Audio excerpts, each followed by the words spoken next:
number one. Hey, hey!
action!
Fuck.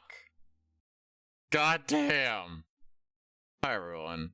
It is the beginning of the end of the Apollo Justice Trilogy.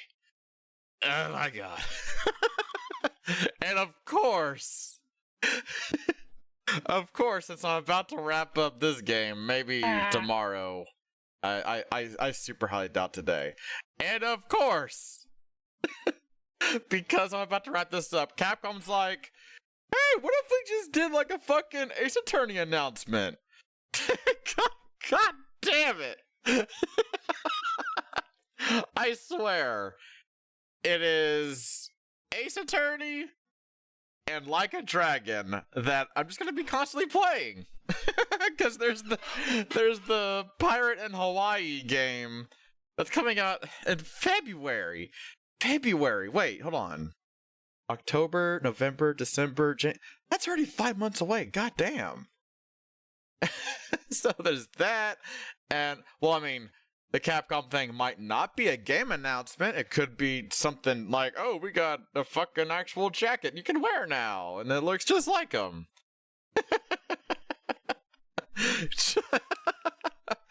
But hi everyone, how are y'all doing today? Hopefully y'all are excited. It's the beginning at the end.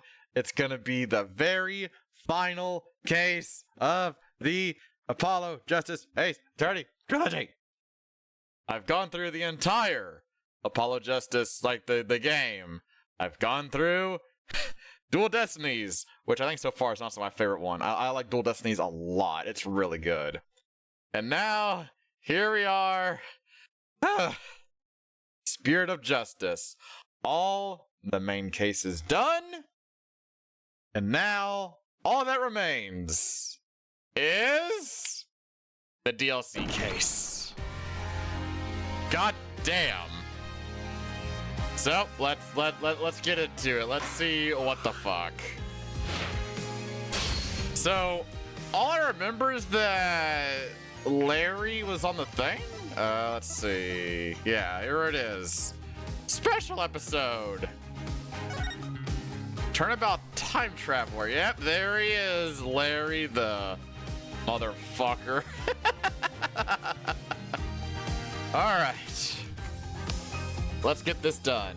As a heads up for, I know I probably should have said earlier, but I do have 2 finales planned for this week, this game tomorrow, then Stray on Sunday. To give myself more time to actually get them done, duels are not going to be on this week. But if you still want me to draw, like, whatever for these games, you may want to, like, write it down for some point in the future or whatever. Alright, here we are. Special episode. Turnabout Time Traveler. Fucking let's go for it. Start playing for this chapter.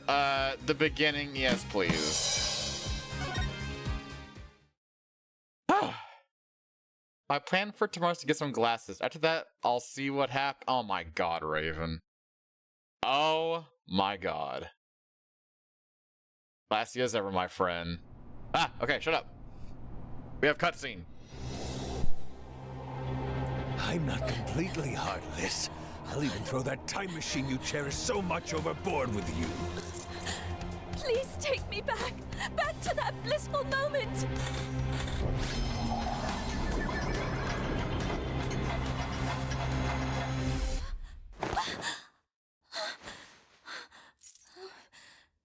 It's almost time for the reception, milady. It actually really worked. What? Wait, are you like for real? Huh? Whatever, fuck it. It is September 26th, 4:04 p.m. Here we are once again at the Write Anything Agency. Yeah! Also, I figured for the funsies, I'm gonna use the alternate costumes, because why not, you know? If not now, then when? So Trucy here looks so adorable. She's got the Très Bien sort of outfit going on. Looks nice in it. Okay, let me make sure I've got this straight. When your magic panties... why are we starting off with this? God damn it. I do a backflip into a handstand, then blow out the candle? No, Athena, you've got it all wrong. You do a backflip through the ring of fire while holding the candle in your mouth. There's no way I'll ever be able to do that. Sure you can. I believe in you, Athena. Trucy, what are you and Athena up to? Athena's agreed to be a part-time performer in my magic show. Alright, I guess because Apollo is all the way in Khura'in. Alright, you know what? Fair enough. I couldn't say no to some extra cash, but I probably should have thought it through first. Now it's human cannibal this, guillotine that. I feel like I have 9 lives, you know. You've made your bed, Athena, and you've got a lie in it. No, I'm too young to be taking out a life insurance policy already.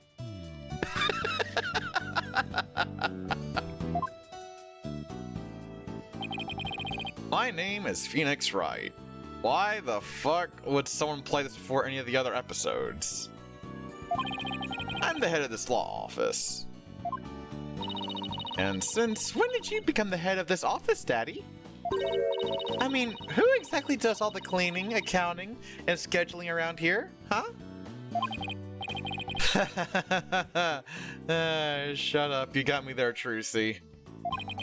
This is Trucy Wright. She's my adopted daughter, and a magician. And I'm Athena Sykes, the rising star lawyer of the Write Anything Agency. Or rather, the rising star assistant to Trucy, I mean. I don't get back into the courtroom soon. I'm gonna forget everything I've ever learned. Speaking of the courtroom, we haven't actually had any clients lately, have we? Business is as slow as ever, huh, Nick? Bet you made some more money back when you played the piano. Yeah! Oh, look at him! What the fuck is that shirt? What the hell is that? Are those... Oh wait, they're like cows, I think. Yellow cow angels. Interesting. He looks sharp. He looks good. Yo! Long time no see. Larry? I haven't seen you in years. What brings you here all of a sudden? Some big news, that's what. He wanted to be an artist? I think he was an artist? Because I remember he had like his little sketch pad or whatever. And he was talking about like paint? And I kept guessing all of his like,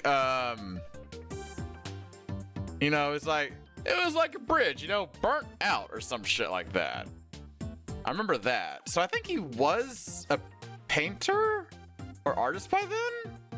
So I guess he stuck with it. Ah. Good on you, Larry. Good on you. The big news. That's what. Okay. Who's this guy, boss? This is Larry Butts. Oh, bless your heart. He's, well, let's just say he's an old friend of mine. So, Larry, what's so big that you had to come and tell me in person? There's somebody I want you to meet. Oh, no. Hey, you can come in now. All right. Oh. How do you do? Your necklace is actually super dope. I? That dress, is that a wedding dress? Yes, it is. Her name's Ellen, all right. My name is Ellen Wyatt. I'm a domestic servant, a maid of the Sprocket household. Sprocket? As in Sprocket Aviation? Yes, that's the one. Wow, Mr. Wright! Sprocket Aviation is a really big airline company. You've heard of Rainbow Airline, right? The one they call RAL for short? No? Yeah, that does sound familiar. Does it? That doesn't sound familiar to me. Well, it's run by Sprocket Aviation. I see. But what is the Sprocket family maid doing here in a wedding dress? So actually, we decided to get What? You what? I'm not so young anymore, you know? I figured it's time to finally settle down. What? Oh my god, Larry. What are you doing now, you little rascal, you? What are you up to, Larry? Well, what are you fucking doing, Larry? You're getting married? No way. I don't believe it. Besides... Oh my god. Why would someone as well put together as her choose somebody as flaky as Larry? You're kidding, right? Jealous? I don't blame you. But green's really not your color, you know? Alright, Larry. Lay it on me. What the fuck? Yeah, you're getting married? In all seriousness, Larry, are you really getting married? Not right away, but that's the plan. Yeah, same here, Raymond. Just like, all right, where's the flying pigs at? Where are they squealing? We're gonna elope, see? Like, love on the run, I guess you could say. Isn't that right, Ellie? He's not responding. Also, the music has stopped. Larry, are you lying to me?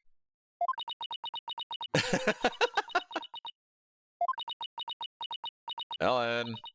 Larry? Oh no, here it comes. I do believe there's been a major misunderstanding.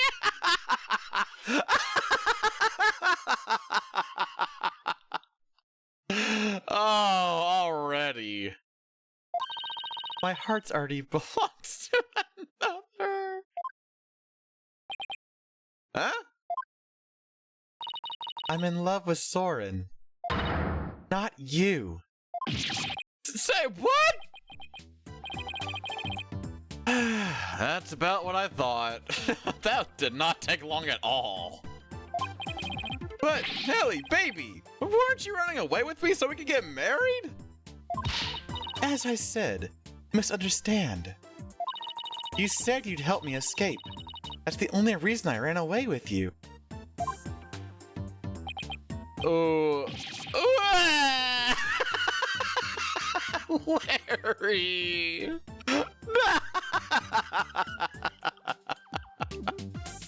Oh, he looks so good, but it's so sad. This is not happening. I even shook out the police for you. And for what? That's it. If we can't be together, my life is over. I'm gonna end it all. But wait, back up. Did you say you shook off the police? Yes, we had to, because we're lovers on the lam. Sorry, Miss Wyatt, but can you maybe fill me in on what's going on here? To tell the truth, I'm being pursued by the police as a murder suspect. Murder? They think you killed somebody. I happened to find a dead body at my reception. So the suspicion fell onto me, and not Lone Paw, the lovely Venus shown up in your chat right now. The what? Oh! Hi, Lone Paw. How you doing, bud? Good to see you. They had me confined in a separate room. Wait, so they had you locked up, but you ran away. Oh, shit. Do they know you're here? And that's when Larry came along and helped me escape. I'm sorry, but what? Oh, Nick! Me and Ellie were going to elope. We were gonna put it all on the line for true love. But the police tried to stop us, so we had to scramble and shake them off. Where did it all go wrong? I feel a migraine coming on.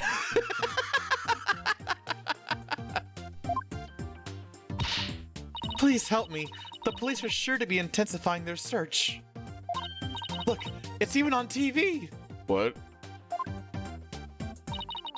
More news on the murder suspect, an unidentified man on the run from the police. A photo of the suspect, Miss Ellen Wyatt, has just been released by the police. Sources say that the 21-year-old is suspected of clubbing the victim. 25-year-old Dumas Gloomsbury. Is that supposed to be doom and gloom? Dumas Gloomsbury? That's funny. To death in the wedding reception hall after our banquet. The two fugitives are said to be highly agitated and dangerous. If you see them. You've got to be kidding me. Oh, brother. I guess this means we're technically harboring a pair of fugitives here, huh? Oh, Nick, what's a guy to do? Ellie's done me hardcore. I'm the one who should be crying. Larry is so fucking funny. I haven't seen you in ages.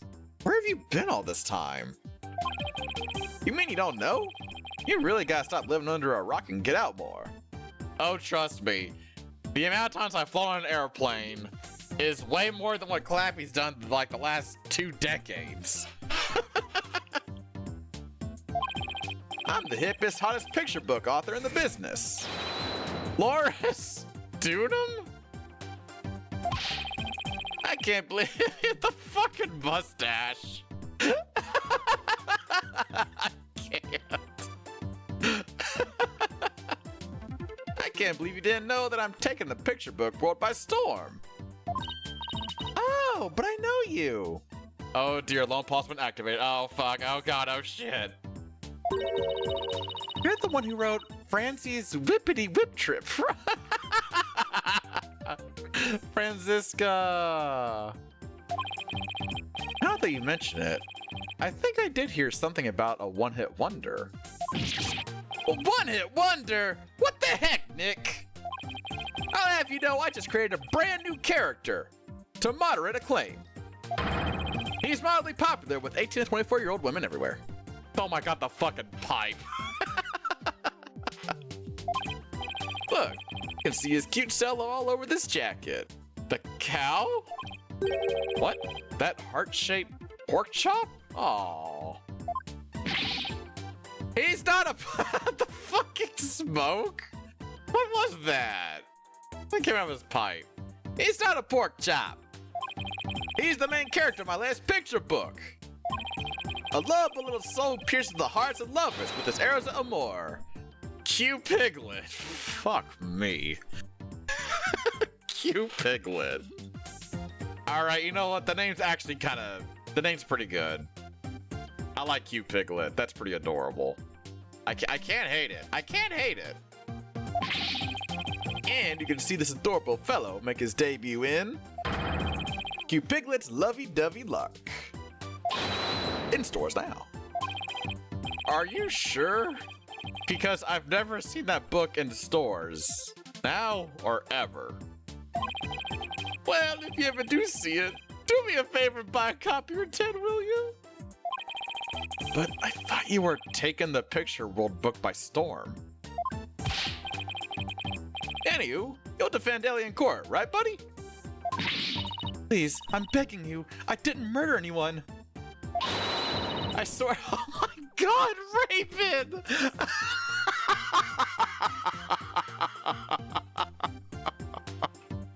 I just look over and see that. Holy shit.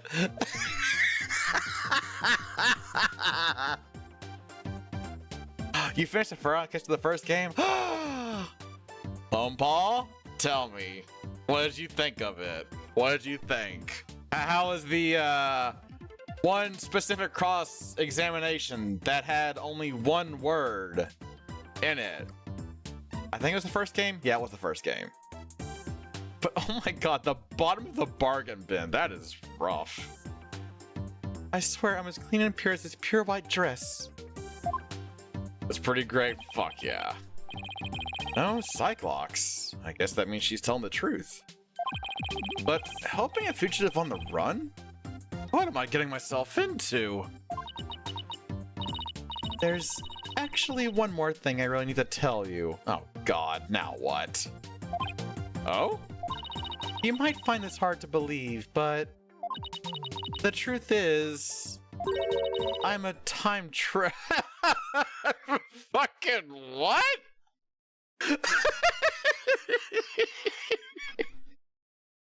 Alright, well, I mean, I guess the thing in the beginning, there's no fucking way, right? Huh? I'm not sure I follow. After the wedding reception, I was attacked.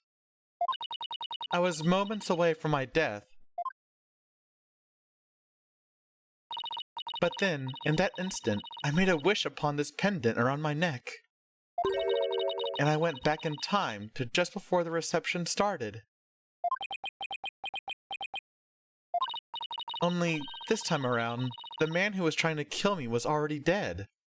Okay, real talk, I kind of want that I want that necklace. It's kind of fire. Okay, yes, it has a gear on it, but shut up. And somehow, I became the suspect for his murder. It's as if history had been rewritten. Now, wait just a minute here. I don't understand. Are you saying that... Oh. What's going on? Mr. Wright! There are police cars outside? Oh my god. Clappy's bought his kid up on the... Shut up, Lone Paul! And not just one or two, but a whole bunch? Oh, crap baskets. Oh, shit. Damn it, Lone Paul, I blame you! Uh-oh. Daddy, a whole squad of officers has the building surrounded! What? This is the police. There is no escape. Drop your weapons and come out with your hands up. Dick, what do we do? Heck if I know. I see a bunch of armed officers out there. 1, 2, 3, 44, 45. Wow, talk about overkill. My god. Listen here, you criminals. Think about what you're putting your poor parents through. I'm sure this isn't how they raised you. Think about their smiling faces and their warm, home-cooked meals. Who the heck are you? A detective? Now, hold on there. Detective? Could it be? Hey, you can't go in there. It's too dangerous. Wait! Gumshoe, Gumshoe, Gumshoe.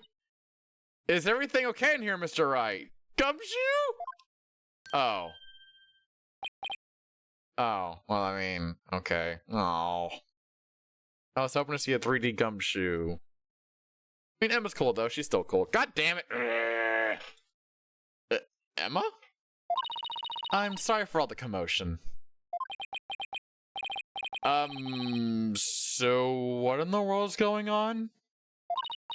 Well, I raced over here as soon as I heard that it was Mr. Butts who holed himself up in here. With the murder suspect after he made off with her. And the fleet of police cars? Patrol cars? Fuck it, both works? The police are being extra careful. Because apparently, a certain somebody yelled out, "Stay back, I have a bot." Larry! God damn it, Larry.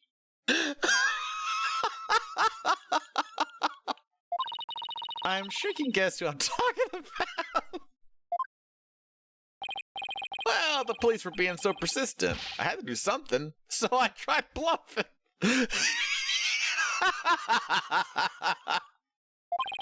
You know, like you do in court, Nick. Please, leave me out of this. Well, Mr. Wright, I'm bringing this young lady in for questioning. So if you want to talk with her, you have to do it down at the detention center. Holy shit. I suppose I should thank you for your thoughtful gift of trouble and mayhem, Larry. Come on, Nick. We gotta get down to the detention center right away. Listen, Larry. I haven't even decided whether I'm going to take on this case or not. I know you will, because it's you. Guess I've got no choice but to tag along and help then. What? And skip out on me? We've only just started practicing your repertoire, you know. Huh? You'd better stay and practice with Trucy, Athena. A promise is a promise, after all. That's cold, boss. You gotta get me out of this. I can't take it anymore. Let's get practicing, Athena. Next up is some training for the water tank escape trick. Stick your head in this bucket of water and hold your breath for 15 minutes. No! Stop, I'm begging you! She just ran away! Hey, Dragon, thanks for the contribution towards Pseudo Regalia. Oh my fucking god. You get back here, Athena! Oh shit, oh fuck, oh god, here it comes. Oh, shit. Whoa, oh, is it? Oh, Jesus.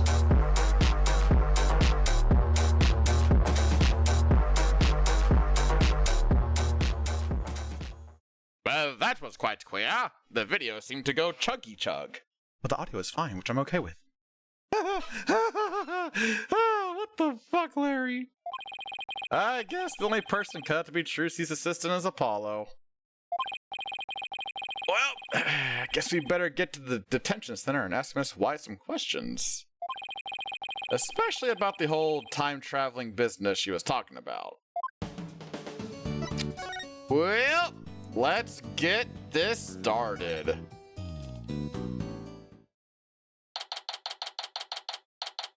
I like how the top part's like a heart shape. That's kind of adorable.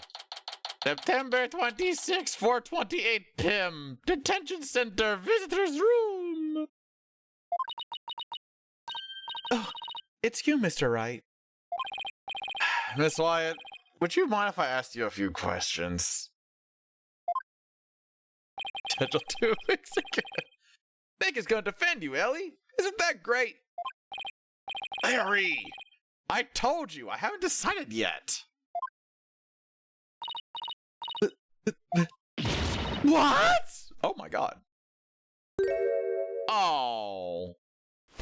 Oh. What are you doing? You're not going to take my case?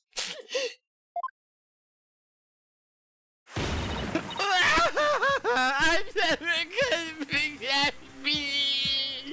Oh my god. What the fuck? Miss Wyatt? What the?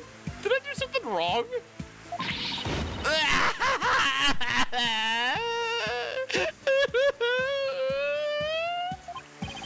Miss Wyatt, please calm down.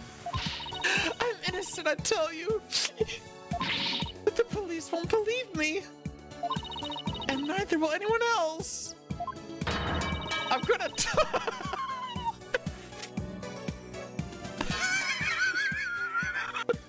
Okay.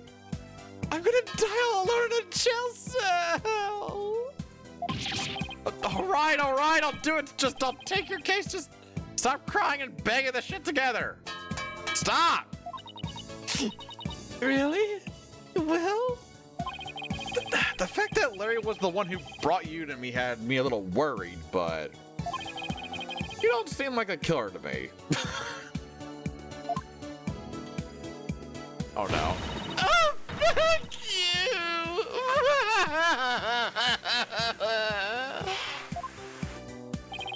Thanks, Nick. I knew you'd come through. Did I really have a choice? I guess not. In any case, it doesn't seem like Miss Wyatt killed anybody. Oh my god. Plus, it's not like I'm up to my ears on work at the moment. Miss Wyatt, Ellen, let's do this. Together. Thank you, Mr. Wright. There. It's going to be okay. Now try to pull yourself together. Alright, just give me a moment. Oh!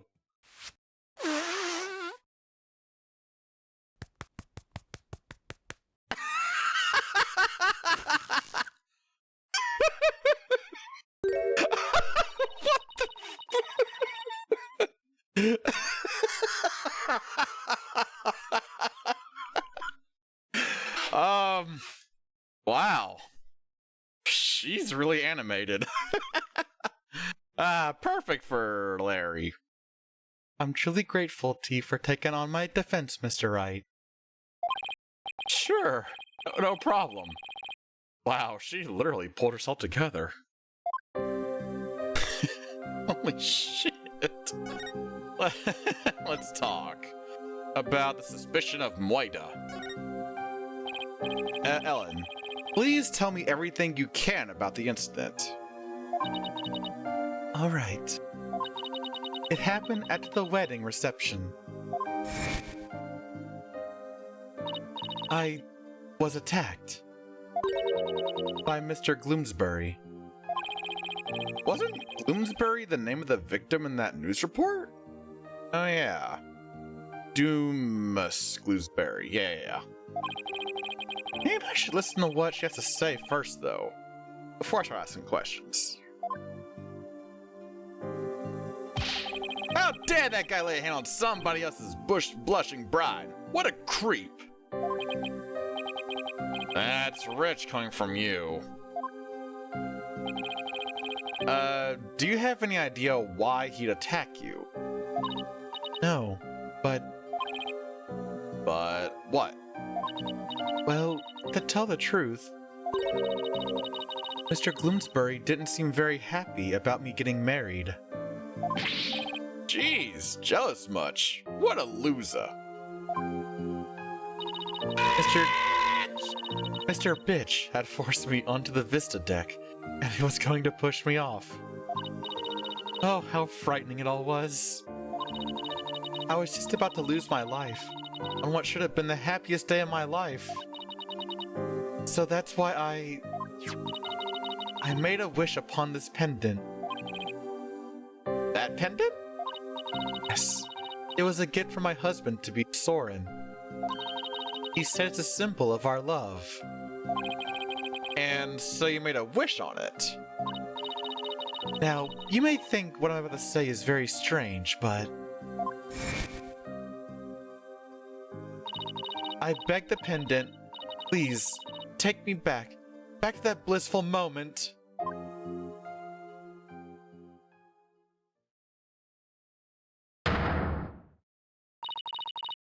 And do you know what? It worked. It brought Drake over to twitch.tv/clappytrappy, and it brought me back just before the reception started.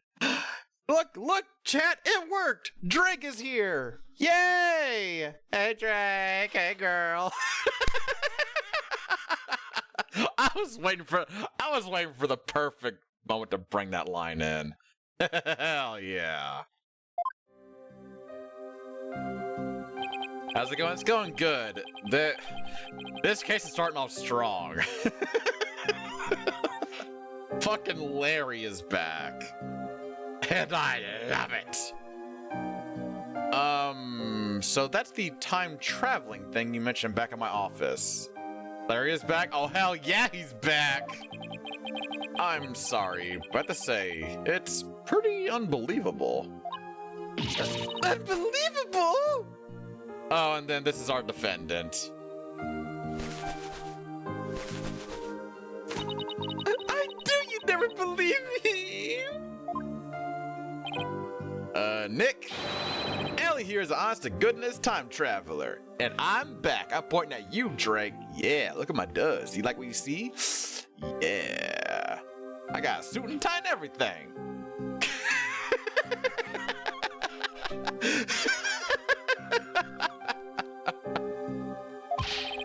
Don't you believe your own client? The magic of that pendant sent her back in time before the creep could kill her. Sure, Larry. Sure, buddy. But It's really true, I tell you. This pendant is an important part of the time machine Soren made. I picked it to help. Oh God, stop with the fucking banging. And it really did send me back in time. Is she listening to herself? I even experienced the— What are you doing? What? Why the fuck are you just putting pepper in a frying pan? There's no fire. There's no food. What are you doing? I even experienced the reception again, even though we've already held it once before. And during it, everyone there acted as if nothing unusual was happening at all. Could you not cook while we're talking, please? She's not even cooking anything! She's just pouring pepper into her pan. Alright, so when and how did you come under suspicion for murder? Well, after the reception ended, the second reception, I mean, I went back to the reception hall and started cleaning up the place by myself. Oh, hold on. Cleaning? Why were you cleaning on your own wedding day? My last task was a servant of the Sprocket household. I offered to take on the preparation and cleanup of the reception banquet. I see. Started to move one of the decorative lanterns in the room, but it was so heavy I lost control of it, causing it to topple over and break open. That's when I saw Mr. Gloomsbury dead, his body inside the lantern. So you simply happened to be the first to discover the body, right? That's right. I just came across it by accident. But I became confused and didn't know what to do. That's when some of my in-laws saw me and jumped to the conclusion that I had killed him. So this Gloomsbury guy tried to kill Ellen, but then wound up dead himself after Ellen traveled back in time. Time machine and a magic pendant. How could any of this be possible? Oh, look at that fucking icon. It looks so cool. Ellie, why don't you tell Nick about the other thing, too? About that shadowy figure you saw when you were being attacked.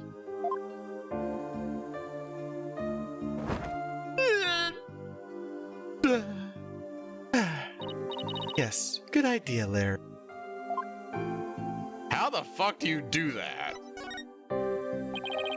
Before that, though.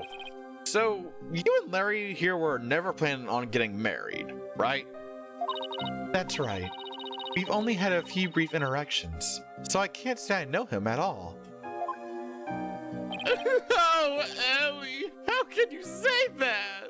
You and me are bound by fate, I'm telling you. We're meant to be together. What? Oh no. Not. You're wrong, Larry.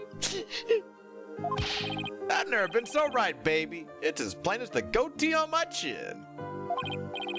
Larry, don't make me send you to timeout. Now, can you tell me about the groom, Ellen? What's he like? What the fuck?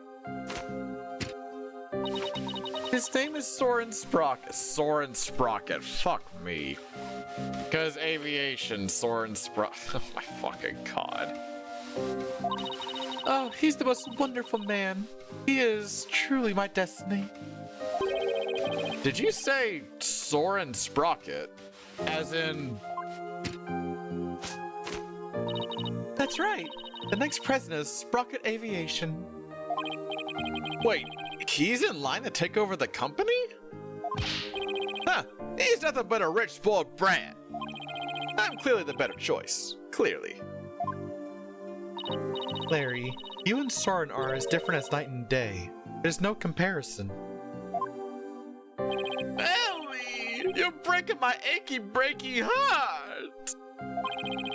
So she's marrying into money, huh? I can't believe Soren chose me, a simple house servant. He's my knight in shining armor, my prince. Soren. So, something about a shadowy figure. So what's this about this shadow figure you saw, Ellen? What's up with that? It was when Mr. Gloomsbury was attacking me. Go on! Right after I made a wish upon this pendant, I started to pass out. Here we go. But just then, just as I lost consciousness, I saw somebody strike Mr. Gloomsbury from behind. You did? Then that person must be the true culprit. Did you see who it was? Afraid not. Have you told anybody else about this? I told some of my in-laws, but nobody took me seriously. They said it was all just a dream. I can't exactly say I blame them. I mean, time travel? Larry, for my peace of mind, please tell me that figure wasn't you.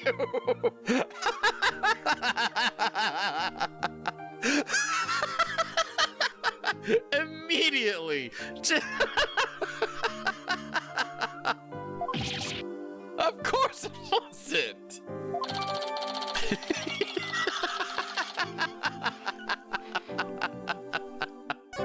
That's funny. I guess I've asked her all I can for now. Spick and span, spick and span.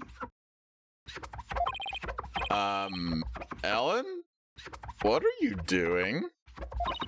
I want to make everything clean and beautiful for when Soren comes. I can't have my future hubby come into a dirty room now, can I? It has to be spotless, just like this white dress.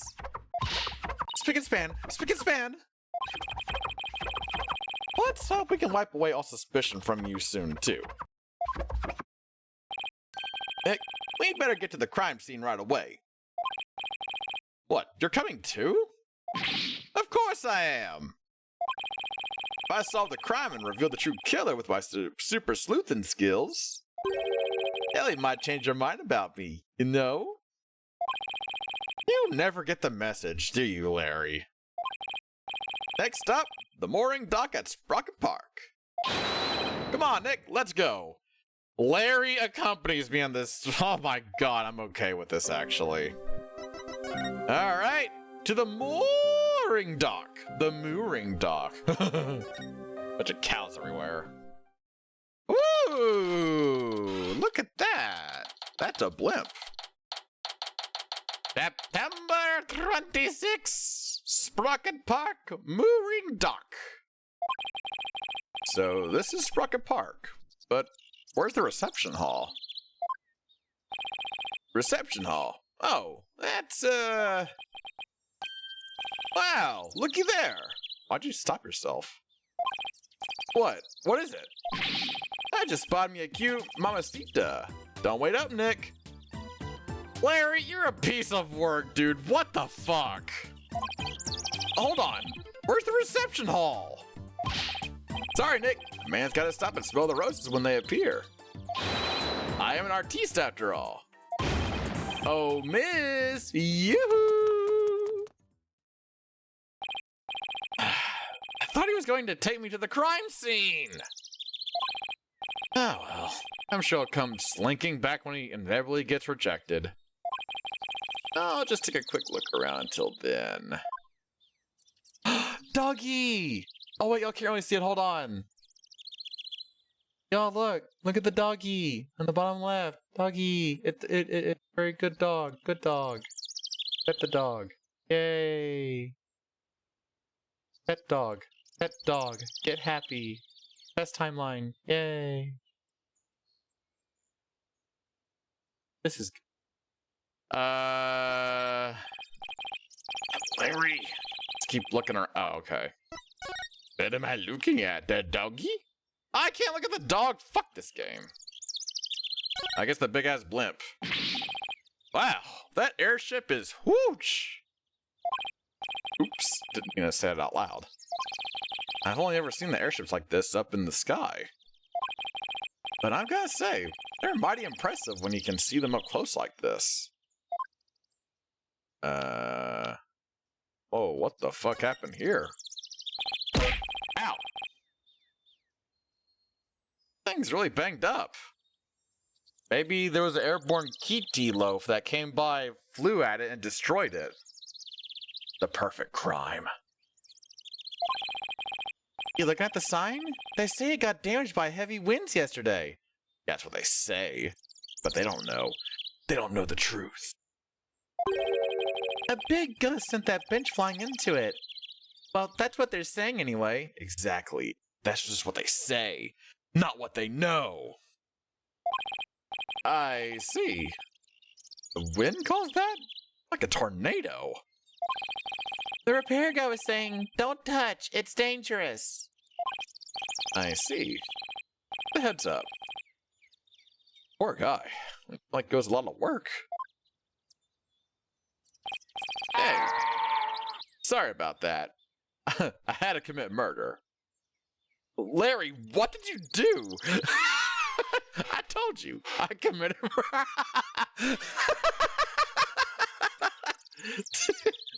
Bitch rejected me. Go figure. I actually thought you'd be back sooner. Didn't work out, huh? Lay off, man. That wasn't on my game today. She had to die. So now that you're done committing a murder, do you mind telling me where the reception hall is already? What do you mean? It's right there in front of you. Huh? Wait, the murder scene or the reception hall? Right in front of... Wait, what's that say? Flying Chapel. Do you mean to tell me... Yep, Ellie's reception was on that airship. Whoa, a sky-high reception hall? Yep, and that's where you'll find the crime scene. Man, not only does that airship fly through the sky, but the space-time continuum too. Wait, is that how you spell that? Hold on. Yeah, I guess it would. Ah. Yeah, I guess. I never thought that's how you spell continuum. Weird. I never thought about that. Mine's a little bit blown, actually.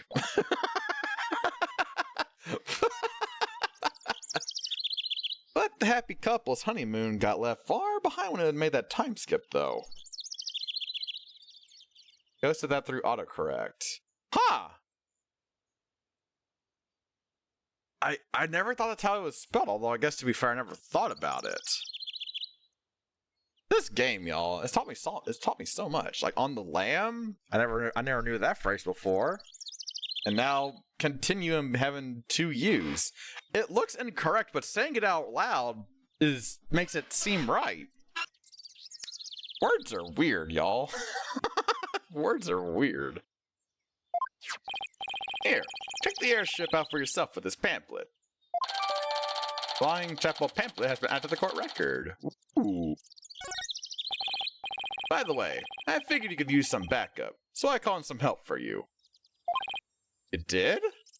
Is it Gumshoe? Yep, should be here any minute now.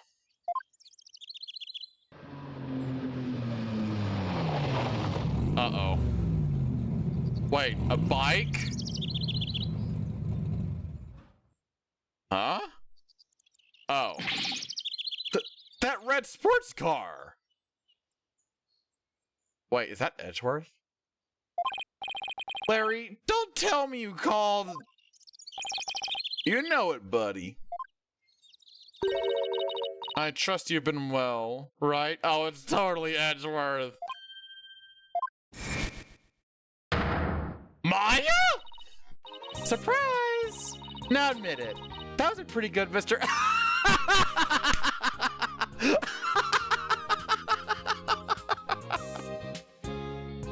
Oh my god, they hook, line, and sinkered the shit out of me on that one.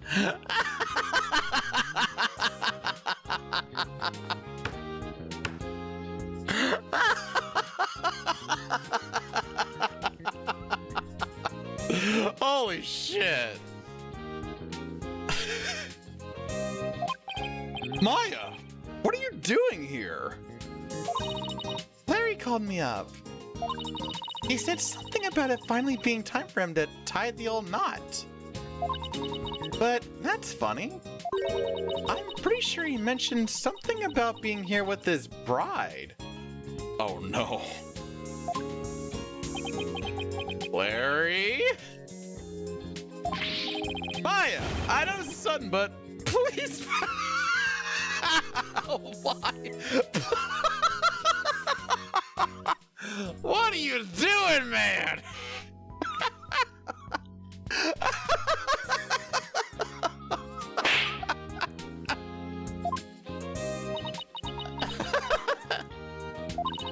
Nick, what's Larry talking about?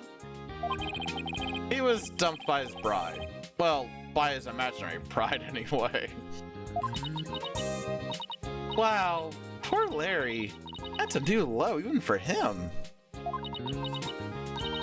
But hey, imaginary girlfriend's never hurt anyone, right? More power to him. This is Maya Fey. She's been abroad for her training as a spirit medium. But now that her training is over, she's back home here in the States and became a spirit large. That's right! The new and improved Maya Fey is on the scene! Spirit and girl power at the ready! Look at you, Maya, all grown up and as cute as ever! Oh, you know what? Just realized something. If I ever get married, I'd miss out on all the fun of always being somebody new! I see you haven't changed that a bit, Larry. This has to be Edgeworth.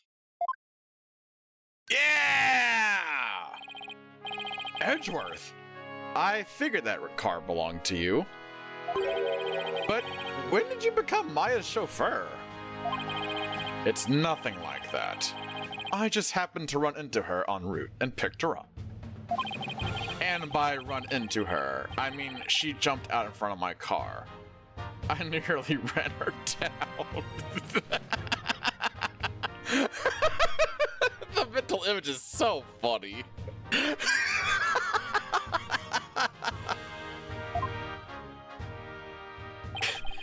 This is Miles Edgeworth.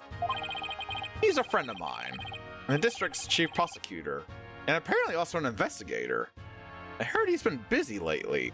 I wonder why that was. So, what brings you here? Wait, don't tell me Larry called you up too. He did. What the fuck, Larry? What are you doing? However, I have business of my own here at the crime scene. Business? What kind of business? Just so you know, right, I am the lead prosecutor on this case. What? You? Yes. It appears we'll be standing on opposite ends of the battlefield this time around. So I'll be up against Edgeworth tomorrow. Today. But I don't get it, Edgeworth. What about this case warrants the personal attention of the district's chief prosecutor and investigator? It's a bit complicated, to say the least. In what way? The groom is a member of the Sprockets, a family with immense influence. If his bride were to stand trial in court, it would sully the Sprocket name. So they tried to apply some pressure on the prosecutor's office. Pressure to settle it amicably, right? What do you mean, settle it amicably? It means that they're trying to sweep this whole thing under the rug. Wow! Sprocket Aviation really has that much clout? Yes. They have especially strong ties in both the political and the judicial worlds. To the point where no one dares to oppose them. Don't tell me that includes you. Don't be ridiculous, right? It's quite the opposite. The prosecutor's office is filled with cowards, as I found out. Every last one of my subordinates was loath to prosecute a Sprocket. So that's why you decided to take on the case yourself, right? No sad mark? Nope! That story is done and wrapped up in a nice pretty bow, so this makes sense to me. That's right. I will personally see to it that justice is served. I always prosecute to the utmost of my abilities, regardless of who I'm up against. For that is the part of my creed. Nothing and no one can sway me from that. Not even the almighty Sprockets. Right. If they think they can use their influence to bend the truth, they have another thing coming. You know, I almost feel sorry for them. They were only trying to protect their interests. But all they got instead was you. Edgy, come on, man! How can you prosecute my poor sweet Ellie? What kind of heartless jerk are you? I'm simply doing my job. I think there's your answer, Lone Paul.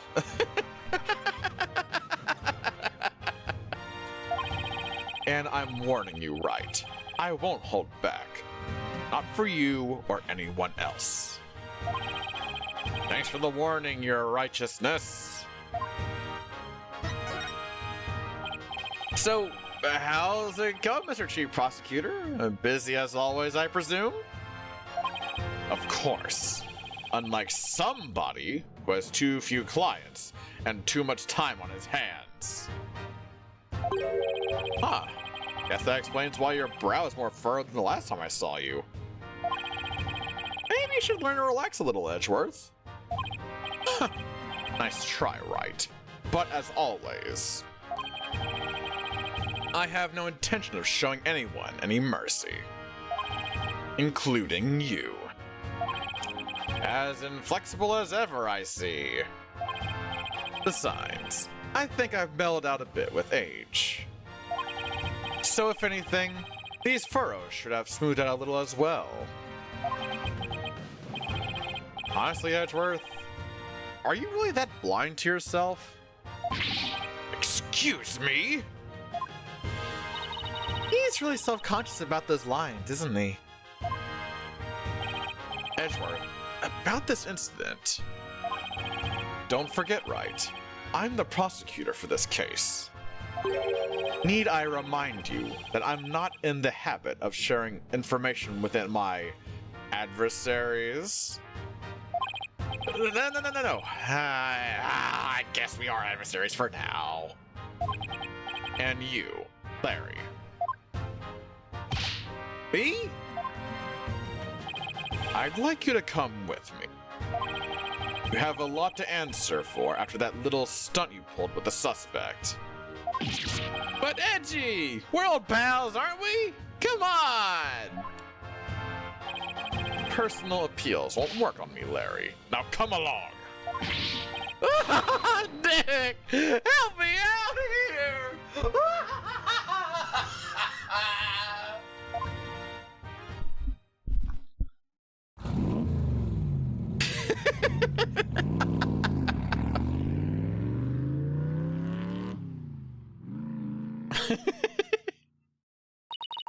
Is it just me, or is Mr. Edgeworth as relentless as ever? Yeah, I guess some things never change. So much for mellowing out. Well, Nick, we better hop to it too. Hop to what? Investigating the crime scene, of course. What else? It's been a long time since you and I teamed up like this. This is going to be fun! Fun, huh? Ah! Oh Edgipo, it's me, old bag. Come back Edgipo, I want you to read my fanfiction Staring You and Me. Ah, so that's why Edgeworth took off with his car at that moment in time. Old bag, I'm sorry, but you just missed him. He's that red car over there. Quick, if you run fast enough, you can still catch him.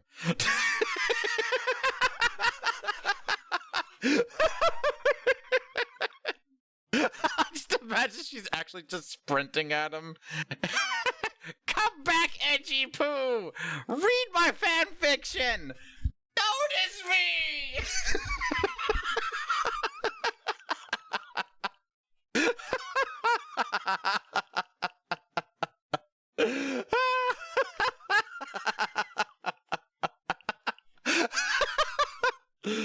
God, that's a funny mental image. I can spells good. Don't worry, Lone Paul. Me am read good too. 5 high. Yeah. Thank you for the bit strike and welcome on in, Power Lord. Hopefully you're having yourself a wonderful day. And she did finish up her training, yeah. It has been a long time though, since we were last together like this. Alright, to the crime scene then. Yeah, and away we go. To the reception hall. Ooh, fancy. Oh, this looks so fucking cool. It is September 26, 5:03 p.m. Flying Chapelle Reception Hall. Oh, this is the reception hall. According to the pamphlet, we're right here. Oh my god, this is huge. Yikes, we're pretty high up. But at least we're indoors, so it doesn't seem so bad. I hope Old Bag shows up. That'd be the funniest shit ever. Edgy Poo, I'm here for you. just like, oh shit.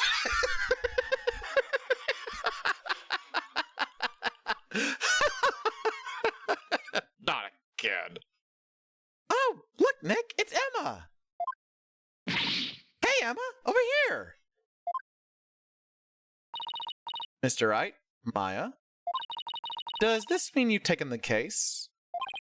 Yeah, that's how things kind of turned out. So, do you mind if we take a look around? Be my guest. We've pretty much wrapped up our investigation, so go right ahead. Now's a good chance to find out more about the case from Emma, too. First, we speak! What happened? Edgeworth wouldn't tell us anything about this case. So, do you think you could give us a rundown? Well, seeing as he's going to be prosecuting, I'd expect him to be tight-lipped about it. Let's see. The incident occurred yesterday, on September 25th. It happened after the wedding reception, which lasted from 7 p.m. to 10 p.m. 7 p.m. to 10 p.m., huh? Got it. By the way, you didn't hear about any time traveling or anything, did you? Time traveling? What do you mean? Oh, nothing. Forget it. That's pretty much the response I expected. The victim's name is Dumas Gloomsbury. He was a servant in the Sprocket family household. Ellen was a maid for that family as well. So that means the two of them were co-workers? Yes. They apparently knew each other. Mr. Gloomsbury was the lead servant, after all. He was very serious about his work, but he was also a very closed and private man. So the other servants called him Mr. Doom and okay. Mr. Doom and Gloom behind his back. If he was a lead servant, must have been higher ranked than Ellen. What makes the police think Ellen killed this man? A guy who was essentially her boss. We don't know the defendant's motive yet. But the circumstances surrounding the discovery of the body don't bode well for her. And what circumstances are these exactly? Well, some of her in-laws saw what looked like the immediate aftermath of the murder. The suspect was standing in front of the body with a murder weapon still in her hands. Oh, shit. But why would a bride, who was just about to start a happy new life, kill someone? The police have an explanation for that? Yeah, about that. No way. They believe the victim attacked the suspect, was killed when she fought back. Wouldn't that just be self-defense then? Well, actually, wait, hold on. Is that actually, like, defensible?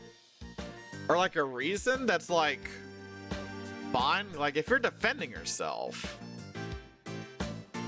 that should be fine, right? I actually have no idea about that. But why did he attack her to begin with? Well, a mere servant girl was going to suddenly be the wife of the future president. Mr. Bloomsbury must have been more than just a little jealous of her. So this Mr. Doom and Gloom attacked Ellen first. I told him to show up in the second game.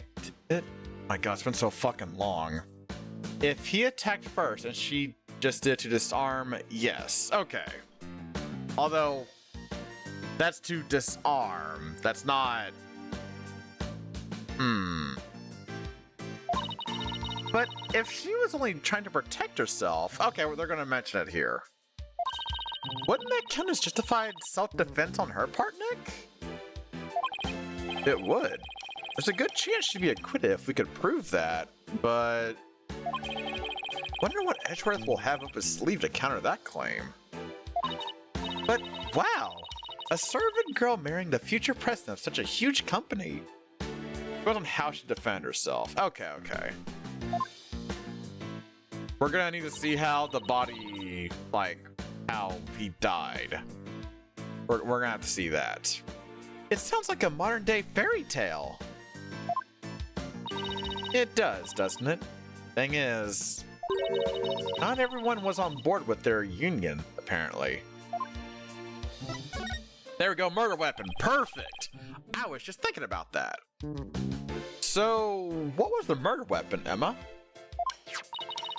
This clock with a secret mechanism built into it. It was on display here in the reception hall. So, bludgeoning. The suspect was holding it when the murder was discovered. So the victim was clubbed to death with this, huh? But that's funny. There's no blood on it as far as I can tell.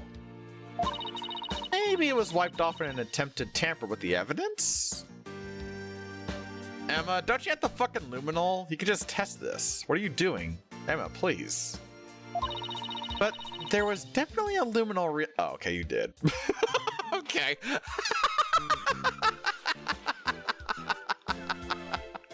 Alright, sorry. I'll shut up. And it matches up with the shape of the injury. So it's gotta be the murder weapon.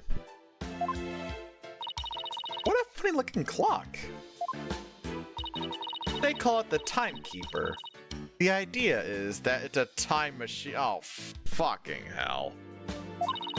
Every time the couple sees it, it'll bring them back to the memory of their wedding day. Aww. That's actually kind of adorable. Aww. Aww. A time machine, huh? Come to think of it, Ellen said her pendant was a part of a time machine. Wonder how the secret mechanism in this thing works. Huh. Interesting. Hold on, I want to look at all this shit real quick. Let's see. Alright, so this is the layout. We're currently right here.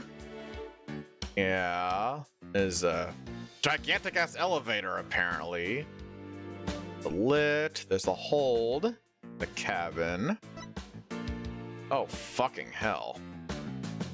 Okay, wait, no, this is where we're at. Yeah, because the tables and the things, yeah. So peg a cow and peg a bull. I guess it would be too on the nose if it was a Pegasus lantern. You know what? Fair enough, fair enough. Okay. Love is always in the air on the Flying Chapel. The only wedding venue sure to make your dreams take flight. After the ceremony out on the Vista deck, Sprocket Aviation Majestic Pega Moo mascots will light up the happy couple from both sides of the sweetheart table. Aww. Okay. Interesting. And figure hit Glimmer from behind. Okay. Alright. How about the star-crossed marriage? The suspect never had any family or relatives to depend on. So she was working as a live-in maid for the Sprocket family to support herself.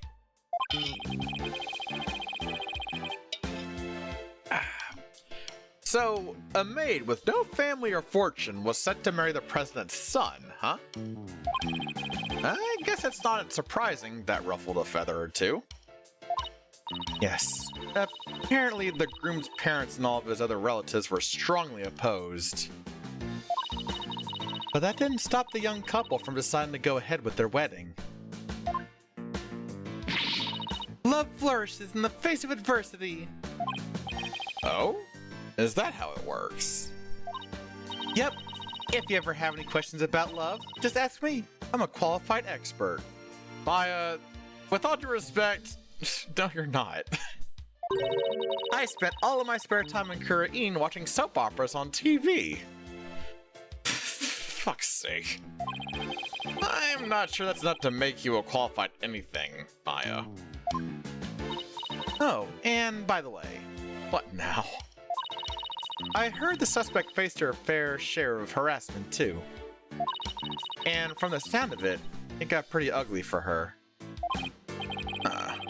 So even though this incident could cause a huge scandal for the company, it might be a boon for those who oppose their marriage to begin with. After all, with Ellen's arrest and everything, the marriage is most definitely off now. Intriguing. Well, this must have been where the body was. Oh! This must be the lantern the body was found in. Ellen managed to move it quite a ways. What's that red shit? Oh, what is that? Damn, Daniel, what is that? It looks like a cow, but it's pretty badly broken. That's not a cow neck, that's Pegasus, the flying horse.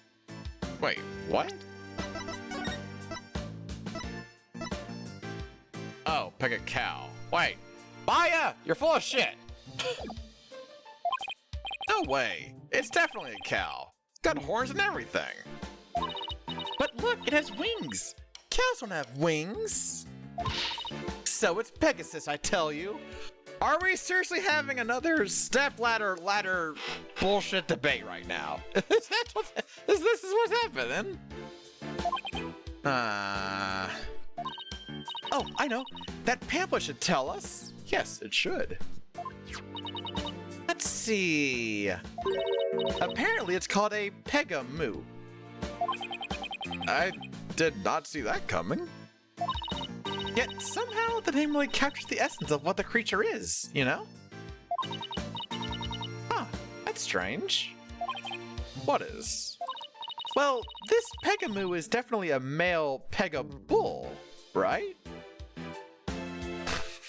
What? Yeah, I'd say so, with the horns and all. Okay, well... That Pegamoo over there is also a Pegabull. What the fuck is happening right now? But take a look at the pamphlet. See? The one on the right says Pegabull, but... Ah, the size of the horns. Ah, I see. The other one says Pega Cow, a female Pegamoo. What the fuck is happening? Right. The pamphlet goes on to say how they have Pegamoos for the happy couple.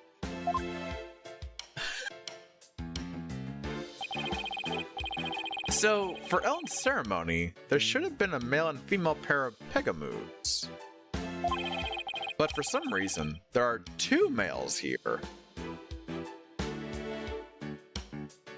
Is there gonna be a gay character in this? I wonder. Maybe somebody made a mistake when they were setting up the room? It's hard to believe a fancy place like this would make that kind of blunder, though. Ah. Extremely bizarre. In any case, we better check this thing out. Yeah, what the fuck is this red thing right here? Huh. What do you think this is, Maya? I have no clue what the fuck that is. It looks like a flower petal to me. What an unusual shape for a flower petal. Do you suppose it's from one of the flowers here in the reception hall? No, I don't see a single flower like this at any of the tables. Wonder where it came from. It's so weird looking. I wonder what you are. Outline. So this is where the body was found.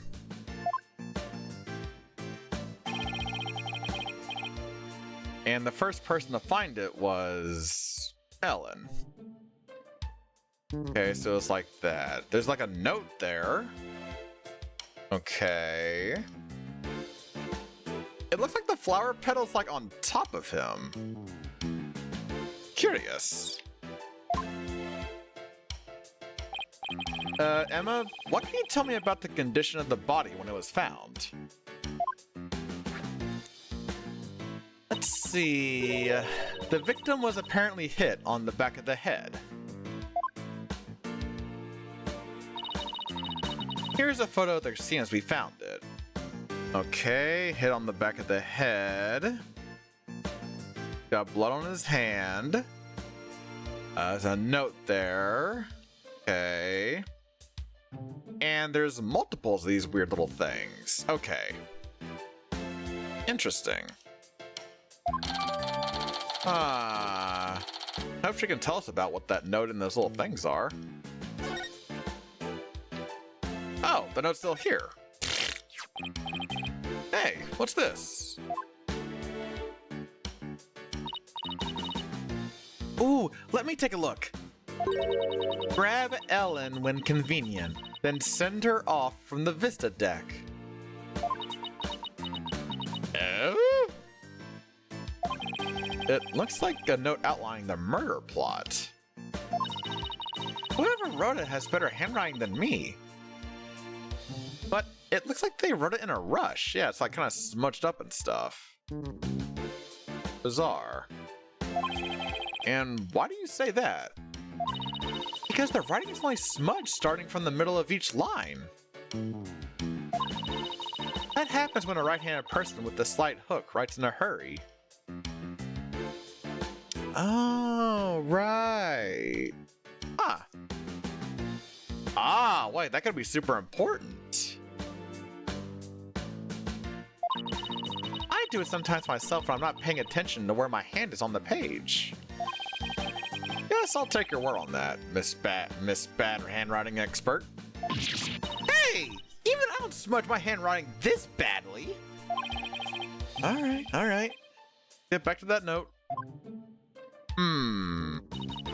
That note was apparently written by the victim. But why would he feel the need to write instructions to himself like this? Are you sure the victim wrote it? I sometimes write a note to myself before I go shopping. Maya, this is completely different. What are you doing? Stop this. Potatoes, carrots, onions, flour. Maya, are you craving curry rice or something? Oops. So, Emma, where's this Vista deck the note mentions? It's that heliport you see right outside the window over there. Oh. So he'd plan on pushing Ellen off from there? What a monster.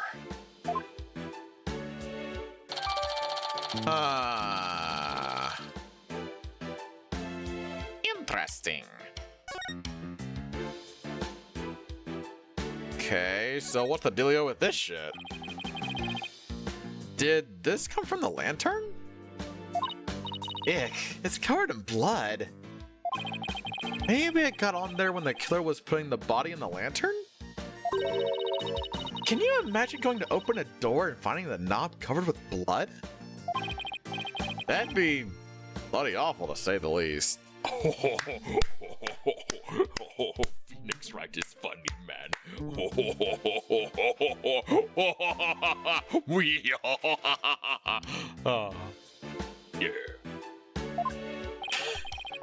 I guess that about does it for this lantern.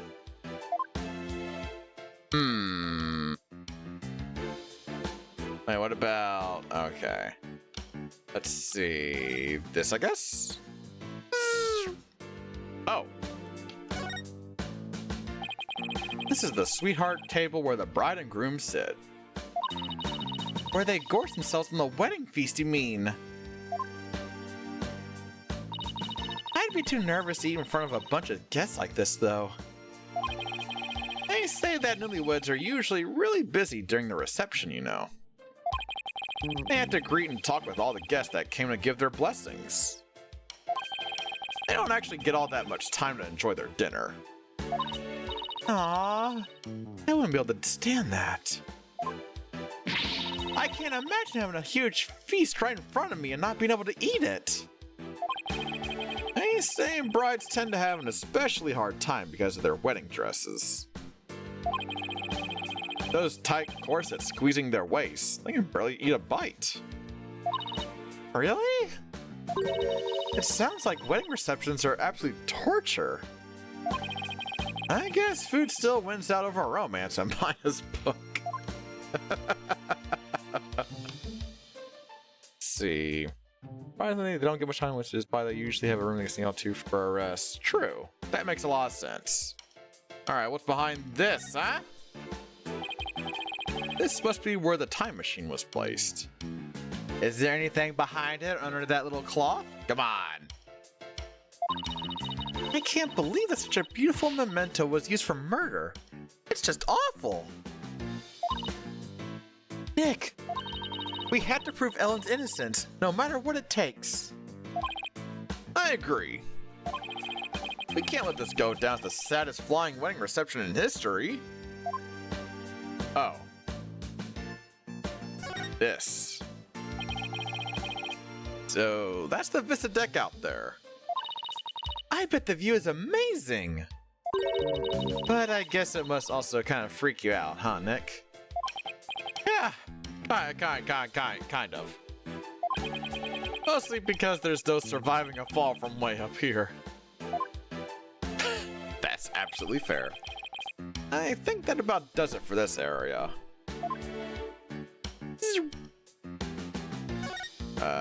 Ooh, we can rotati the potati. What is that? What is that? Oh, it's a fog machine. Really? Huh. I always remember them as kind of like smaller things. Okay. I wonder if they used it during the reception. Oh! Hey, Nick, go stand over there for a sec. Why? Yeah, even he's like, why? Just because. Now go. All right. I've got a bad feeling about this. Oh no. Bogmaster 9000, on! Maya, no! Uh-huh. Oh, nothing happened.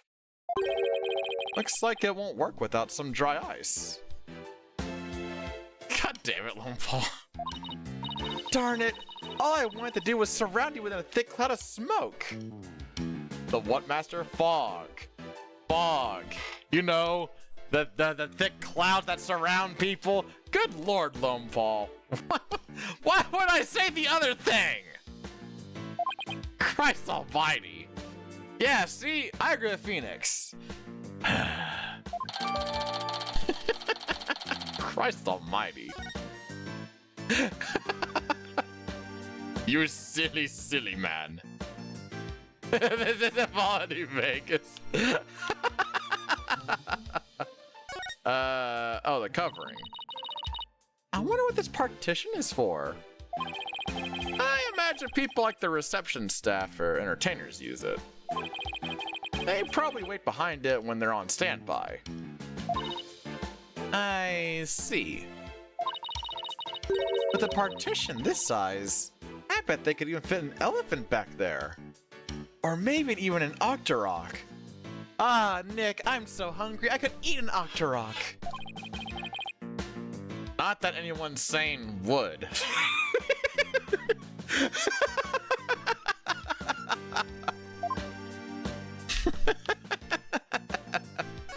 Alright, balloon.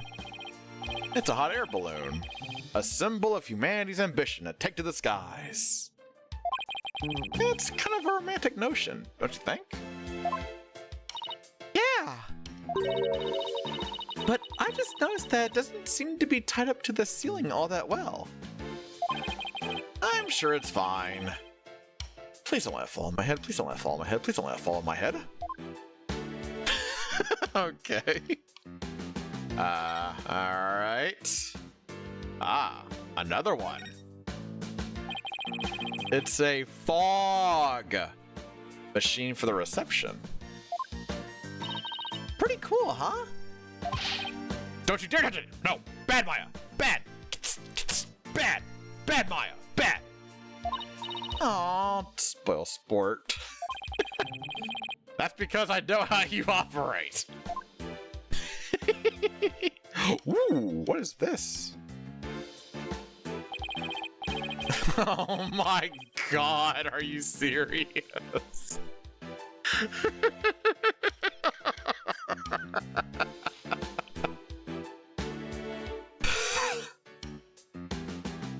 Larry, why is this here? God damn it, Larry. It looks like a business card wallet. I wonder whose it is. Gee, yeah, I can only wonder. That face looks awfully familiar. Yes, yes it does. Yes, I'll bring it to him later. Larry's business card wallet's been added to the court record. Also, hello Arctic. Hey massive nerd, have a blessed time. This was your local bonehead here to give good vibes. Oh, thank you Arctic. I hope you also have a wonderful rest of your day. Much appreciated, my friend. I can't do your voice.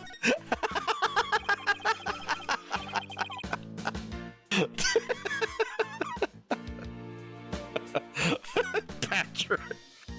No, this is Patrick. That's one big Patrick's screen. Industrial size even. I bet it caused an industrial sized mess if it fell over. Yeah, probably. And that's why you're not allowed to touch it, Maya. Bad. Bad, Maya. Bad. What? Then who's going to test how stable it is? Just leave it alone. Please? She's so done, just like, eh. A model airplane. The perfect decoration for an airline company wedding. And a propeller plane like this lends the room to great old-timey feels. Oh, I'd love to see the Steel Samurai fly a plane. Why would he do that? Can you picture it? The Steel Samurai zipping through the clouds over Neo Tokyo. If Sprocket Aviation ever becomes a sponsor of the show, I can see it happening. Airplane! Airplane! Why didn't I think of that? I think I'll go suggest the idea to them later. Please at least wait until after the trial is over. Airplane! Quappy, airplane! Airplane, Quappy. Airplane. Can't look at that huge set of doors. I bet all sorts of things come and go through there. Like an elephant. Fly! Why the fuck? Why? I'm pretty sure it's just the bride and groom. The banquet hall, not a circus.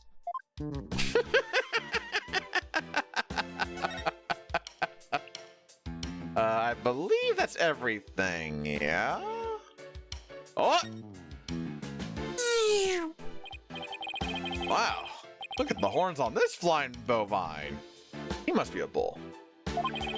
It seems like he made it through the ceremony in one piece. The One Piece? It's real, chat. The One Piece is real! By the looks of those wheels, I bet it can be rolled around rather easily, too. Yeah, I bet it would be quite the hassle if you had to lift and carry him everywhere. Oh, God. And this is what the backside looks like. What's that by the bottom of his tail? A wheel handle?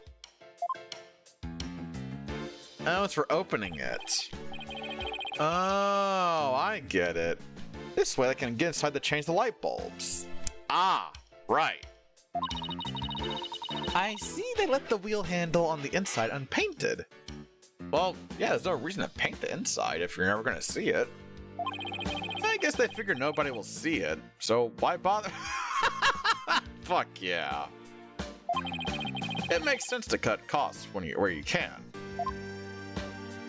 Yeah, that'd just be unnecessary. Well, overall, I can't say I see anything strange about this thing. Oh, that's everything. Well, I guess that's just about does it for the crime scene. Hey, Nick. I want to see the rest of the airship. We might as well since we're here. True, we might even run to some of the other people involved in the case. Whoa! Who is this fancy little lad? I love his outfit. Yo, look at him. Holy shit, you are really cool looking. I say that, and I'm biased, all right? I'm gonna be real. I'm biased. You look cool as hell.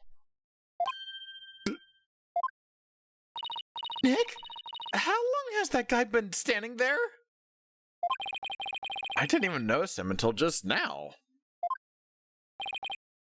Excuse me. Are you a Sprocket Aviation?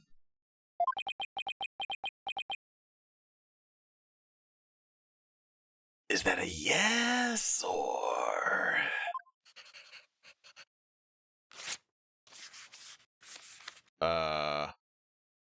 What the... Ow! Huh? Nick! He wrote something on that paper airplane! I guess we're supposed to read it then?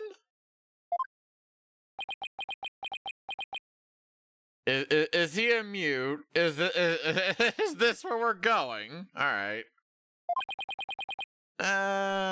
Let's see here.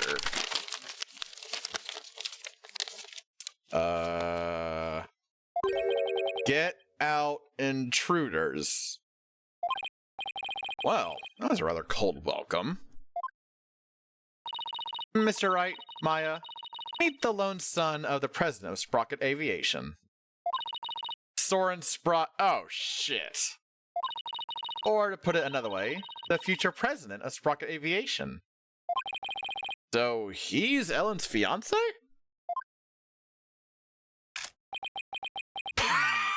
It's fucking Ben. I like this. I like Soren. Hey, look, Lone Paw, airplane. Look it go.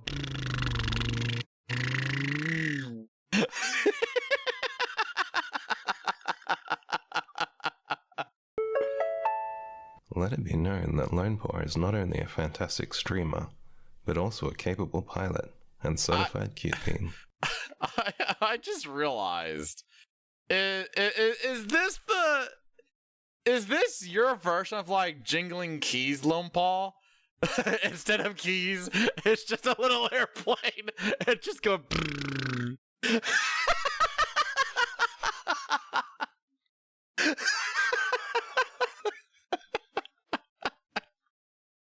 Jingling keys, Lone Paw sleeps. Fly a little airplane around, real shit.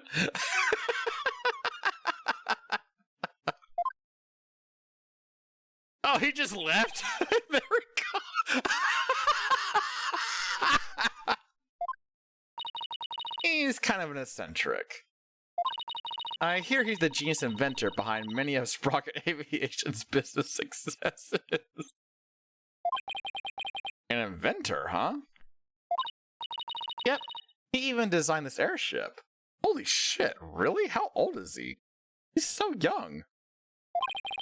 That's pretty impressive. Nick, this is no time to be standing around gawking. We had to go after him. We need to ask him some questions about Ellen. DeGeneres? Oh, right. It looked like he was heading outside. Is there more to talk about what you know? Can I present anything to you, though? Oh? Oh, okay. Let me just see if it would be anything. Snackoos! Yeah. No thanks. Shut up, Phoenix. Oh, look, now you made her sad. He's eating them so slowly.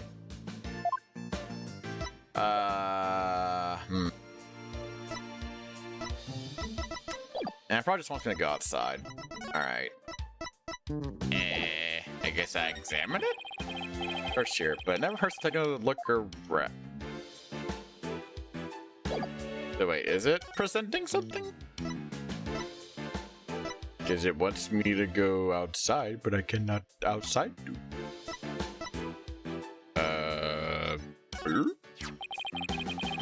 So, you're sure this is the murder weapon in this case?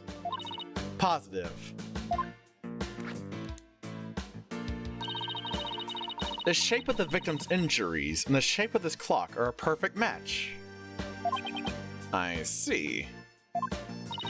I dare say that if somebody were to get knocked over the head with this thing, it's more likely to cut off their future than send them to the past. I can't disagree with you there. That's a good line.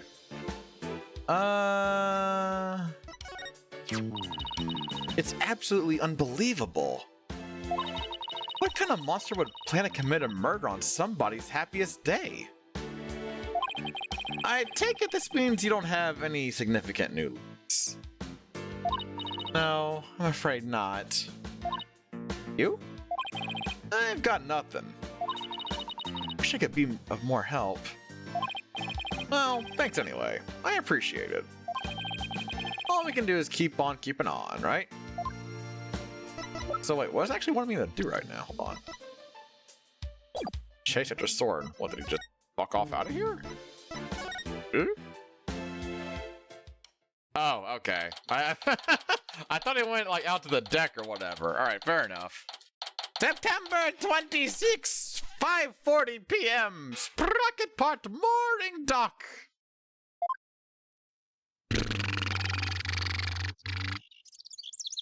There he is. Excuse me. Can we talk to you?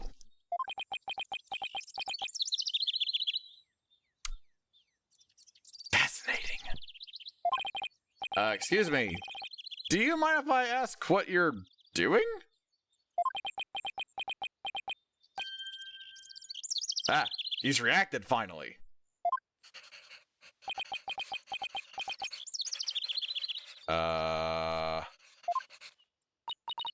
He sure is riding up a storm. It is possible. If an enormous change in mass could be, then theoretically, matter can retain its form as it crosses the event horizon. Let's just see what he has to say about Ellen. Excuse me, but we'll be representing Ellen in court today. So, could we ask you about the case?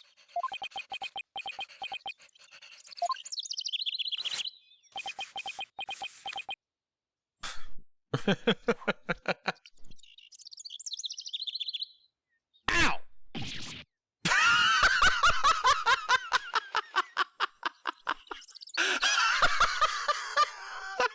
I was just doing that for a bit. I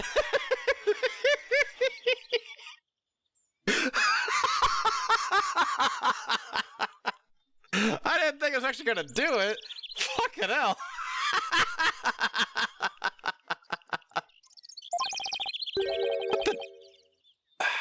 Hold on. What is... Not interested. Not interested? How can you say something like that?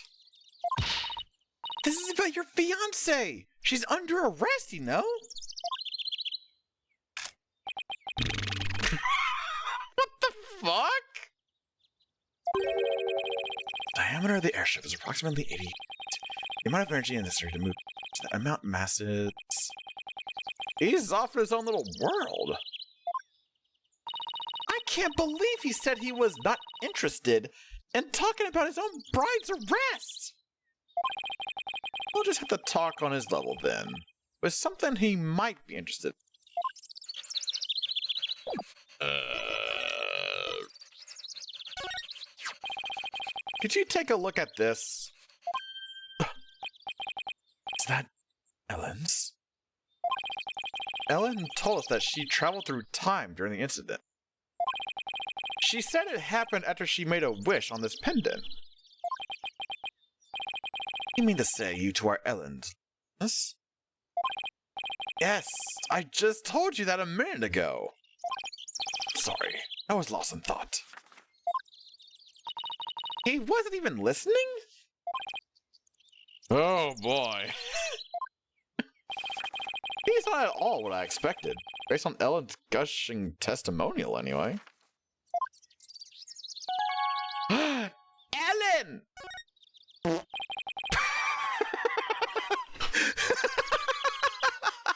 Sorry, I saw the thing change. I got so excited. I couldn't keep it in. Hey, Moku, how you doing, bud? Good to see you. We'd like to ask you about Helen's case, if you don't mind. God damn it. I don't know a thing about it, so why don't you go ask the police? In other words, not interested. This guy is the worst. I feel sorry for poor Ellen. Now you do? I agree. What the fuck, Maya? Like now? Not earlier? In that case, can I ask you about how Ellen traveled through time? Go on. Guess that got your attention. So, is time travel really even possible? Yes, it is possible. Alrighty then. At the same time, it is also impossible. The pendant I gave Ellen is not supposed to operate as a time machine by itself. What do you mean? The timekeeper, that clock we had displayed in the reception hall. That is the body of the time machine. The pendant is simply a part. That clock was the murder weapon, wasn't it? But it's a time machine too?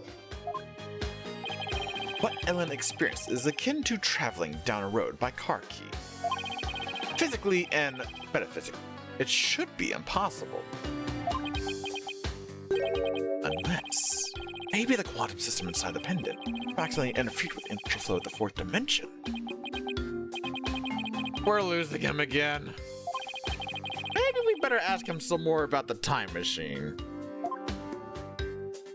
Holy shit. So, you've been researching time travel, have you? Moving through the space-time continuum would be man's ultimate means of travel. Time travel as a mode of transportation? Since the dawn of time, man has developed multifarious methods of transportation. Horses, steam engines, gas engines, airplanes, spaceships. But they are all fundamentally similar, in that they constitute three-dimensional movement. Travel through the space-time continuum would shift mankind into a new paradigm. Diggy hole. I don't know why, Nick, but I'm getting awfully sleepy all of a sudden. For generations, Sprocket Aviation has advanced the development of transportation. Therefore, it's only natural that I would research time travel as man's next great leap.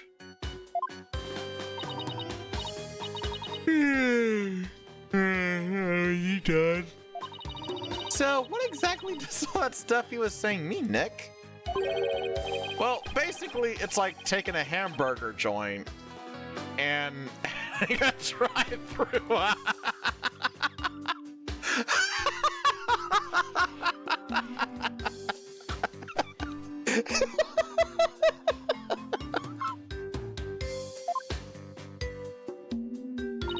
Oh, I get it. It's the same burger, but with a quicker and more efficient delivery system. What the fuck? So what Soren really wants to do is... Alright, Maya, let's hear it. What is your amazing conclusion after all of this discussion? What do you got for us? What?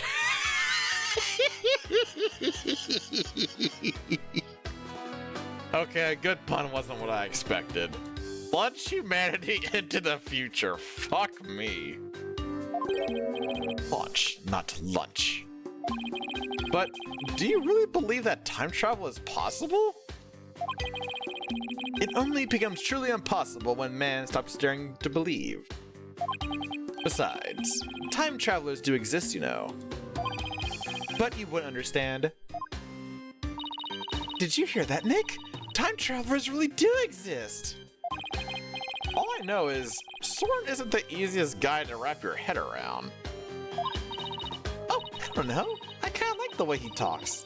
It's full of hope for the— You just yawned a couple of seconds ago, Maya! What are you on? He's more passionate than I thought, too. When it comes to inventions, anyway. Yeah. His apparent lack of concern for Ellen is troubling, though. So, I hear that the rest of the Sprocket family was opposed to your marriage. What are your thoughts on that? And he goes silent. I already got him figured out. Christ almighty. Master Soren. Umitst? Whoa! Who is this dude? Wait a minute, this guy's cool! Oh, who the fuck is this guy? I want to know more about you. You're cool. Look at his fucking, like, his monocle, like his weird unnecessary shoulder pad thing. Oh, this guy is sick looking. It is time for the meeting on next term's project.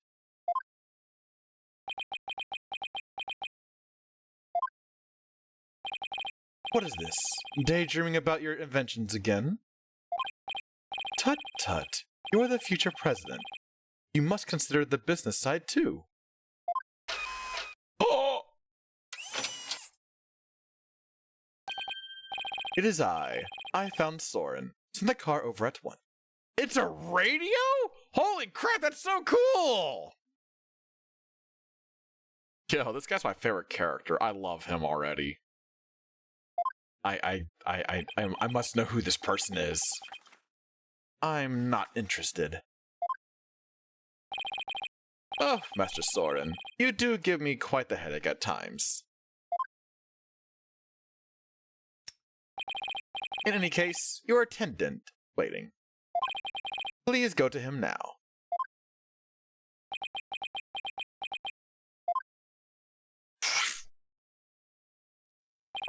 Excuse me, but who are you? Oh, where are my manners? My name is Pierce Nakati? Please, call me Pierce. Alright, understandable, have a nice day. Pierce, huh? That's such a badass name. Pierce, like, yeah! He's so cool. I am the Sprocket family butler. Nick? A butler! Also, hi, Magna. Oh, and yeah, I have a bit of sleep time of Pokemon Sleep. So, yeah. I figured people would want the starters, so I've been sharing those pictures of. I didn't know they actually still existed. I thought they were just on TV and stuff. And who might you? Don't mind my asking. Oh, I'm Phoenix Wright, Ellen White's lawyer. And I'm his assistant, my FA. I'm a spirit medium. Oh, so it is you. I am most grateful to you for taking on Miss Ellen's defense. You have my sincerest thanks. Don't mention it. So, hey, speaking. Oh, one moment.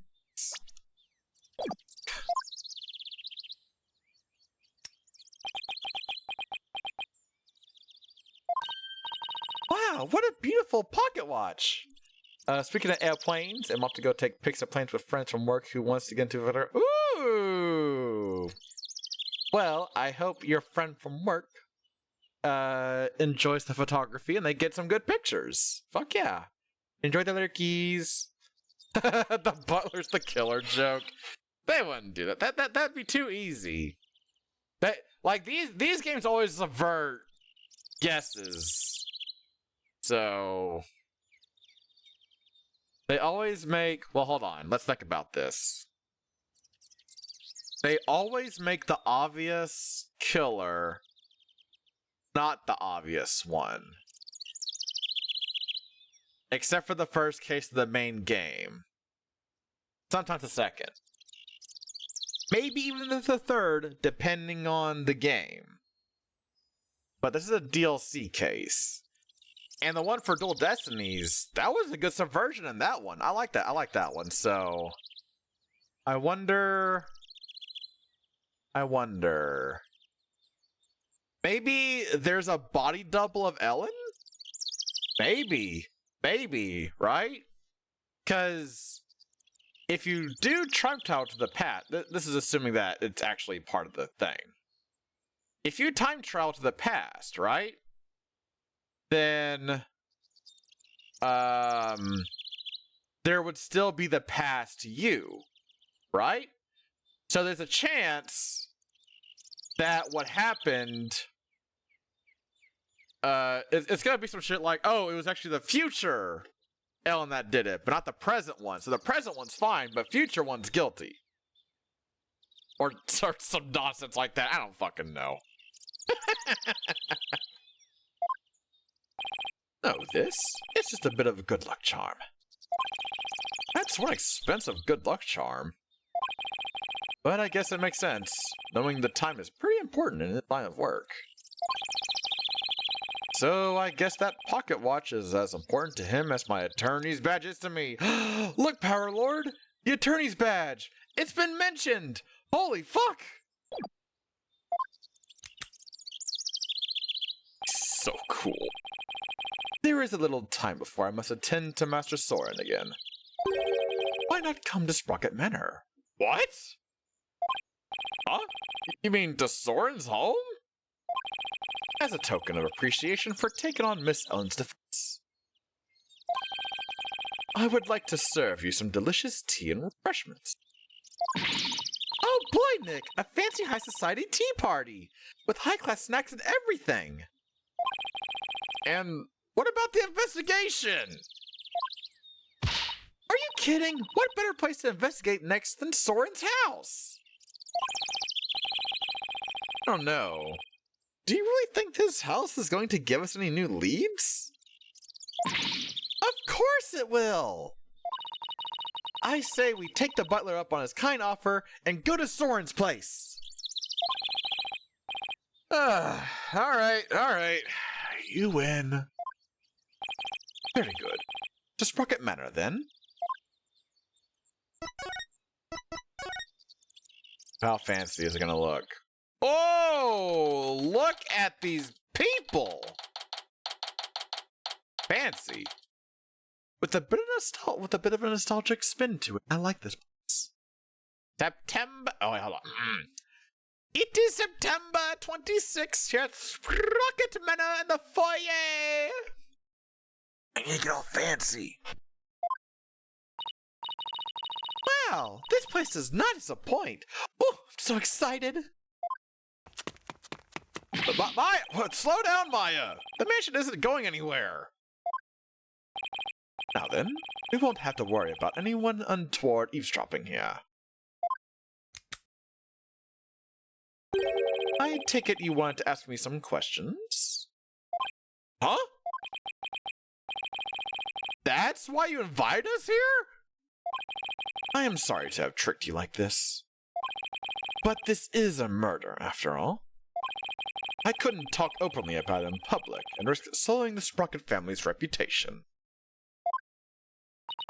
Aw, I was really looking forward to all those fancy snacks, too. There, Maya. Don't cry. This Pierce guy is one shrewd man. Hey, Nick, look at that cute vintage radio. Radio? Oh, that thing over there under the stuffed bull's head. I'm gonna take a closer look at it. Oh, God. Oh, shit! I thought I told you to settle down. Damn it, Maya!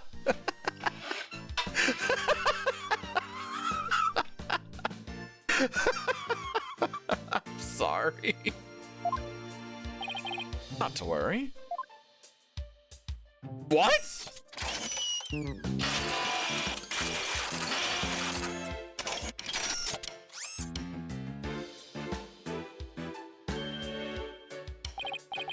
Wow, that little mech fixed it right up. Holy shit!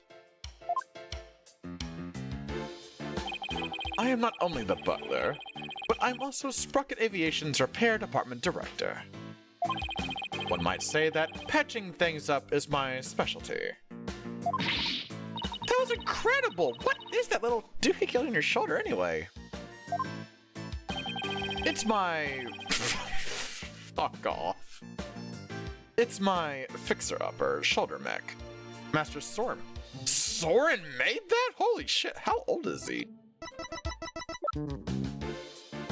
24? Fuck me. God damn. It has too many features and functions to effectively enumerate at the moment, though. That's so cool, I wish I had one of those. Same, actually. Fixing things is a simple matter. But fixing people is a different matter. Even a skilled physician can't bring back the dead. Oh, but forgive me. I seem to have gotten sidetracked. He must be in shock over Mr. Gloomsbury's death. Still, I do need to ask him some questions about the case. I should take a look around and see what I can find out while I'm here, too. Well, I did notice a little something down here already. Excuse me, but there's a card here on the floor. Well, look at that. It's a Flying Chapel key card. The Flying Chapel? What areas on the Flying Chapel require a key card, if I may ask? Mostly areas you want to keep the public out of.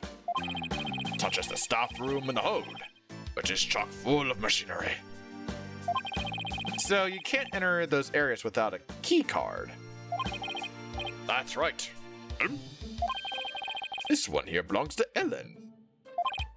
Wait, what's Ellen's key card doing here? Did Ellen come back here after the incident occurred? I don't believe so. And she was arrested by the police straight away this morning. Although, there was a strange man with a gaudy jacket in here earlier. Edgeworth. Was that man... Oh, wearing a beret by it. I love how they blur him.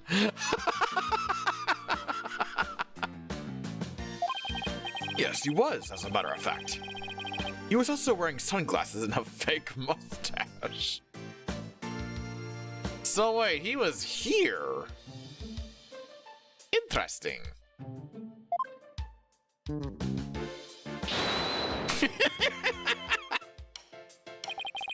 I knew it. My question is, what was he doing here? Fuck's sake, Larry. Oh, are those pictures of the wedding reception? Yes, I took them with my trusty camera. Do you mind if we have a look at that photo? Maya? No. No touch. Only look. No touchy. Be my guest. Take as long as of a look as you'd like. Maya, be very, very, very careful.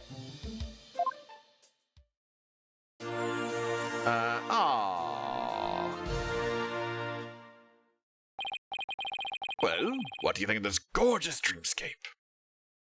Alright, let's see here. Okay, I see Pierce over there. He's looking off for some reason. Okay. There's also definitely, I do see the longer horn over there. So that's a little bit weird. Like, on this one right here, when that's not supposed to be the case. Okay. She doesn't have the pendant on. That's a little peculiar to me. Does anything else stand out in this picture? He's holding something. Got some paper in his hand. Okay. A thick fog billows across the room, making it look as if the couple were walking on clouds. Wow, look at how beautiful Ellen is here. She looks a little nervous, though. I mean, I think that's normal, if anything, for a wedding day. That's a pretty big deal. I think it's fair if people are a little bit nervous. She does, doesn't she? Hey, look, there's Pierce. Really? Where? Right there, behind the sweetheart table.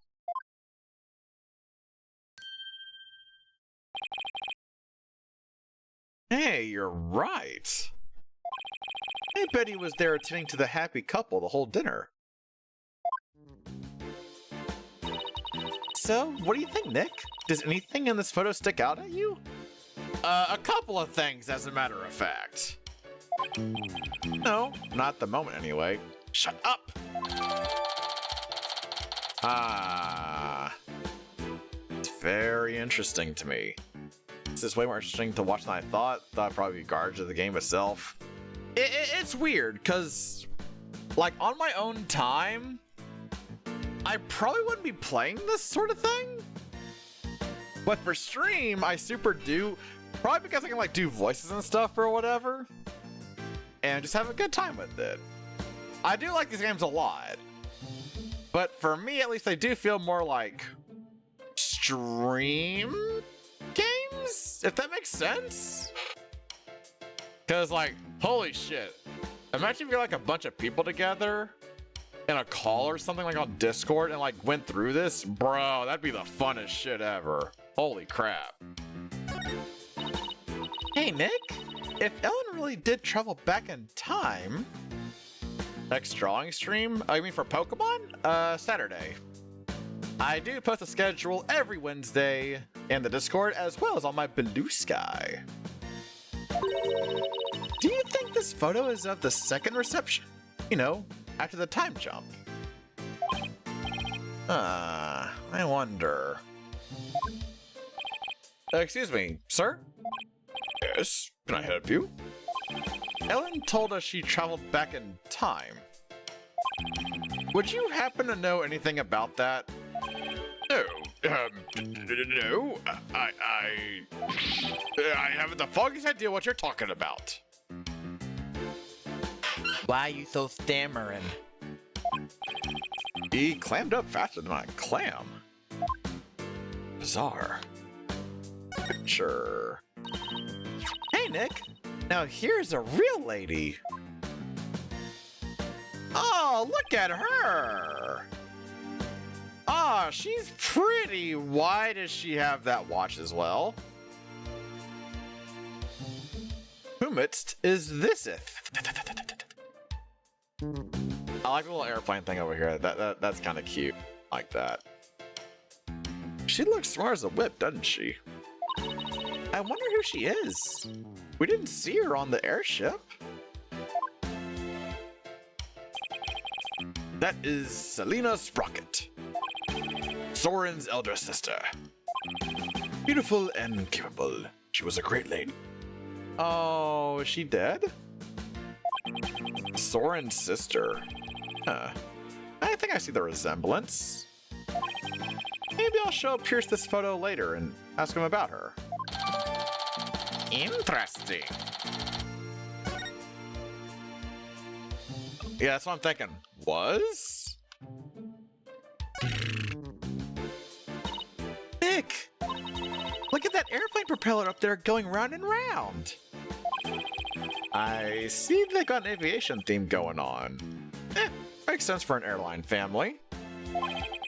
I wonder if it doubles as a fan. What if the rest of the plane were on the other side of that wall? And the wall would open up so that the plane could take off in an emergency. How cool would that be? If that's what's behind the propeller wall, then what's behind the bull wall across the way?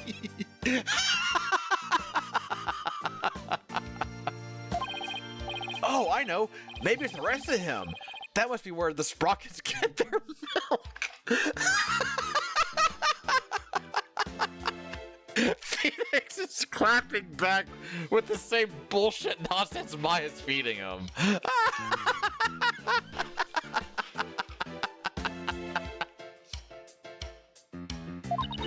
Nick. She's not gonna be like, you can't milk a bull. First of all, that's a beef cow. Fucking goddamn it!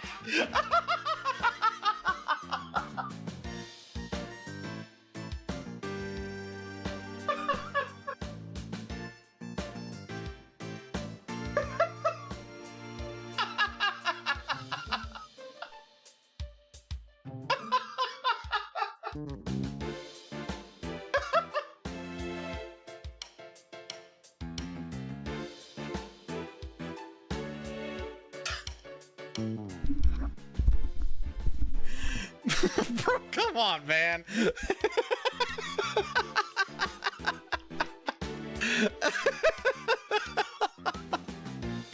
Fuck's sake. Oh, right. That's what I get for trying to play along.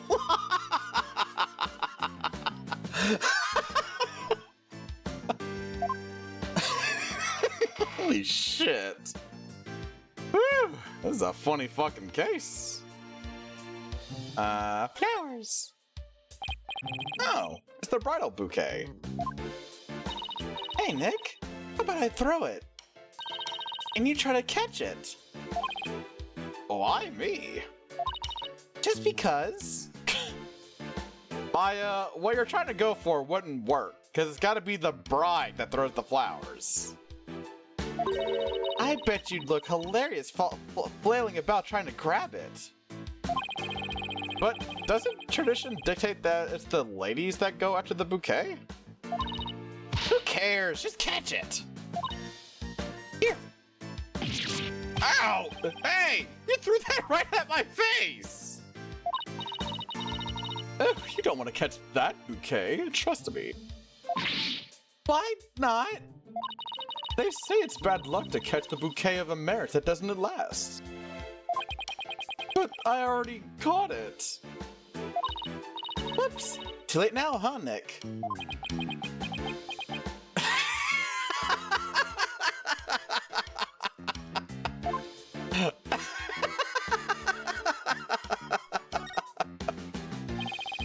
Don't you dare touch that radio again. Maya, please. It looks like an expensive antique. What are you worried about? What the fuck you mean, what am I worried about? If it breaks again, Pierce will just fix it up again. Well, don't break it again then, and we can just avoid that. I really hope he's nice enough to waive the repair bill. Bull. A bull? Come to think of it, there was a bull logo on the side of the Flying Chapel, too. The president of the company must have a thing for cattle. The bull is a symbol of Sprocket Aviation. To be as strong and steady as a bull. That's the company creed, you know. Probably for all the backbreaking labor they put their employees through. By the way, that bull logo on the Flying Chapel, the one with the rainbow wings? His name is Rady the Rainbow. Get it? My rainbow. That explains the rainbows, okay. I get it! He's a rainbow-colored bull, so he's a rainbow, right? Very good, Maya! Would you like a treat? Would you like a treat, Maya? Come on, you're a good girl. What a memorable name, huh, Nick? Yeah, for the lameness of the pun. Oh, come on, I like it! I like it. Fuck you, Nick. Alright, let's talk to you now. Yeah, even Drake's like, I like it!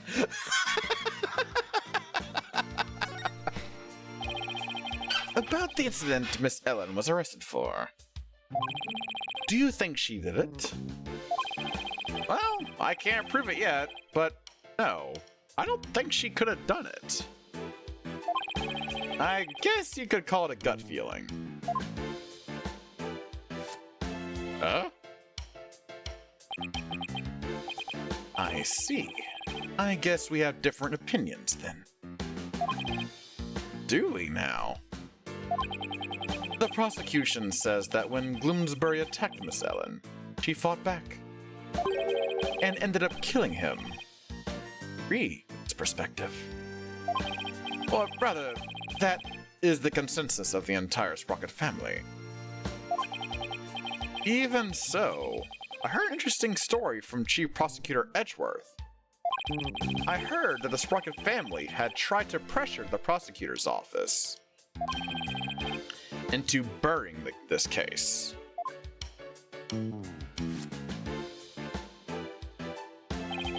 I fear you are mistaken. All we sought was merely a legal consultation. Besides, none of that matters now, as she is no longer a part of this family. Fortunately for us, they had yet to get their marriage license before holding the bouquet. Banquet. So basically, once they realized they couldn't sway the prosecution, they cut her loose. I realize how callous I must sound. But my duty is to protect the Sprocket family, and more specifically, Sprocket Aviation's future, and Master Soren, whose genius is essential for the company. I will do anything to achieve that goal, That is my job as the Sprocket family butler. You know, I think Pierce and Mr. Edgeworth would get along really well, don't you think? Yeah, I could easily picture Edgeworth with the butler. Oh, and by the way, I suppose I should tell you about this as well. It's about when the members of the extended family and I discovered the crime. Before that though, did Ellen say anything to you about traveling through time? Here he goes again with this fucking... She must have been... There is no need to take such a claim seriously. Soren himself said that time travel was possible, though. Master Soren said that. It sounds like he is still stuck in the past. He is psychologically stuck.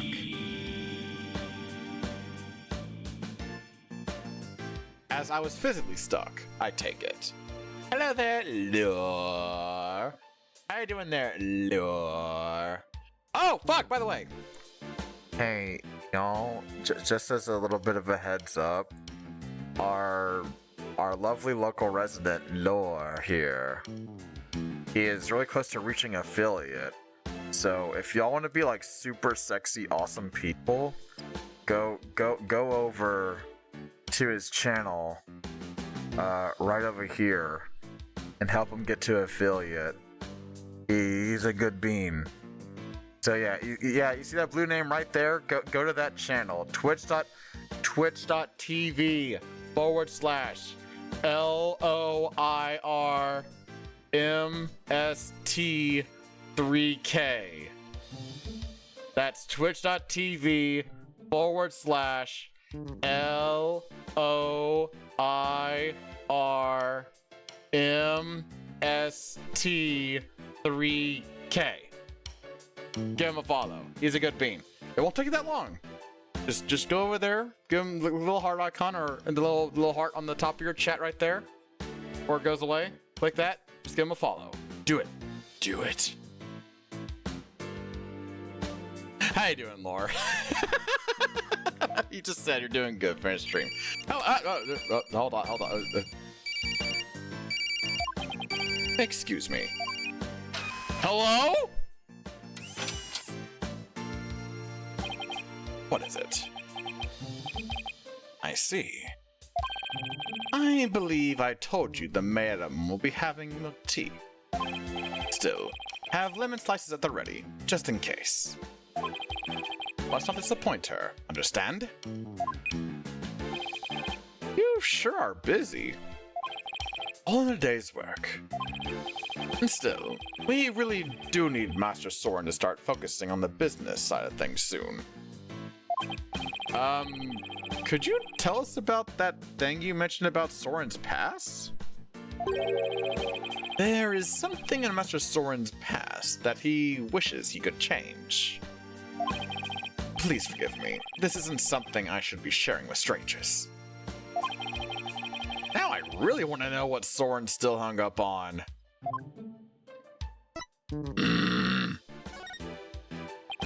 Alright, disregarding that then, how about the crime? It was sometime after the reception. Some of the master's relatives and I went to clean up the reception hall. And that is when we saw it. Oh. A woman standing in front of the victim, the bloody murder weapon in her hand. It was none other than Miss Ellen.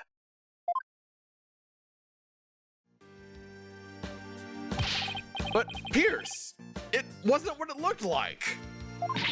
That's right, she just happened to find the body. I do not know what Miss Ellen has told you, but what we witnessed was unmistakably the moment immediately after the deed had been committed. The deed. The dead deed had been committed. And that is what I told the police who came in response to my call. I see. So Pierce was the one who reported to the police, huh? Yeah, go check out Lore. Get him to affiliate. Why don't we? Do it. Do it. Oh. Pierce. The woman in this photo is Soren's older sister, Selena, right? I don't think we've met her yet. Oh dear. Yes, about that. He seems hesitant all of a sudden. If you wouldn't mind, could you tell us about her? All right, very well. She's a big part of Master Soren's past, after all. Soren's past? Oh?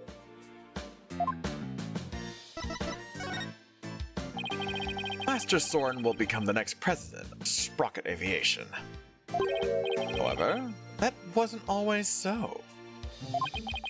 Miss Selena Sprocket, Master Sprocket's eldest sister, was next in line.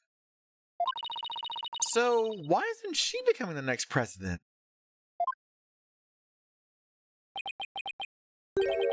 Because she died in a car accident. Oh. What? I had no idea. Actually, Master Soren was also in the car with her at the time of the accident. Oh, shit. Losing the sister he loved right before his eyes devastated. Oh.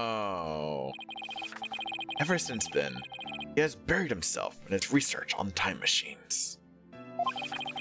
He also became a quiet and meticulous, almost compulsive, note-taker around then. Survivor's guilt? That's actually a thing? Huh. I wasn't aware that was a phrase. Survivor's guilt. Okay. Huh. Never thought about that.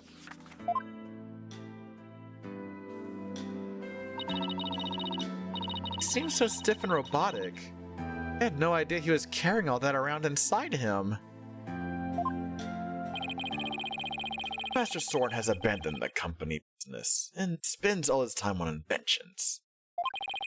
As the family butler, I am truly concerned. I believe it is high time to let go of the past. Why the fuck are we still going on about letting it go and moving on? God damn it! I had enough of that with Nayuta! And now he's bringing it back. God damn it. It is a mental condition that occurs when a person believes they have done something wrong by surviving a traumatic or tragic event. Jesus. Oh, fucking hell. Hey, Nick, what are you doing here? What are you doing here? Larry? Oh, man. Angie gave me a heck of a hard time. But Larry, what are you doing here? I came to promote my new character, Q Piglet. No, you didn't. Came to get your fucking wallet, I'm assuming. I was hoping Sprocket Aviation would do some kind of tie-in with me for it. Wow, I didn't know Larry was such an aggressive businessman. You can learn a thing or two from him, Nick. Why don't you promote your agency to them? Now's not exactly the time for that, in case you haven't noticed. See? And this is why you'll never be rich. Shut up, Maya! Actually, Larry, I've been meaning to ask you something. You were there on the Flying Chapel yesterday, right? Huh? What was I? What were you doing there? Nothing? Whatever it was, I bet it wasn't anything to be proud of, but never mind that. Did you see anything that had to do with the case?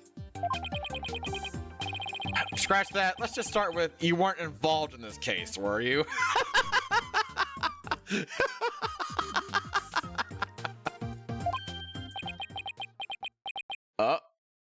His mustache! Larry? He just ran away! He didn't even say anything! He just bolts!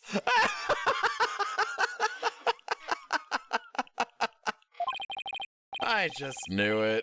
Something smells, it's usually the butts. Come on, Maya, after him.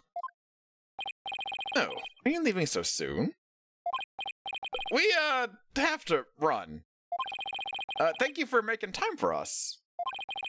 I know you have to investigate, but please try to spare the families you do. Yes, of course. Larry! Larry! What the fuck are you doing, dude? It's September 26th, 6:27 p.m. And here we are at Sprocket Park, Mooring Dock. There he is. Hey, Larry! Hey there, friend. Fancy meeting you here. He's such a bad liar. There's nothing fancy about it. All we did was follow you. So, tell me, Larry, why did you run away like that? Huh? Me? I don't know what you're talking about. A bolt of inspiration from my new picture book hit me and I had to run is all. It was like a cupipany. You dig?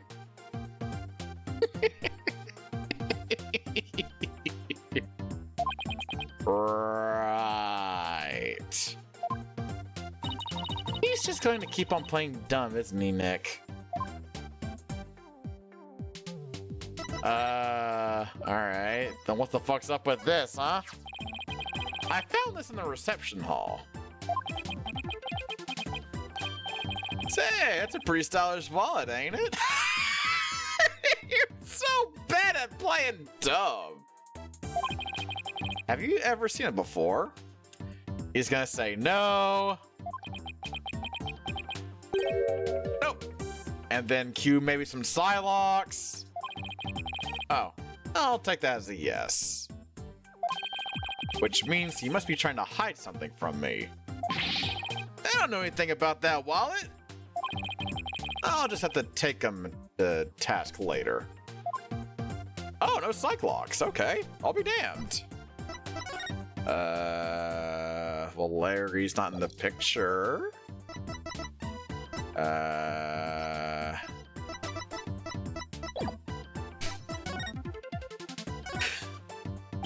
Rusty Cyclops would be really funny. Come on, Larry. I know you were on that space airship. Spaceship. So, what did you see? I didn't see anything! I didn't see anything because I was never on that stupid airship. Fucking Christ! Okay, he's got two. Alright. Cyclops. You say something?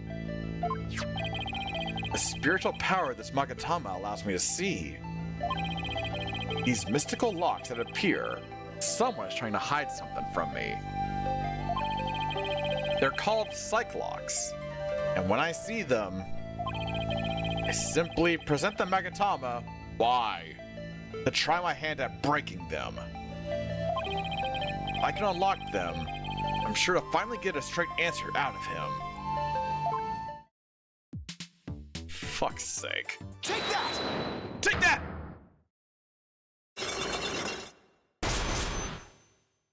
Alright, Larry, what are you hiding? This is no time for games, Larry. I will find out what you're hiding. I'm telling you, Nick, you got it all wrong. I got nothing to do with this case whatsoever. I would love to see like another one pop up. Oh, come on, Larry. Even a baby could see through such a blatant and obvious lie. Nothing whatsoever, huh? If you weren't involved, Larry, then you wouldn't have been involved with this person. Or her, obviously. Take that! You're the one who brought Ellen to my office in the first place. Yeah, exactly. And all those cops, by the way, nothing to do with the case whatsoever. Isn't gonna cut it this time, Larry. If you have to lie, at least do a better job of it.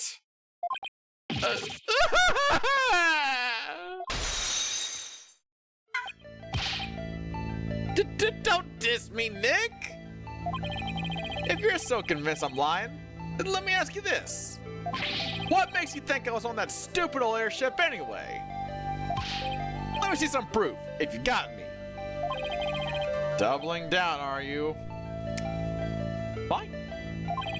You want proof, Larry? Here's proof that you were on that airship. Take that! Uh-oh.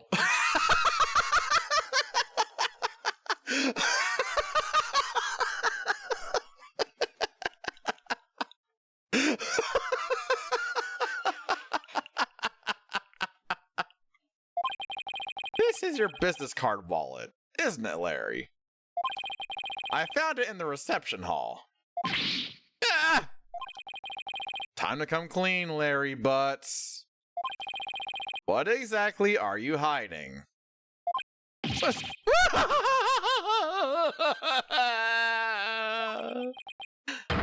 Alright, fine, you got me. I'll tell you everything.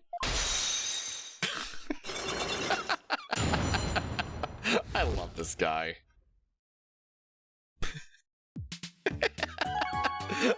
This fucking animation's so good. Alright, Larry. What is it you saw on the airship? Larry, what were you doing on that airship anyway? Well, I went there to deliver the welcome to our wedding sign they ordered from me. Huh. I didn't know that you took on real jobs like that too. Well, for your information, my wedding welcome signs are very popular on the net. And that's how you met Ellen? Uh-huh. I mean, I'd seen her in the photo for the welcome sign, but seeing her in person, the way she smiled at me and said, "Thank you." I feel like I've been hit by lightning. And that's when you fell in love with somebody else's bride, huh? Holy shit, dude. So, were you invited to the reception? Can't you believe they told me only family and relatives could attend? With the mustache is so fucking funny. He looks like Luigi. Mario!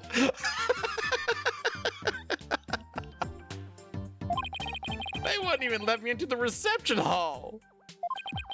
Smart move on their part, I'd say.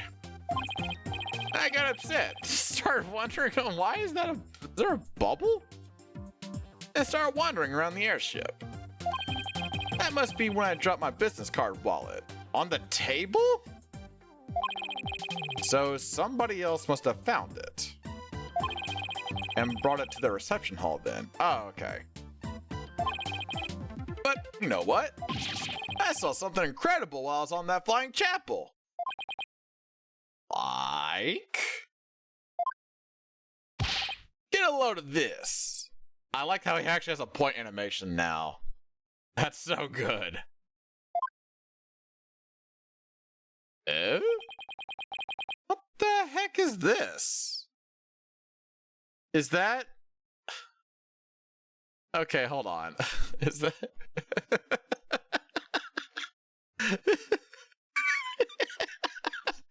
Is that supposed to be a motherfucking pterodactyl?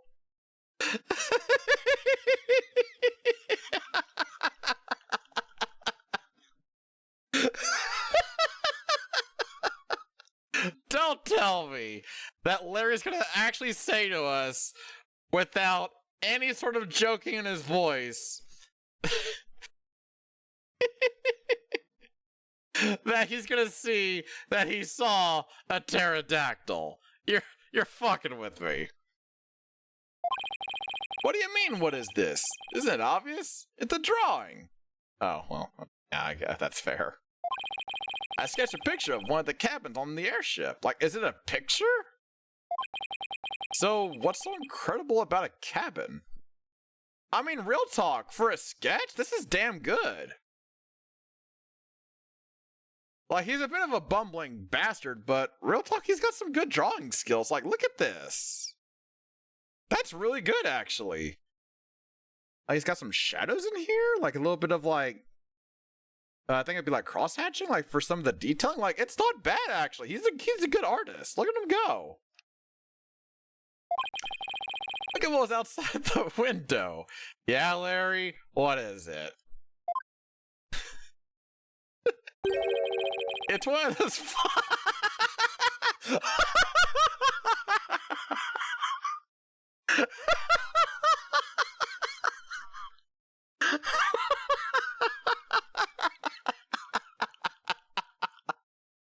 He's for real gonna go with this story, huh?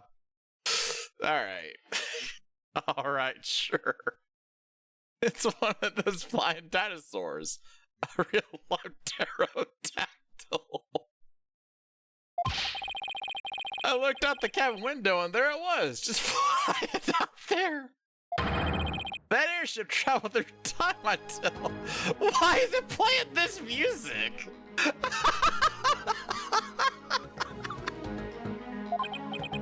What? What?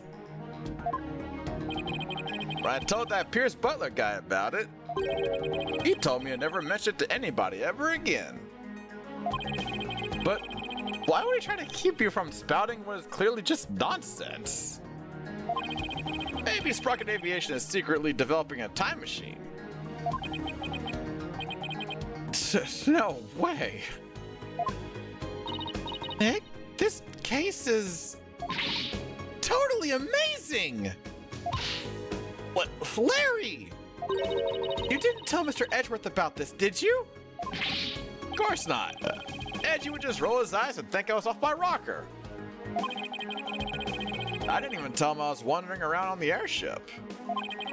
I told him I met Ellie at the mooring dock and we ran away together. Yeah, I can see Edgeworth's eyes rolling it right out of his head had he heard about this.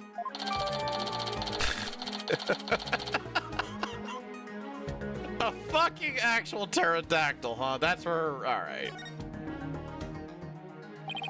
So Larry also experienced the time slip somehow. But how is that possible? Hey, Nick. I'll be taking my card wallet back now, if you don't mind. Chris's card wallet swiped back by Larry. Oh, yeah. This is for you. What is it? Oh, the flower petals. It's a picture of the hold. I took it when I was wandering around the airship. Okay, hold on, let's see here. Okay. Wait. Okay, my mind is immediately thinking of things. First off, she's writing with her right hand, like on that note, right? Not sure this is important, but looks like there's some kind of spillage happening here. Maybe? Not sure. That could just be the door. Here's the flower petals that we found on the body. Okay. These two are here. This is the one where the body was found in. Although, wait, no, because in the other one, like the actual thing, yeah, also had the long horns. Curious. So they were swapped out down here, is my guess. Okay. Alright. Interesting. See? There's Ellie right there in the middle. The hold? Yeah, see? Right here on the diagram.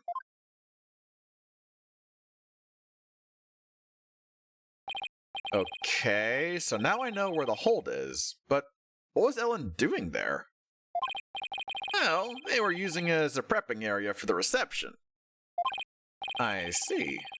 And around when did you take this? Before the reception. I took it while Ellie was getting everything ready.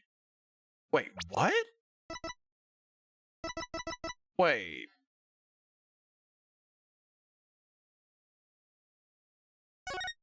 Before the reception?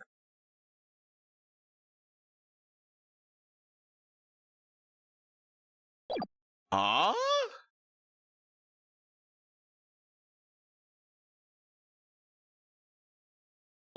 Interesting. So this was taken before the incident occurred.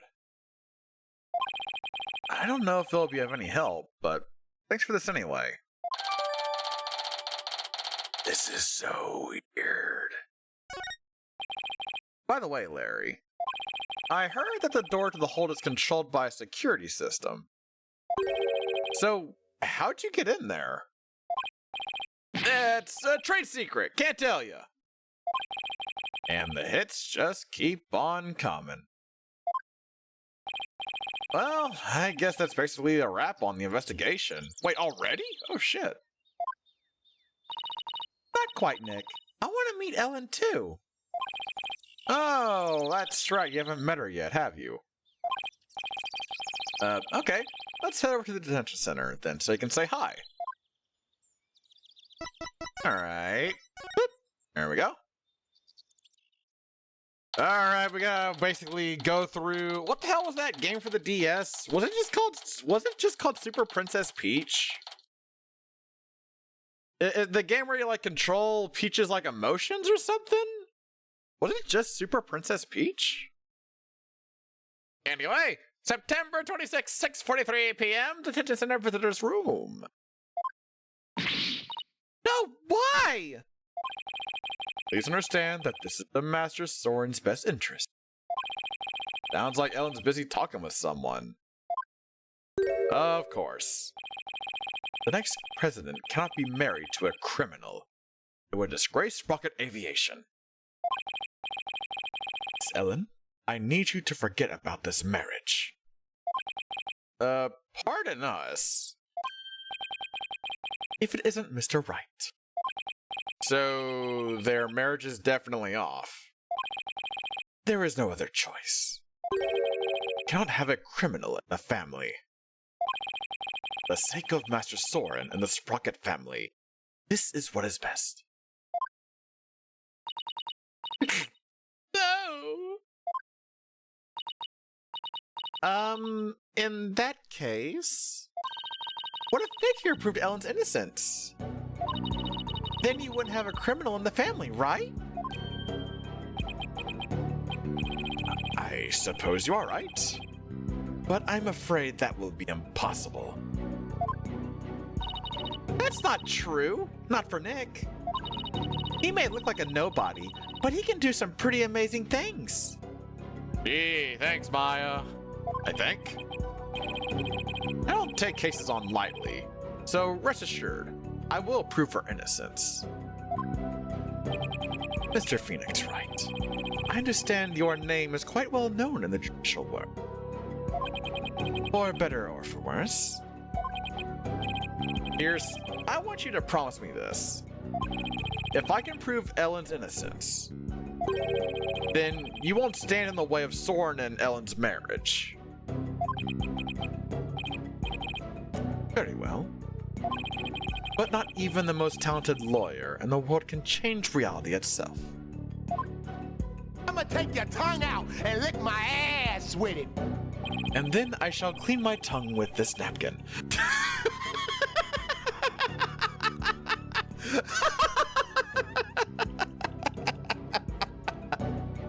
And then I shall wipe. Just a picture. That's disgusting. And the reality is, Miss Ellen is guilty beyond a shadow of a doubt. I believe that's where you're wrong, Pierce. I'm clean! I swear I am! Obsessively, compulsively clean! Just as clean and pure as this pure white dress.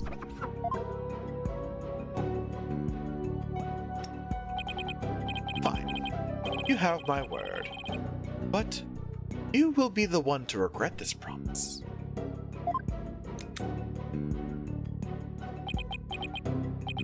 Now, if you will excuse me.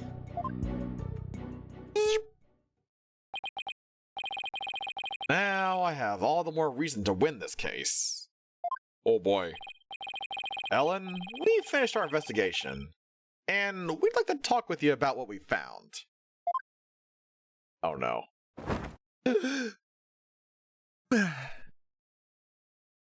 Okay, so what did you find out? In the course of our investigation, we heard that you had been seen standing in front of the victim with a murder weapon in your hands. Oh no. No, no, no, no, no, no, no, no, no, no. No. It wasn't what it looked like. It's true, I was holding the murder weapon. But when I found him, he was already dead. Nani? I panicked, and I was hoping I could go back in time again, like I had done earlier. So I picked up the timekeeper from the pedestal and brought it over without thinking. You were so desperate. You were ready to try anything, huh? Unfortunately, that sort of behavior makes you an easy target for the prosecution. Oh. And as for your little trip through time, none of your in-laws could confirm your story, I'm afraid. I see. The only exception is Larry. He said he saw something. Really? What did he see?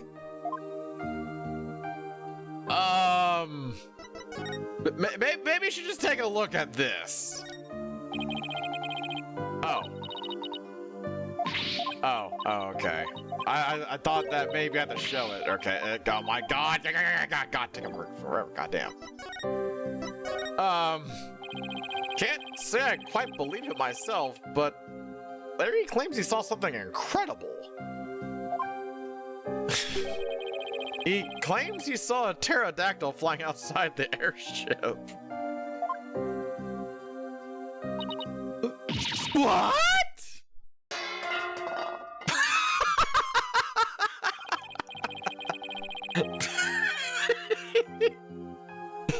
Not only that, but apparently Pierce Nicoti told Larry to keep quiet about it. The fucking clattering.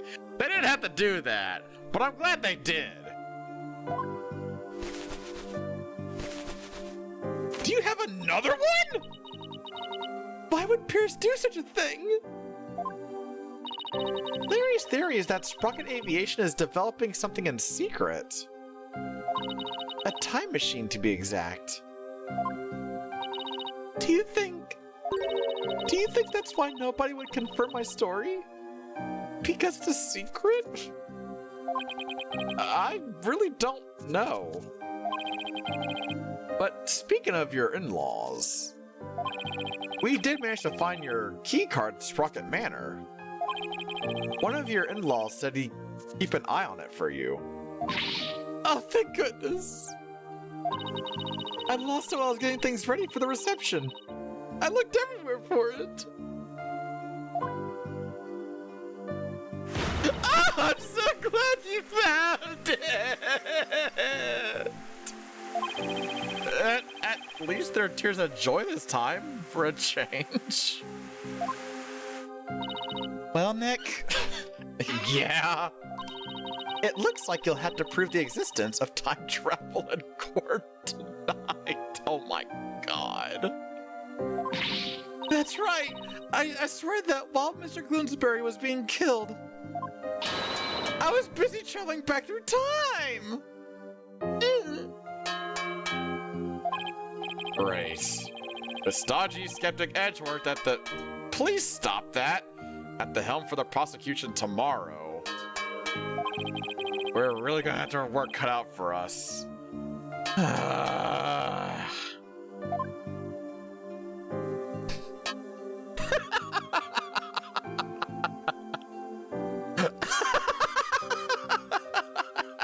The fucking cutoff. Holy shit, y'all. Oh my god. I have no words, except it is that time, y'all. Time for breakies. What the fuck? This is,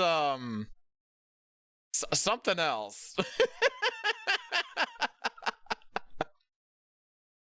So, take this time, y'all, to get some food, get some drink, take care of yourselves. Oh, wait, is Pretzel actually working again? I should double check that, actually. Pretzel, are you working now? Are you done having those weird issues? Yay! It is! Yee! Awesome. Alright, let me find some good shit here. Let's go with Synthwave. Synthwave's always a safe one. There we go. Bada bing, bada boom. Yeah. Alright, there goes that. Let's see. What time is it? It's currently 8 to the top of the hour. We can do 7:10. That's like that. Well, I'll do 15. I think I need a little bit more time. There we go. There we go. All right. I will see you lovely beans later. Ta-ta for now.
love how that's just something I can expect from now on.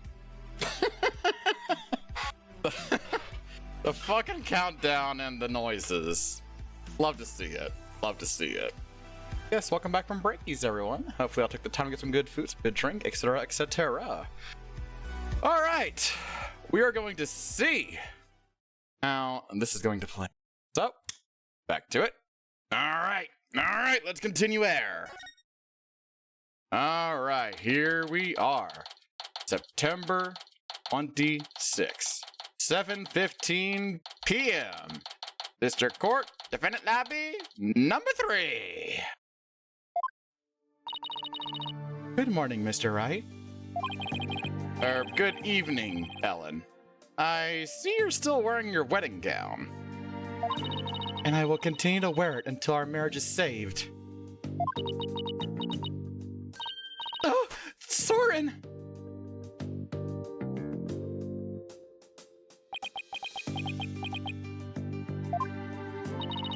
Do you think he came to see how she's holding up? Oh no. Soren, my love, you came all the way to the courthouse just to see me? Oh, Soren, I don't know what to say.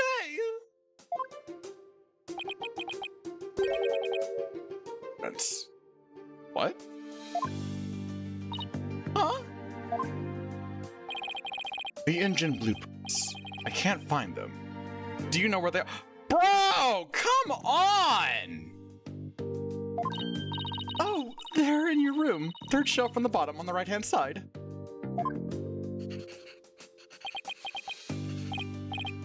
I see. What? He's leaving already? Tell me he came just to ask about some stupid blueprints? Is he really that cold of a person? Or is that just how he comes off? I wonder. What about me, Soren? Oh. Ellen? Back.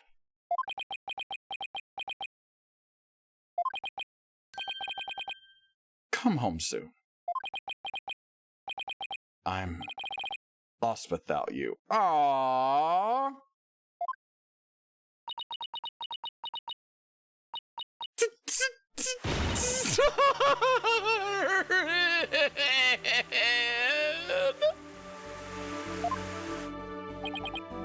Later. Looks like showing your vulnerabilities is the fastest way to capturing a woman's heart. You should take notes on this, Nick. Please leave me out of this. Anyway, it looks like Soren isn't big on words. But it's clear that he cares about Ellen. Knowing that, I actually feel kind of relieved.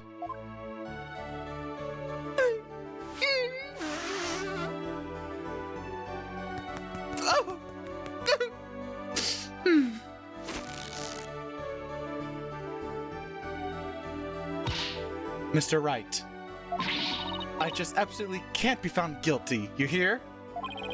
Don't worry, I'm going to do everything I can to prove your innocence. Thank you, Mr. Wright. The trial's about to start, sir. Edgeworth. Knowing him, he's not going to yield an inch. Well, yeah, fucking obviously. So, I've just got to fight with everything I've got and save Ellen. Alrighty, here we go! September 26, 7:19 p.m. District Court, Courtroom number 6. Back in the courtroom again. Court's now in session. All rise! Court is now in session for the trial of Ellen Wyatt. Yeah! Look at that fucking outfit! That looks so sick! So, this game has special outfits. We saw Athena's earlier that makes her look like she's from Trabian or whatever. They motherfucking Phoenixes is El Tigre. That's so good. I love it. It's so awesome. Defense is ready, Your Honor. The prosecution has been ready for a while, Your Honor. Seeing so many familiar faces gathered together like this, I feel as though I'm at a grand reunion. It makes me want to go out for a dinner and a drink, reminisce with all of you. Oh, that sounds like a great idea. I was dying for a real burger the whole time I was away. We can make it a welcome back party for Maya. How about it, Edgeworth? I have no intention of cavorting with my enemies. Now then, Your Honor, let us start this trial at once. Oh, still not one for lighthearted banter, are you, Mr. Edgeworth?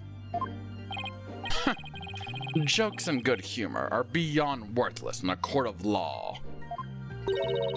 Guess we'll just have to have the party without him then.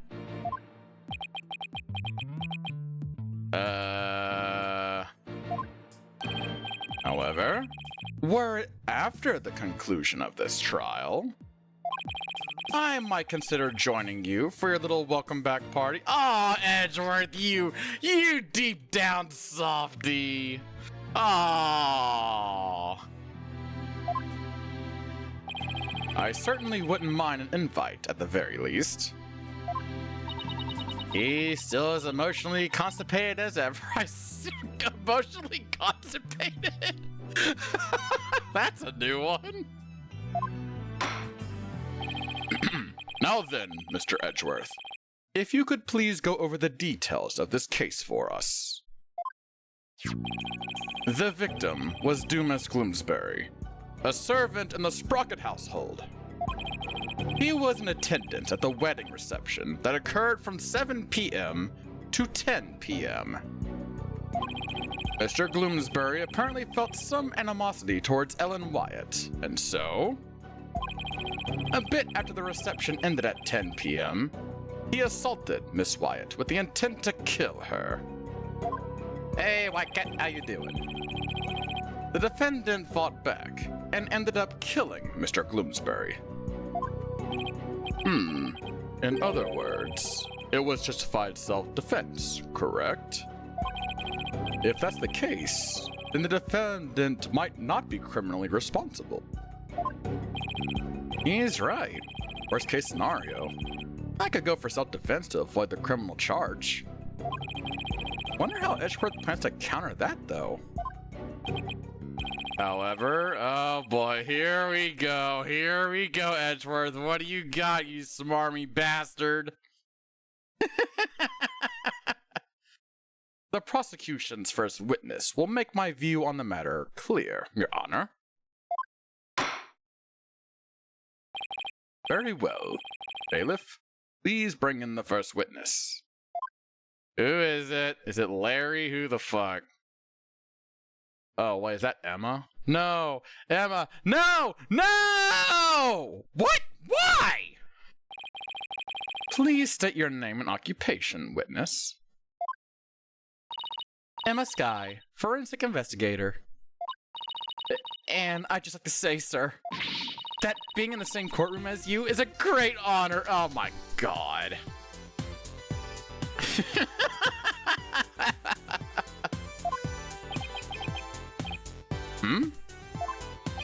Oh, that's right. You're a fan of Edgeworth's, aren't you, Emma? We're good friends and all, Mr. Wright. But just this once, I intend to faithfully and fully testify for the prosecution. And I do mean that wholeheartedly. I expect no less from you. Yes, sir. I'm going to do my very best. Looks like you lost the popularity contest to Mr. Edgeworth, Nick.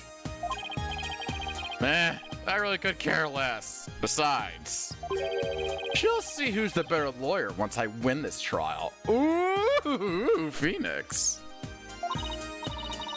Yeah, maybe then you'll actually really care less.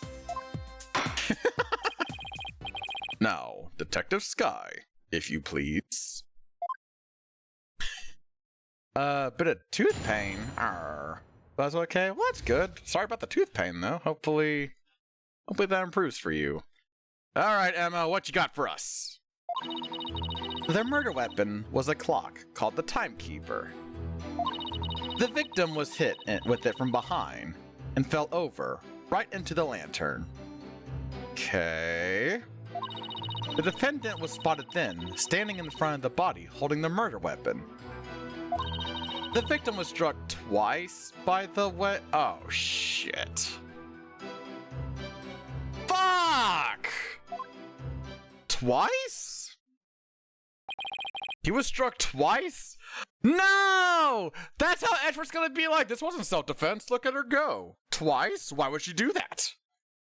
God damn it! That's right. There's no mistake about it. Fuck.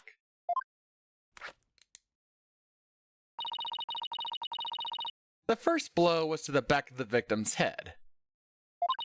It was hard enough to knock him unconscious. Yet, despite the fact that he'd been immobilized by the first blow, the defendant delivered a second, fatal blow to the side of the victim's head. Which means... what exactly?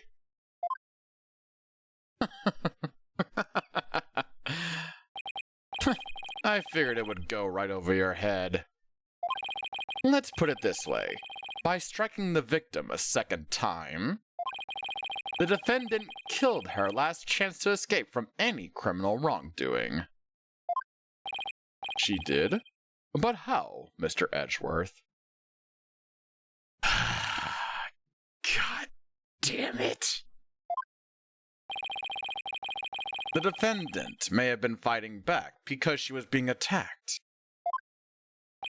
However, she then went on to deliver a fatal blow to a man who was already fully unconscious. Nick, is he saying what I think he is? I don't feel so well.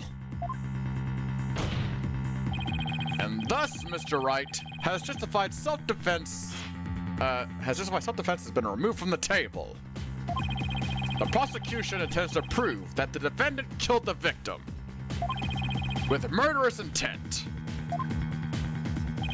Allow me to blatantly submit the victim's autopsy, you bastard!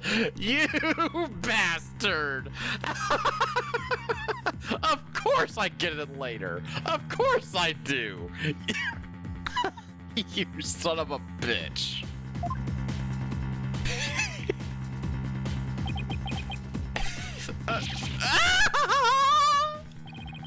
So that's why he was acting all smug.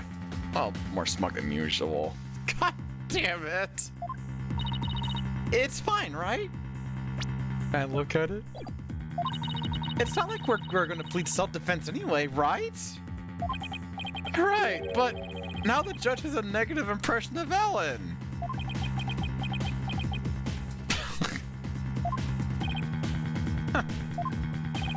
He may not get to prosecute much anymore, but he definitely hasn't lost his touch. All right. Sure. Now then, Mr. Wright, you may begin your cross-examination. Let me look at this real quick, hold on. Okay, let's see. Time of death. Wait. 10-1? Huh?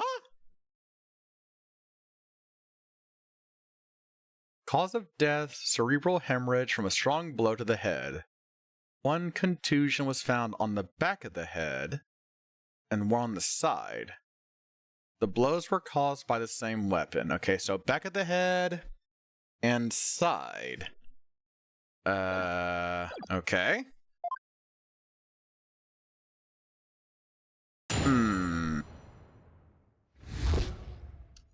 Alright, what do we got here?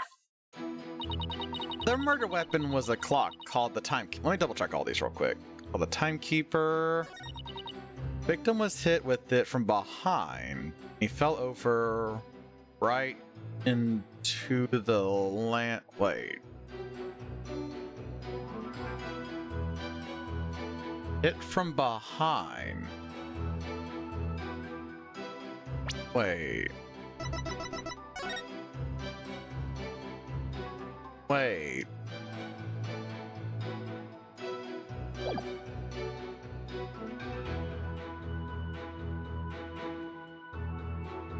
I'm gonna play it safe. I think I got it? Question mark? I'm just gonna try this. Objection! Detective Sky, I'm afraid I had to apologize in advance. Yeah, because if he was hit from behind, we should have been able to see the blood mark on the back of his head. Also, he would have been face down. So, what the fuck? For what? Good driver. Well, I mean, if that's what you want to drink, Miss Sky, but, you know, it's a little bit early in the day to be drinking on the job, just saying. Sorry. Hey, sorry, how you doing, bud? Good to see you. How you doing? For embarrassing you in front of your idol. What do you mean? If you take a look at this photo of the crime scene. Oh, there it is. There's that face and there's that sound. I love how it's my voice, but I just associate it with you.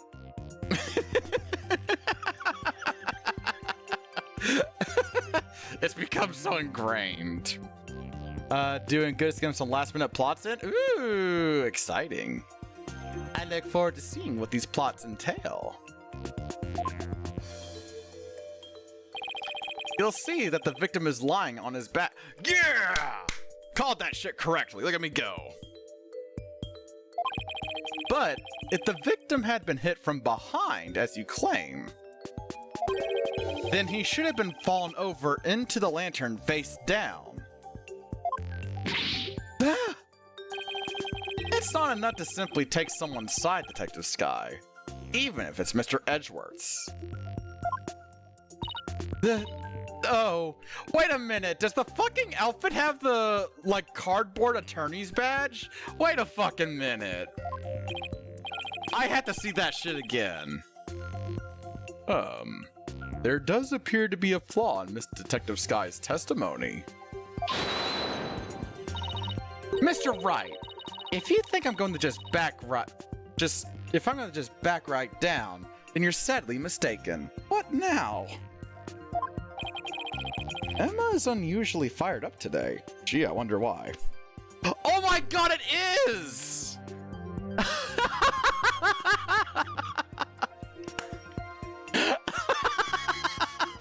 Capcom?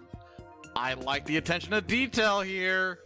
They actually made his fucking attorney's badge the little cardboard one. That's awesome.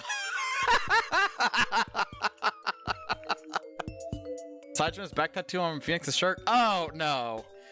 This is LT Gray's costume from, what was it, the third Phoenix Ace Attorney game? Justice for All, I think it was. Also, hemno, Guyan. Hemno. Hemno, how you doing? Don't forget, she's in front of her hero, Nick.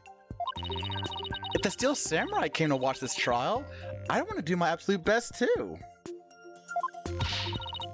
Listen, Mr. Wright. It's entirely possible that the defendant moved the victim's body after he fell over. In that case, there wouldn't be any contradiction, right? Indeed. That was an excellent counter-argument, Detective. You can count on me, sir. Ah, cough!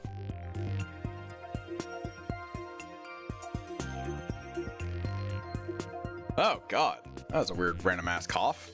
Came out of nowhere. So, What get to say to that, Mr. Wright?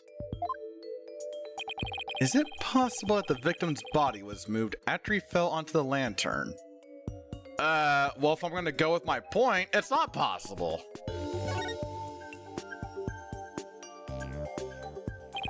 Sorry, detective, but there's no way the victim's body was moved after his death. Oh, really? And what makes you so sure? Let's look! Let's see. Why would it not be possible to... Oh! Oh yeah, this right here, right? Yeah, if it was... Yeah, if it was face down but then turned over, it would have fallen off. Yeah, okay. Oh. One look at this here, and it should become obvious. Take that! Those broken bits of the lantern? Makes your week that much better? Aw, I'm glad to hear it. Glad to hear it. I like to make sure people have a good time around here. Fuck yeah. Yes. If the body had been moved after the fact, those fragments would have fallen off of it. But, as you can clearly see, they're lying perfectly undisturbed on top of the body. This means that the victim must have been lying face up from before the lantern even broke. The fragment. You're right! But wait a minute. If that's true, then when was the victim killed? It's the policeman! I mean, the lantern was still whole during the reception, right? Right. Which means we've just overturned a major assumption about this case. If the victim was already dead before the lantern was even broken, then the body must have been inside the lantern since before the reception started. In other words, the defense asserts that the victim was killed before the wedding reception. What?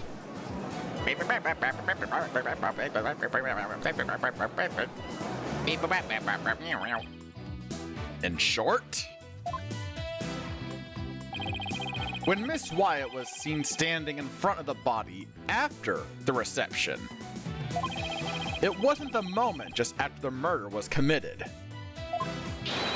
It was the moment she happened to discover the body, just as Miss Wyatt claims. Ah! Objection!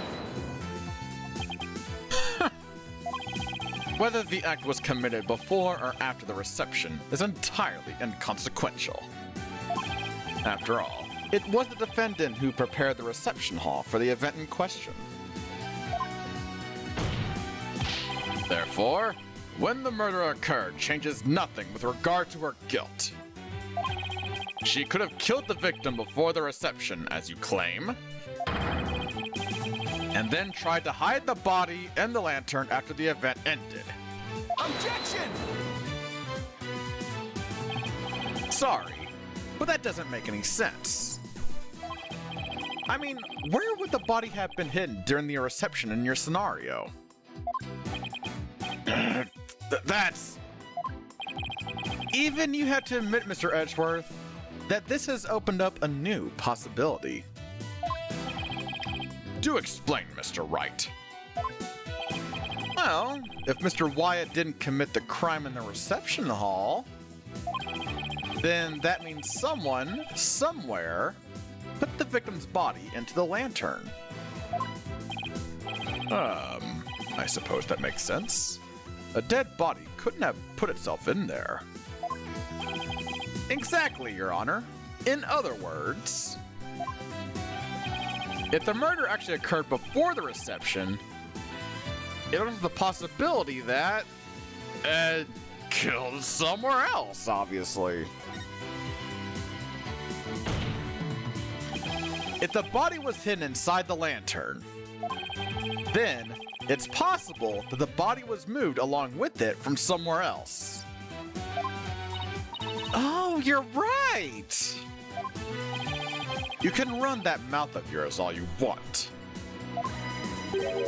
But do you have any evidence to support what's coming out of it, Mr. Wright? Of course I do. I think the answer lies in that piece of evidence.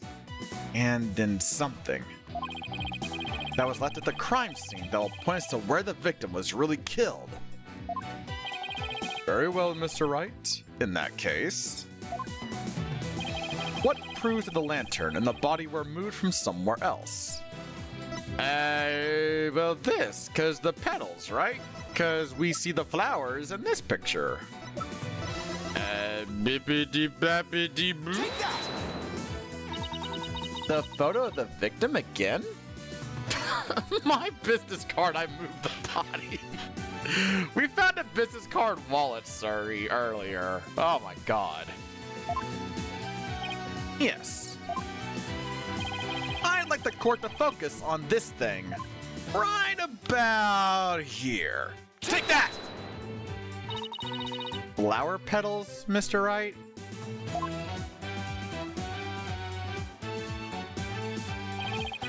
These petals are from a kind of flower that were not present in the reception hall. This means they must have gotten into the lantern when it was somewhere else. And just where do you propose this somewhere else to be, Mr. Wright? I propose that this piece of evidence will tell us where the flower petals came from. Bada bing, bada boom, bada ooh, ooh! Take that! Please take a look at the flowers in this picture of the hold. Notice how their petals are of the same shape as the petals in the crime scene photo. Corpse Couriers? That sounds like a death metal band. Hello, Australia. We are Corpse Couriers. 1, 2, 3, 4.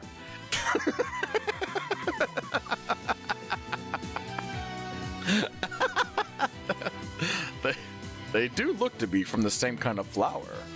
Objection!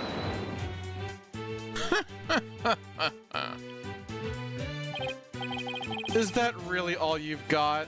Well, what the fuck do you got to counter that then, Edgeworth? A flower is a flower is a flower. They're all the same.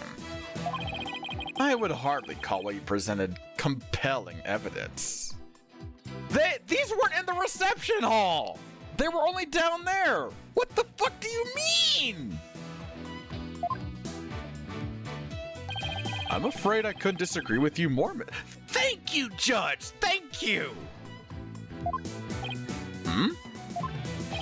I gave a flower of this type to my lovely wife once when we were young. So I can assure you that this is a very meaningful and compelling evidence indeed. Wait, because the flower's in the picture, not because of... Alright. The soundness of my judgment in this matter is backed by nothing less than pure... Oh my god. But Your Honor! Let it go, Mr. Edgeworth, and move on. It's clear you don't know much about flowers.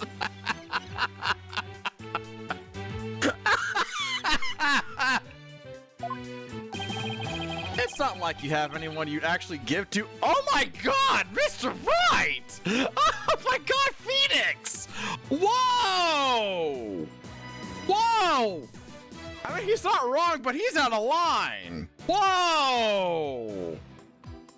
Oh my fucking god! It's not like you have anyone you'd actually give any to, after all. But maybe you should study up on them, just in case the opportunity presents itself. This from the man who only knows the names of 3 types of flowers. That's hardly relevant to the case. Why are we having this petty insult match? What is this?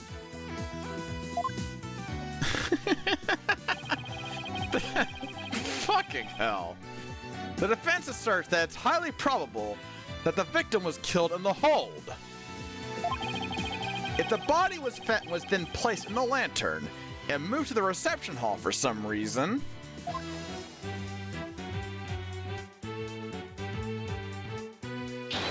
it would completely destroy the prosecution's case.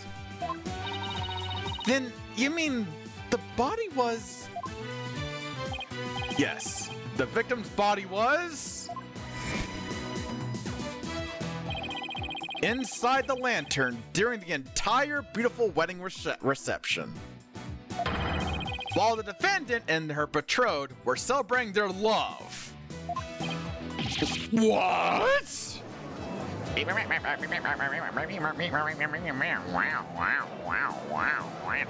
Objection.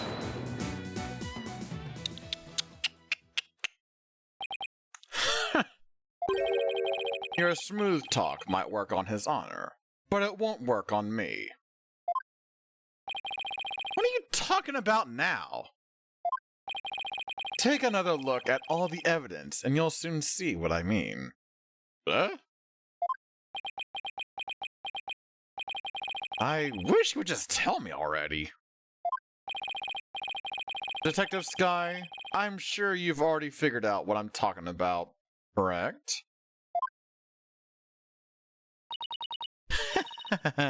Of course, sir. What? What do y'all know that I don't? Stop smiling like that. Fuck you. Mr. Wright is the only one here who hasn't. Fuck off and tell me! Why don't you leave this to me, Mr. Edgeworth?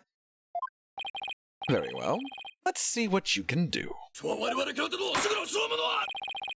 Detective Sky, please give your testimony to this court. What are you talking about? About what? What do you got? The victim could not have been killed before the reception. Why? The autopsy report states that the estimated time of death was after the reception. True. And that estimated time of death is correct. There's no way it could be wrong.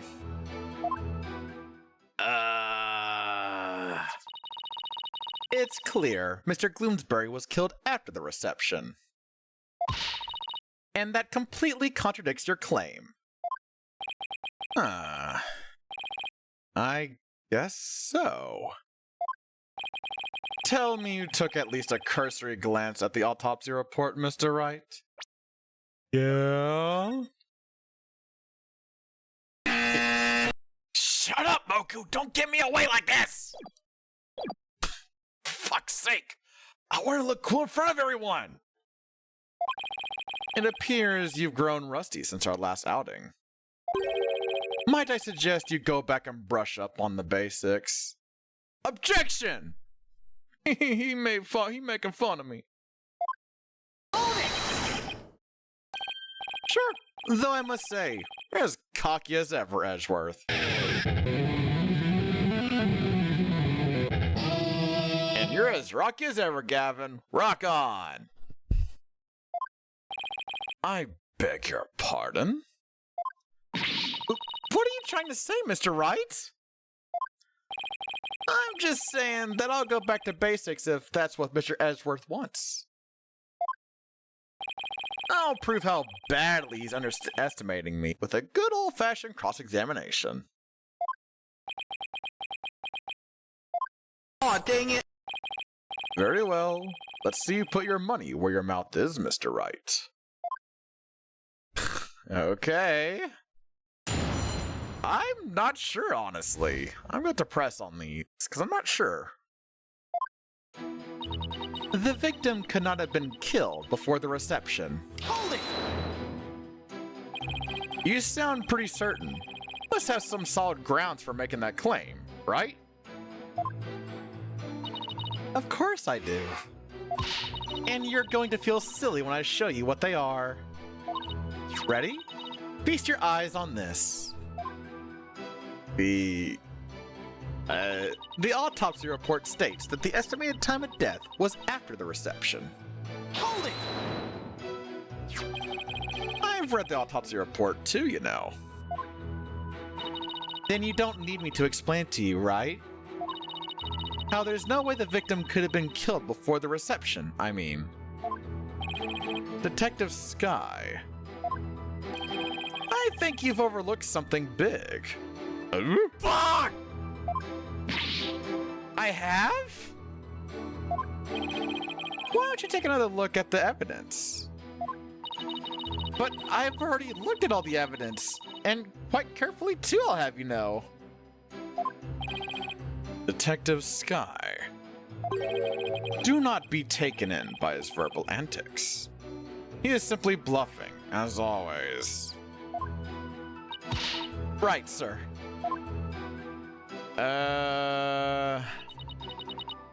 Look at the evidence. Okay. So I'm trying to work out time of death stuff. What would work with that? I mean, there's the timekeeper, but I don't think it's gonna do anything. Well, yeah, I thought I didn't see the fuck go off. So I'm just like, wibbly wobbly, timey wimey stuff. Well, that one was instant. That was just weird. Twitch, you good, boo? Okay, what deals with time stuff? There's no way it could be wrong. So what would be a way to make it wrong?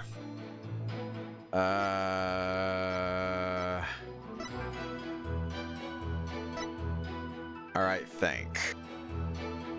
There's no way it could be wrong. What could be a way to make it wrong?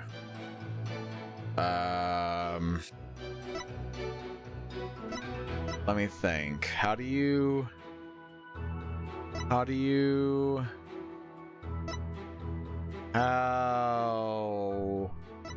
Oh, wow.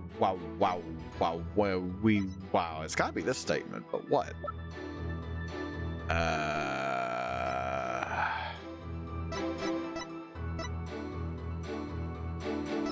Oh, wait.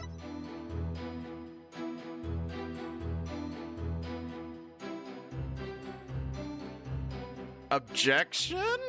Objection! Yeah! The ice! Oh my god!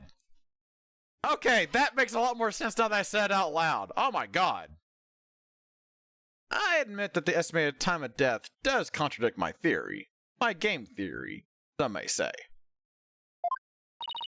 Finally! And that means your theory that the victim was killed before the reception is still entirely plausible. Huh? What makes you think that? The killer could have falsified the time of death by using a certain item in the reception hall. Please take a look at this photograph. Whenever I do, it makes me laugh. Ha ha ha. And what is that contraption, Mr. Wright?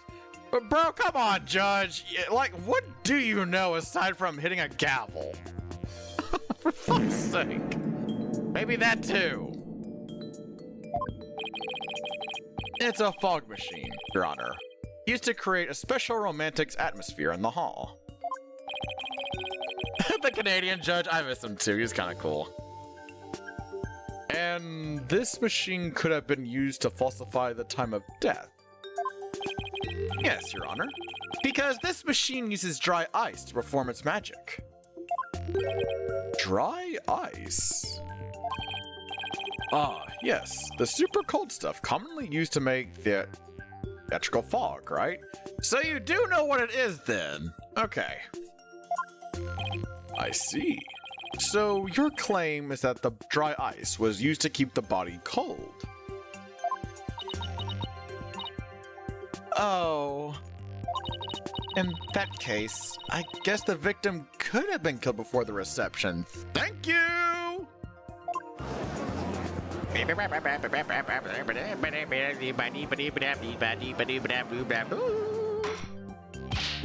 Order! Order in this court!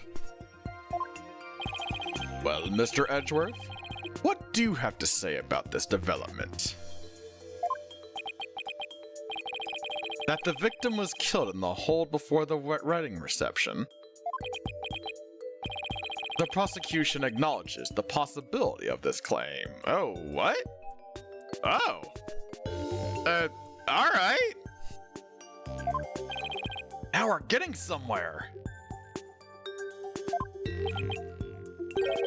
The prosecution would also like to thank you, Mr. Wright. What? Why? Huh? For what? I didn't know how a certain piece of evidence fit into this case. But now, thanks to you, I do. What piece of evidence? What are you talking about? To get into the hold, one needs a key card like this one. Yeah? Oh my god, I just realized! The fucking rainbow here! It's pan colors! Oh. It me! Yay! And here, we have a record of those who entered the hold with such key cards. Not gay, pan. Come on, yo. The times aren't specified, but these are the last 3 entries on the day of the murder. Okay. And as you can see, the last person to enter the hold that day was the defendant. What? So the one who moved the body out of the hold must have been... Oh, shit! That's right. It was none other than the defendant. Oh, crap! Hey, Nick, take a look at this entry record. You got it! What about it? Dumas, Pierce, and Ellen. What about it? There are a couple of other names on here besides Ellen's. Yeah? Hey, you're right. According to the entry record, Mr. Edgeworth, Pierce Nicati had also gone into the hold. Isn't it possible that he could have been the culprit? Objection! Sorry, but Mr. Nicati was escorting a few of the guests at the time. I'm sure they would be happy to testify to that fact if you'd like. Think me cocky all you'd like, Mr. Wright, but my confidence is rarely misplaced.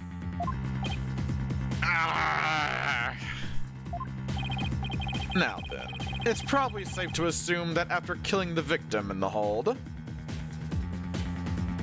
I just figured out the joke. Say Pierce Nicati's name like you're saying persnickety. Pierce Nicati. Oh, it is like persnickety. Oh, because he's the butler, and they usually are. I was wondering what the fuck his name was. Aside from extremely cool. Persnickety. Pierce Nicati. Ah, clever. I like that name. The defendant moved his body to the hall in order to dispose of it discreetly. What do you mean by discreetly? The defendant volunteered to take care of the reception's cleanup personally. That means she would have had the chance to dispose of anything in any way she wanted, including taking the lantern off the airship without raising any suspicion. Don't tell me you didn't know about Miss Wyatt's volunteering for cleanup duty, Mr. Wright. Ah, shit, that's right. For my last task as a servant of the Sprocket household, I offer to take on the preparation and cleanup of the reception banquet. I see.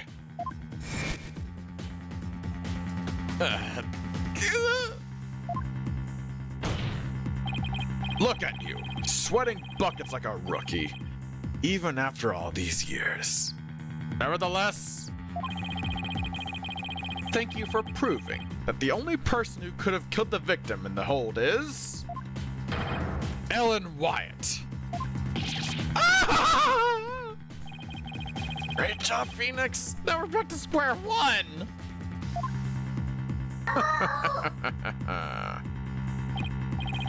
Perhaps you should ask Miss Sykes for some help in reviewing Defense for Dummies.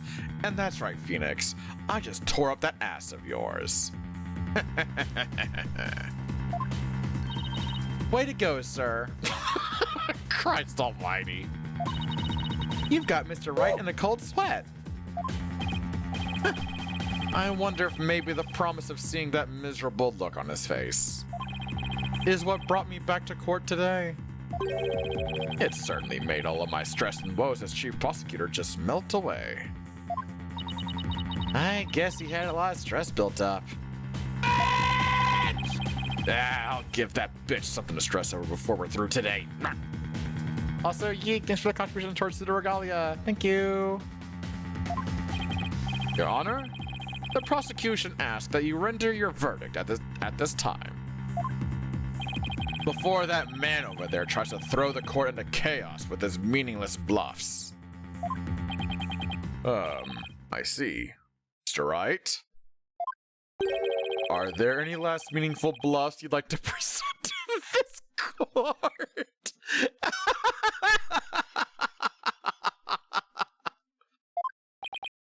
Why does he have to assume it'll be a bluff? As it usually is? Nick, hurry up and throw a good one out there! I will!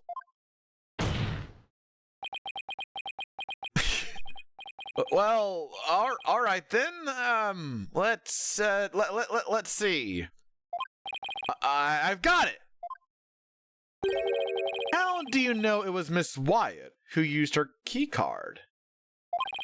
After all, if it turns out that somebody else used her card, it would mean Miss Wyatt didn't do it. Interesting. And are you able to prove this bluff to be true? Oh no. Oh no! I know where this is going.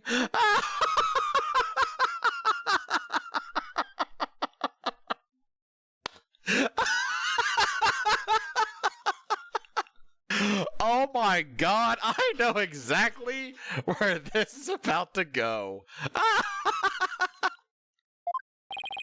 I assure you, I'm not bluffing, Your Honor. Well, now what? Wait a minute. Nick? I can think of a certain somebody who might have used Ellen's key card. Yes, Maya, so can I. Can? Remember? The one who was sneaking around the hole. In spite of not being a family member? Oh, that's right! Your Honor, the defense would like to call a certain witness to the stand.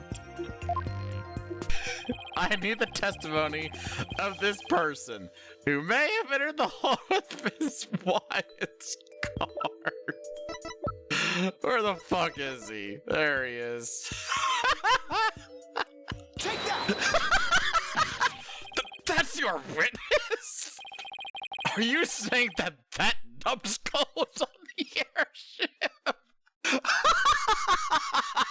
Even he can't believe it. Look at this man.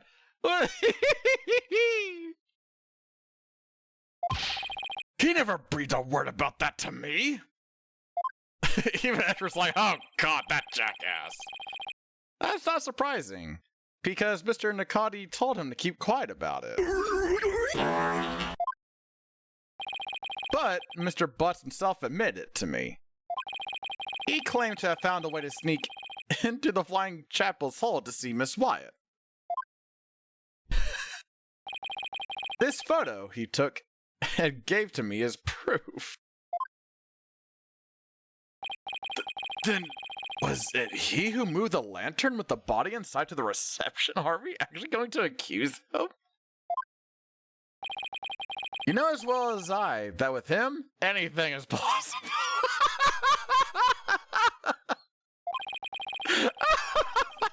And this is one possibility we should definitely look into.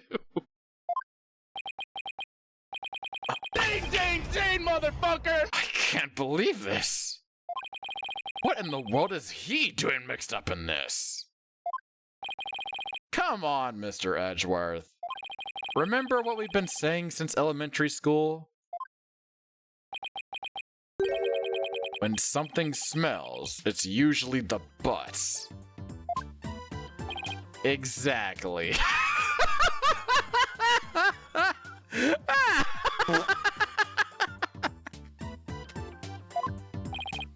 Ah, that Larry, he'll pay for this. Well, if you want to extract your payment now, he's right up there in the gallery. Is he gonna run away? Yikes! Bailiff, seize the witness before he makes a run for it. Oh, shit. There he goes. After him, bailiff. There he is, right there, in the back. Go get him.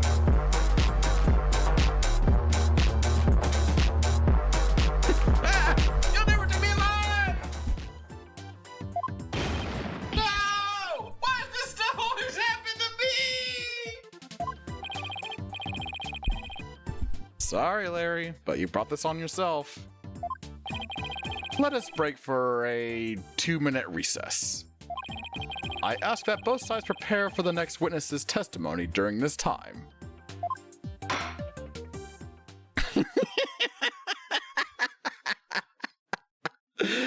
Fucking hell. I was kidding! I was only kidding! September 26, District Court Defendant Lobby number 3. Wow, it's been a while since I've had this much fun and excitement. And a face-off against Mr. Edgeworth, a harrowing tightrope walk for the defense. I'm exhausted already. Boss! Trissy! Or no, Athena. I'm here for moral support. Look at her, she looks so nice. Athena, are you all done practicing for Trussy's magic show? Well, to be perfectly honest, I sorta ran away. But that's because she was putting my life in danger, I tell you! Why is Athena in a maid outfit? So I decided to use the special costumes for the DLC episode. And it just so happens that Athena's is this, Trebienne outfit. Like, she looks so good in it, look at her go! She rocks that shit. I see. I think I'll need to have a one-on-one with her. Also, that's why Phoenix has the red suit, because it's a special outfit he's got. You're really athletic and fit, Athena, so Trissy probably thinks she can run you ragged. That may be true. Which is why not even Trissy can keep up with me when I run at full speed. Ha! Looks like you spoke too soon. Is this Trissy? Never underestimate the resourcefulness of a great magician. Huh? Ah! Magical girl Trissy Wright is on the scene. No! Now, Athena, it's time to practice human combustion magic. Oh my god. Go on, douse yourself in this gasoline. What the fuck? But don't worry, it's a magic trick after all, so it's perfectly safe. Run away! You're not getting off that easily.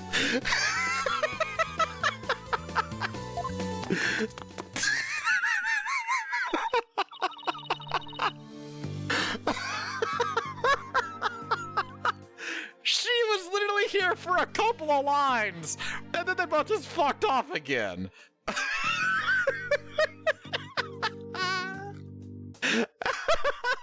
That was funny as hell. They get along so well, don't they? Maya, please. It reminds me of the good old days. You, me, and Pearly, Oh, Detective Gumshoe. Can't forget. Yeah, Gumshoe mention. Let's go. We had all kinds of fun at the crime scenes back then. Remember? Leaving me to do all the serious investigating, as I recall. Court will soon be back in session, Mr. Wright. Right, thank you. So Larry's the next witness, right? I can't wait to see what happens. Neither can I, Maya. Honestly, neither can I. I'm sure he's gonna have just oodles of good stuff to work with for us. Just the top-notch testimony. Sadly, I can already imagine it. Bringing Larry back was such a smart decision. He's so fucking funny. September 26, 8:10 p.m. District Court, courtroom number 6. So we back in it now, y'all.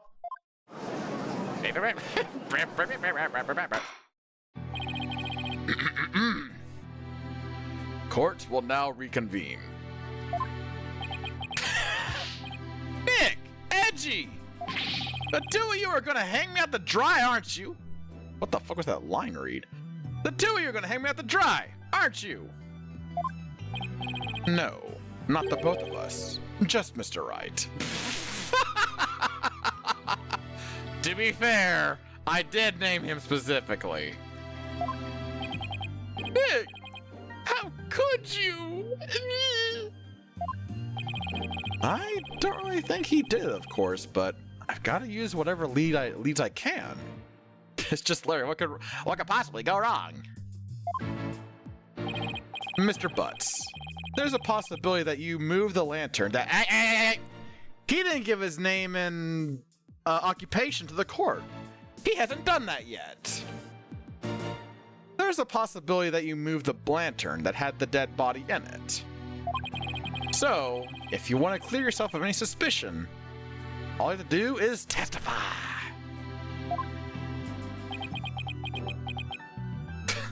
Fuck's sake, Larry. Now then, your testimony, please, witness.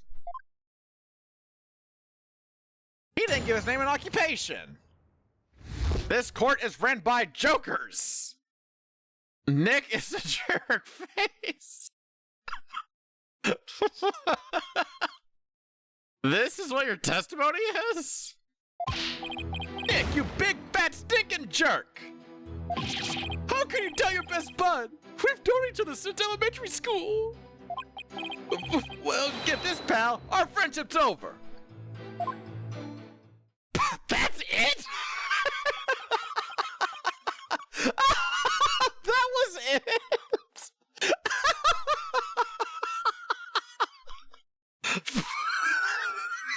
What the fuck?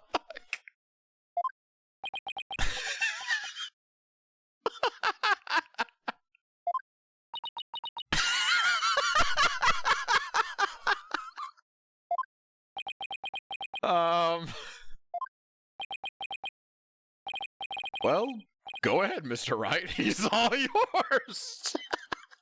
Why me? You're the one who called him to the stand, so he's your responsibility.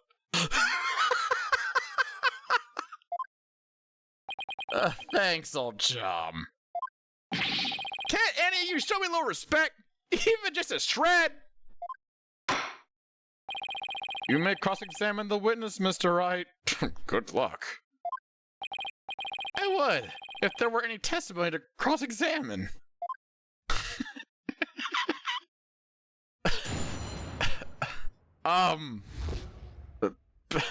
Press, I guess? I'm not really sure. Nick, you big fat stinking jerk! Hold it! Come on, Larry. Can't you please give me something real to work with? Don't think I don't know about your tricks.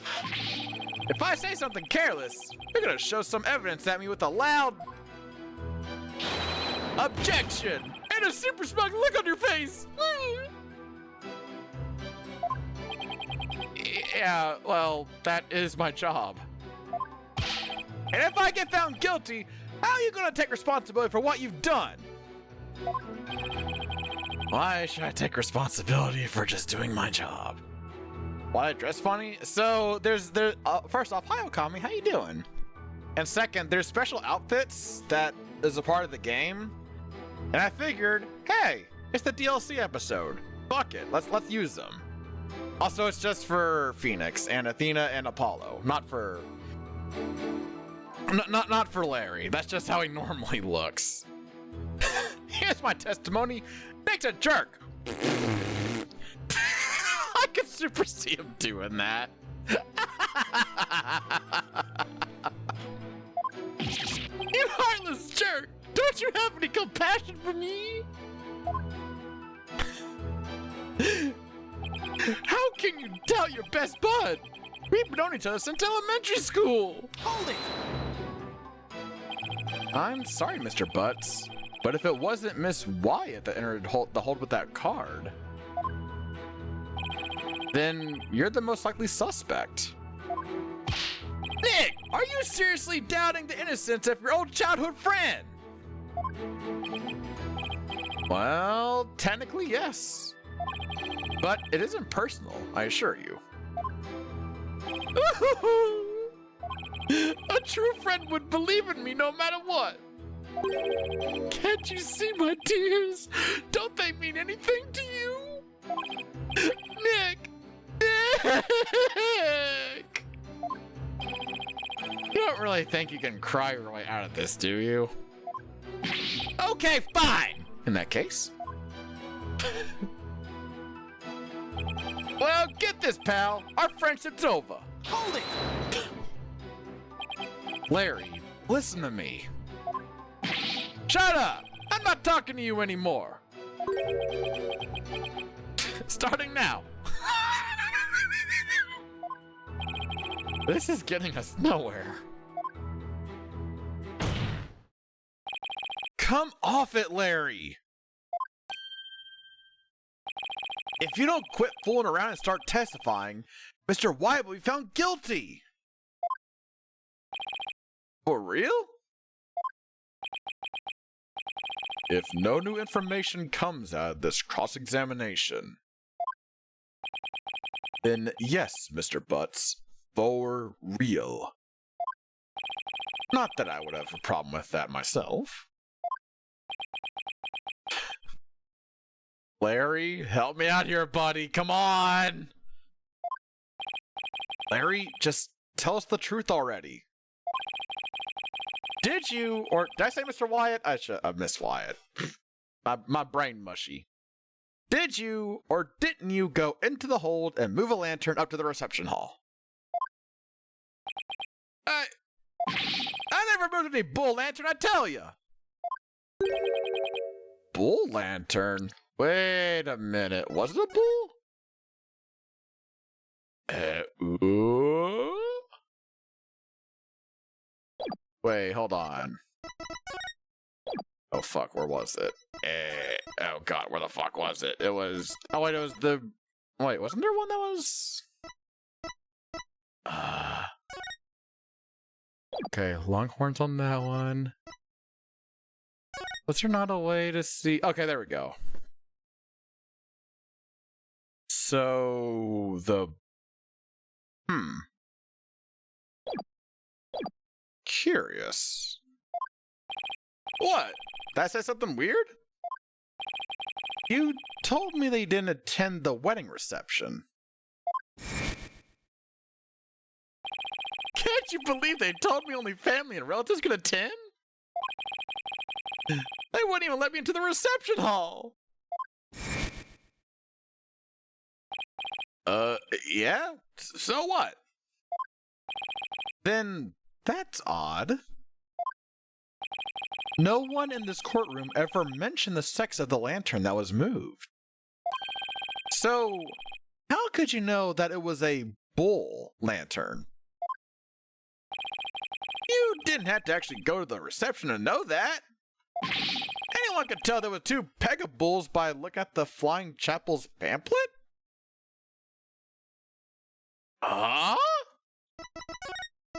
But that's not true at all. There was one, but Huh? All I can tell right now is that there's a strong sense of bull in the air in here. Please add that last statement to your testimony, Mr. Butts. Anyone could tell that there were 2 Pegabulls by looking at the Flying Chapel's pamphlet. Mr. Blitz, I think I've got to give you a big, strong objection! I want you to take a look at this, Mr. Butts. Because, unfortunately for you, the pamphlet clearly shows a Pega cow and a Pega bull in their example diagram of the reception hall. Huh? But on that day, instead of putting a Pega cow and Pega bull out for the bride and groom, there were 2 male Pega bulls on display.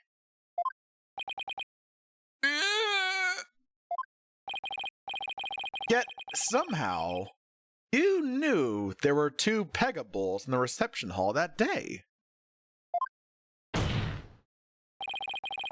There's only one way you know something like that, Larry. It was you who moved the Pega bull to the reception hall, wasn't it? No! Larry, you didn't! Mr. Butts, did you move the lantern containing the victim's body to the reception hall? That's what it looks like! What?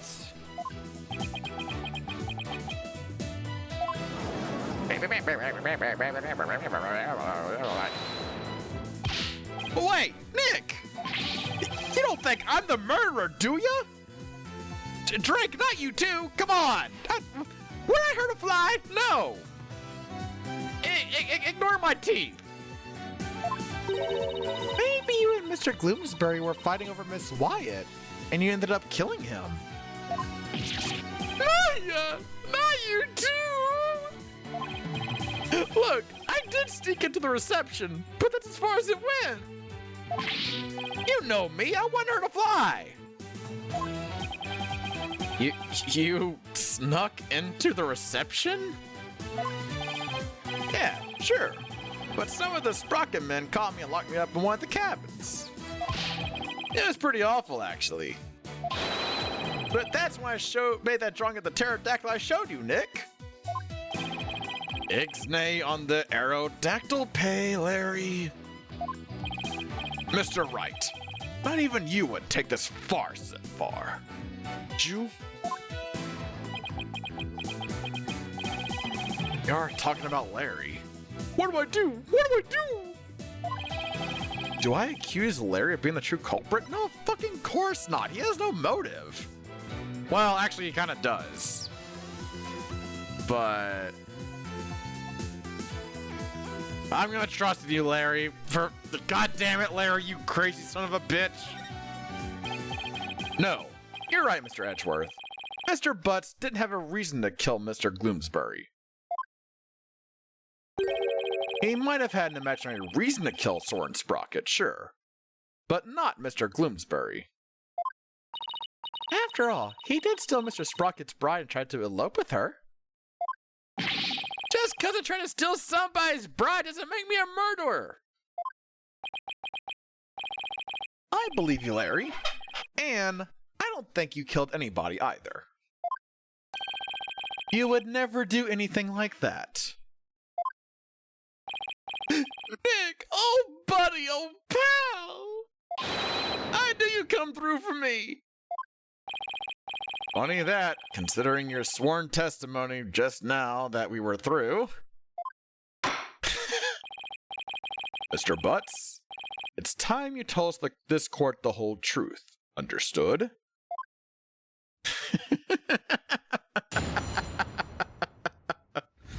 Okay. What do you got for us, buddy? What do you have for us? Oh shit. Oh, it's picking up. Uh-oh.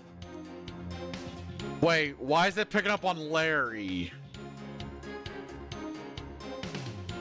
Oh, shit. It's just like Nick said. I'm the one who moved the lantern.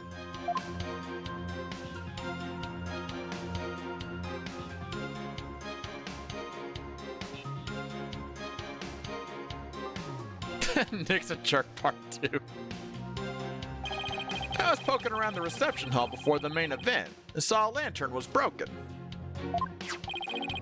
There was a note on it that said, "Exchange with the one in the hold, Ellen." So I decided to do Ellie a favor. What? So you switched the lanterns before the reception, did you? Then that means the victim really was killed before the reception. Ah. Okay. But wait, that means the autopsy report's totally, like, super-duper wrong then.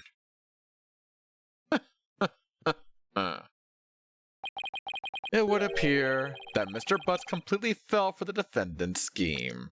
Yeah, cause it was saying, yeah, 10-1, so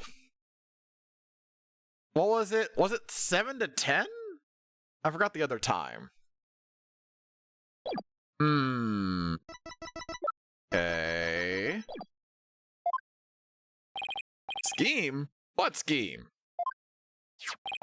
This note from the defendant, exchanged with the one in the hold, Ellen. Mr. Butts moved the lantern with the body in it up to the reception hall because of this note. And thus, he has become a suspect in Mr. Gloomsbury's murder. That second lantern did feel pretty heavy, as well as this raid coming in from Redacted Cat. Ah! Hello, Redacted Raiders. I am Clappy. B, Derpy doing to put you in a goddamn good mood. How was Star Wars TIE Fighter Redacted? Did you have a good time? I hope you had a good time. It is you. It is me. It is you. And together, it is we. We. How was your stream, buddy? Did you have a good stream? Give us all of the juicy details. But I never would have thought there was a dead body in it. What was that note like that doing on a lantern in the first place? You got it all wrong, Mr. Edgeworth. I left that note for myself. It was simply a reminder because I can be very forgetful. Objection! What a sorry excuse, Miss Wyatt. The prosecution contends that this note shows one facet of the defendant's murderous plan. And you, Mr. Butts, you played right into Miss Wyatt's hands. No way, Edgy! I don't believe it! Objection! Do you still really believe Miss Wyatt to be the culprit, Mr. Edgeworth? Of course. My stance on the matter remains unchanged. If you think I'm wrong, then prove it with your cross-examination. Gladly. Very well, Mr. Wright. You cross-examine the witness. I gotta pee first. Hold on. I'm a BRB. Bleh.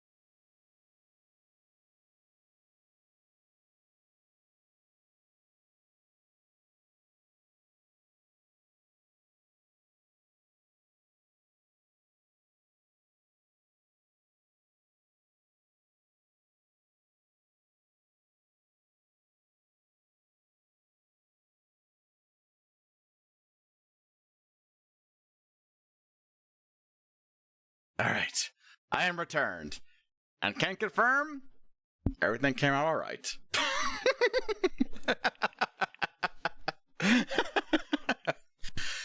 Third Apollo game? Yes. This is the final game, the final case in the entire trilogy.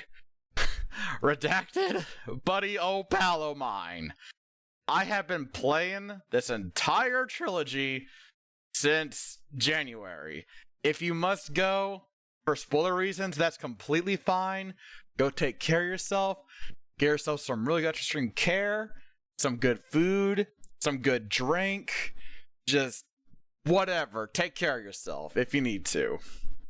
And thanks for bringing your people here. I will do my best to keep them entertained. Captain, you got it. Alright, what have we got to work with?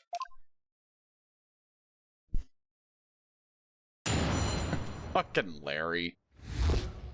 Fucking Larry. It's just like Nick said. I'm the one who moved the lantern. Hold it! Why didn't you tell us that sooner?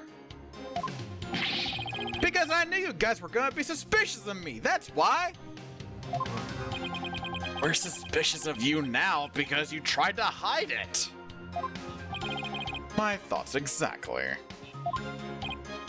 Huh. Well, now I've told you. Happy? So how about letting me go?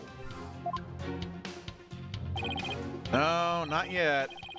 We need you to stick around to sort a few things out. Fine! I was poking around the reception hall before the main event and saw a lantern was broken. Hold it! The lantern you swapped out was a female Pegamoo. A Pega cow, right? Yeah, I guess. Why did you replace a female lantern with a male one? Because I was too busy trying to not get caught. I didn't have time to check for little details like that. If you didn't want to get caught, you could have just left well enough alone, you know. Whatever! Anyway, when I took a look at the broken lantern, I saw... there was a note on it that said, exchange with the one in the hold, Ellen. Hold it! That note wasn't addressed to you, was it? Well, I guess not, but how can I let my dear sweet Ellie do all that hard physical labor on her own?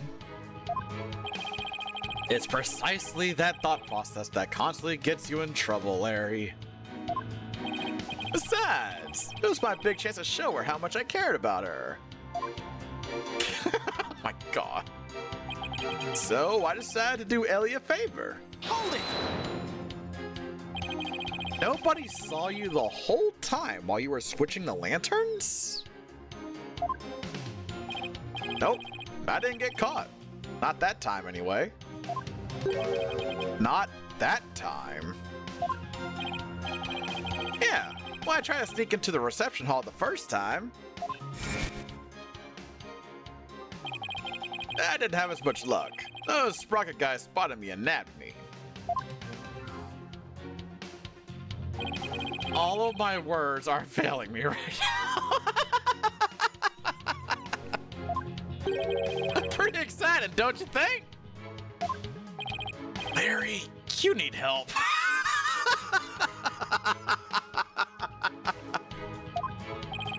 And then they locked me up in one of the cabins. Nick, what are you asking about stuff like this for anyway? Shouldn't you be trying to prove Ellie's innocence? Well, is that statement of his important to the case? It's the last one, so I assume, yeah, add it? Mr. Butt's trying to crash the reception and subsequently getting locked up in a cabin. I believe these might be important facts in the case, Your Honor. Very well, Mr. Butts. Please add that statement to your testimony. Alright, what do we got? I tried to sneak into the reception hall, but I got caught and locked up in a cabin. Wait. Oh. So you got locked up. Then what happened? I broke out. Then I started looking for Ellie and wandered into the reception hall again. That's when I saw the broken lantern and replaced it. Even after they caught you and locked you up, you still went looking for Mrs. What? Oh god, excuse me. That one snuck up on me.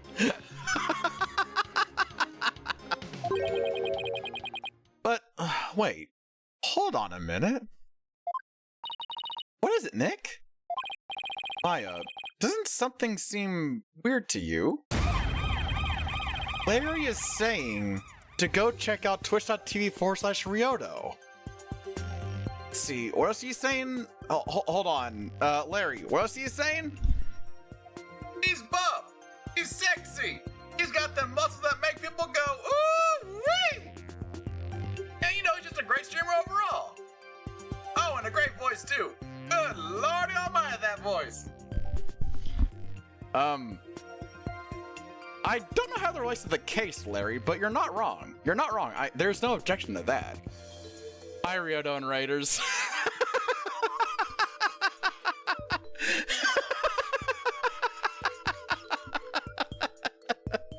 How you doing, Ryoto? How was Retro? What were you playing? Give us all the juicy details.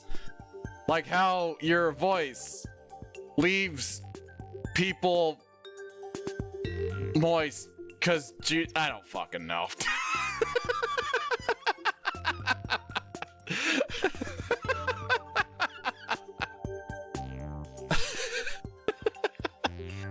Oh yeah, no, it's just exclamation mark sponsor. Oh yeah, he's also my sponsor. That too. Well, it's more my sponsor, but not actually my sponsor, but he's kind of sort of my sponsor at this point because this joke has been going on for so long, sponsor, but it feels like an actual sponsor, but not sponsor, but he is my sponsor without actually being my sponsor. Thanks, Drake.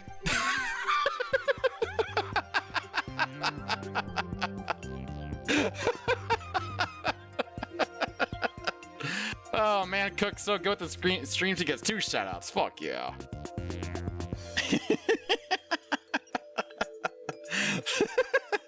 Let's see. Retro was good.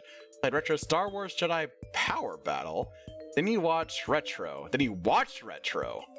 Okoto no Ken Seki Matsu Kyu Shishi Densetsu.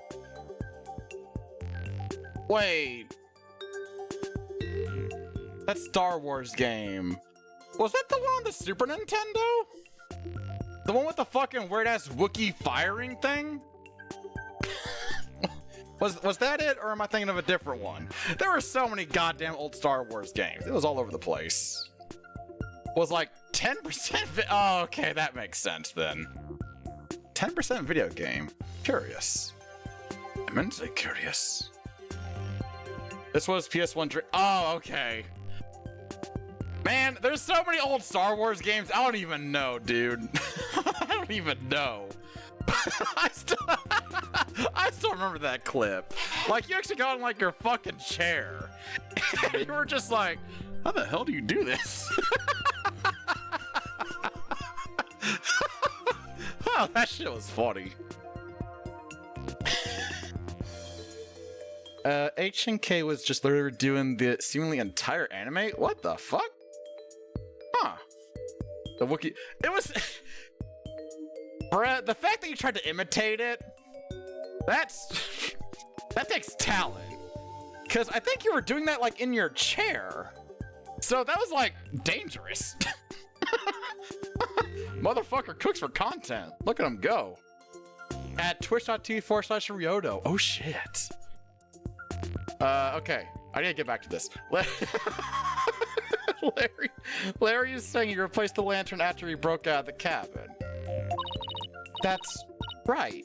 Oh, wait. Huh? You're right. It doesn't make much sense, does it? Mr. Wright. Have you found inconsistency in the witness's statement? Yeah. His entire existence is inconsistent. Holy shit.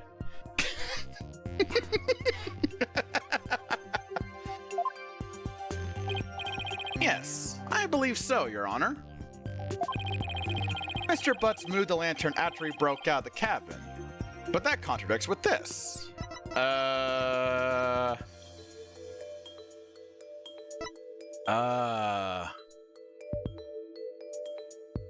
me think. Then move the camera down? Oh, don't worry, Ryoto. It wouldn't have been able to fit everything anyway. What do I mean by that? I'll never tell.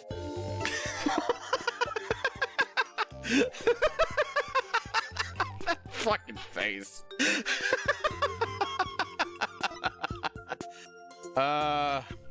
Okay. Move the lantern after he broke out of the cabin. But that's incorrect because...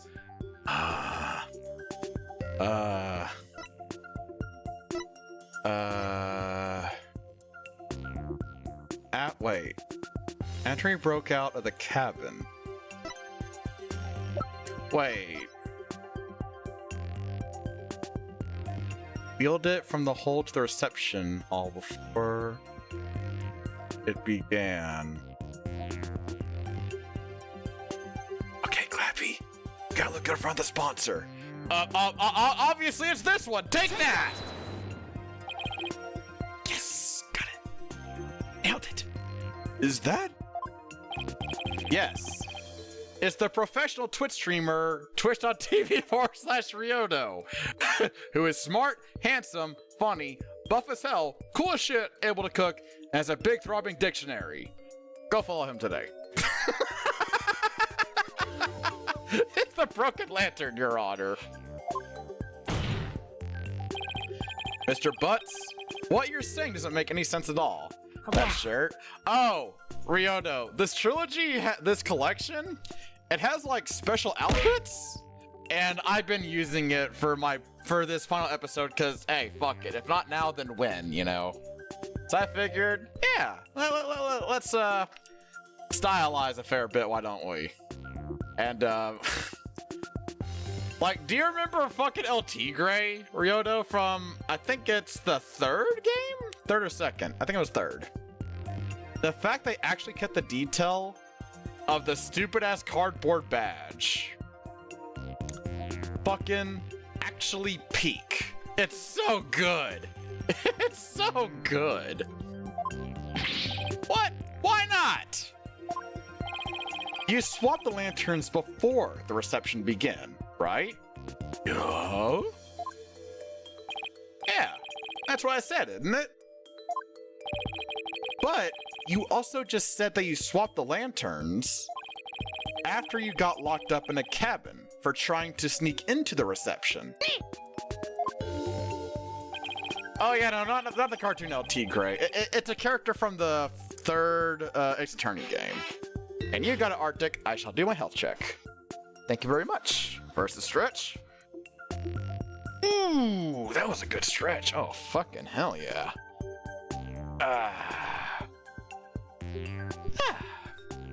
And we can't forget the water.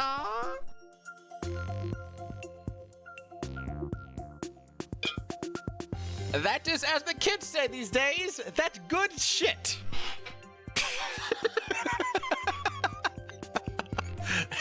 You're saying you swapped the lanterns both before the reception and after the reception took place. That certainly doesn't make any sense, does it? Mr. Butts, did you swap the lanterns before or after the reception?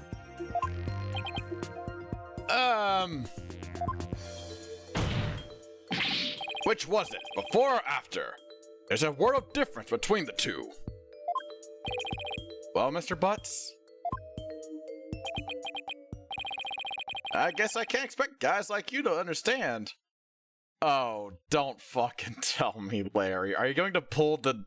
Don't tell me. Don't tell me. Don't tell me. He's not gonna... Don't. Larry, whatever you're about to say, don't say it. Say something different, please. if it's what I think it is. In a nutshell, it's both before and after he's gonna fucking bring the time travel. Oh my god. What? I tried to sneak into the first reception and got locked up. The first reception? Uh-oh. I don't like where this is going.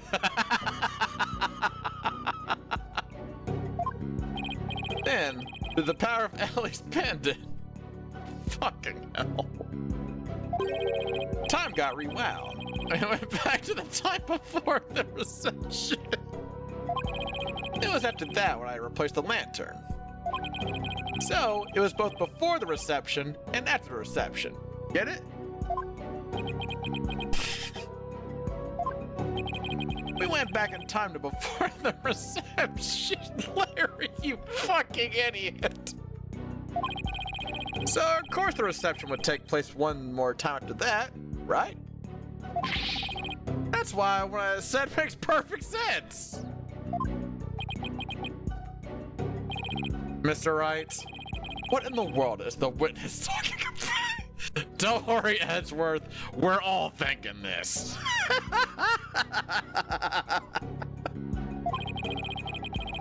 Has he developed some sort of intellectual ailment? I'm not aware of it.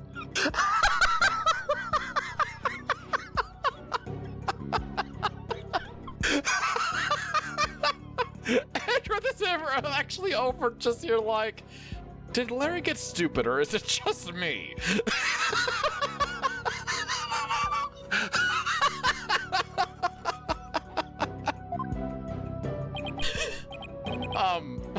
Well... the Sprockets seem to remember the time skip. I do. Oh my god. And Ellie remembers it too. I think the power of our love for each other made that miracle happen. Mr. Wright, I'm sorry. Yes, Judge? Could you please translate this man's gibberish so that the rest of us can understand? So now I had to be the one to explain about the whole time travel thing? Come on, Nick. I know you can do it. Looks like you don't have much choice, Nick. To heck with it. I can't lose any more of my dignity today anyway.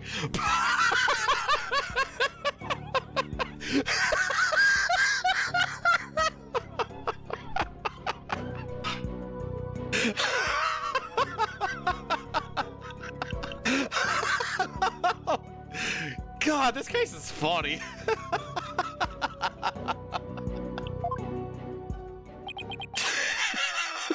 How are you going to explain this, dude? How the fuck are you going to explain this? The defendant, Miss Ellen Wyatt, has told the defense the following strange story. She said that after the reception ended, she was attacked by Mr. Gloomsbury. She claims that, as she was being assaulted, she made a wish upon her pendant. Please, take me back to that blissful moment. In doing so,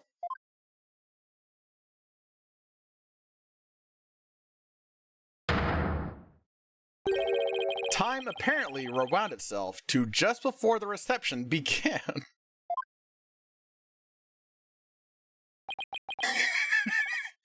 It what? This is the exact face I expected from Edgeworth.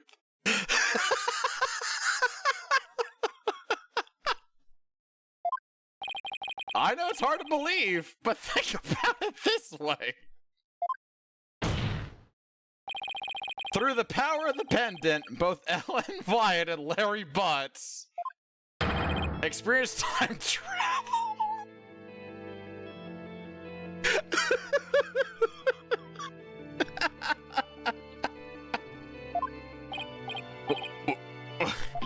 What? This is so fucking silly.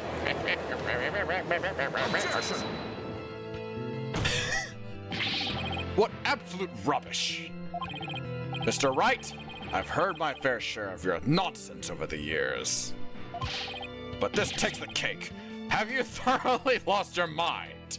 Objection! But this is simply the conclusion I came to. Using that logic ability you love so much. What? The truth of the matter is, the future president of Sprocket Aviation, Soren Sprocket, has been researching time machines. So, what if a time machine has already been successfully created? And what if that's one of Sprocket Aviation's top secret inventions? A time machine? Yeah, I even saw something while we were time traveling. Oh god, he's gonna say the fucking pterodactyl, isn't he? I saw...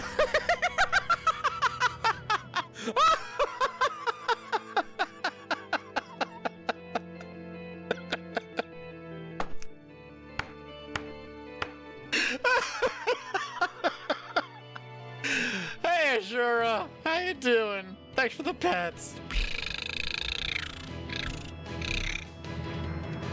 Azura, this case is getting wild.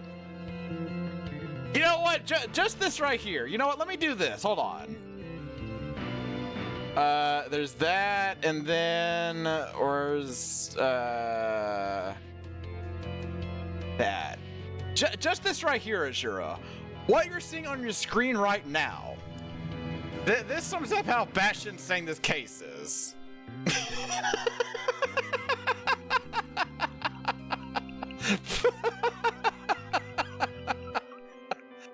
Larry saw a pterodactyl fly through the sky. The form bat? Oh, Azura, honey. Boo. Sweet summer child. That's not a bad. As you will see, right here, that says pterodactyl. Maybe the airship was set to travel through time for their honeymoon trip. What? A pterodactyl? Objection! You can't possibly have any evidence to back up your ridiculous time travel story. Well,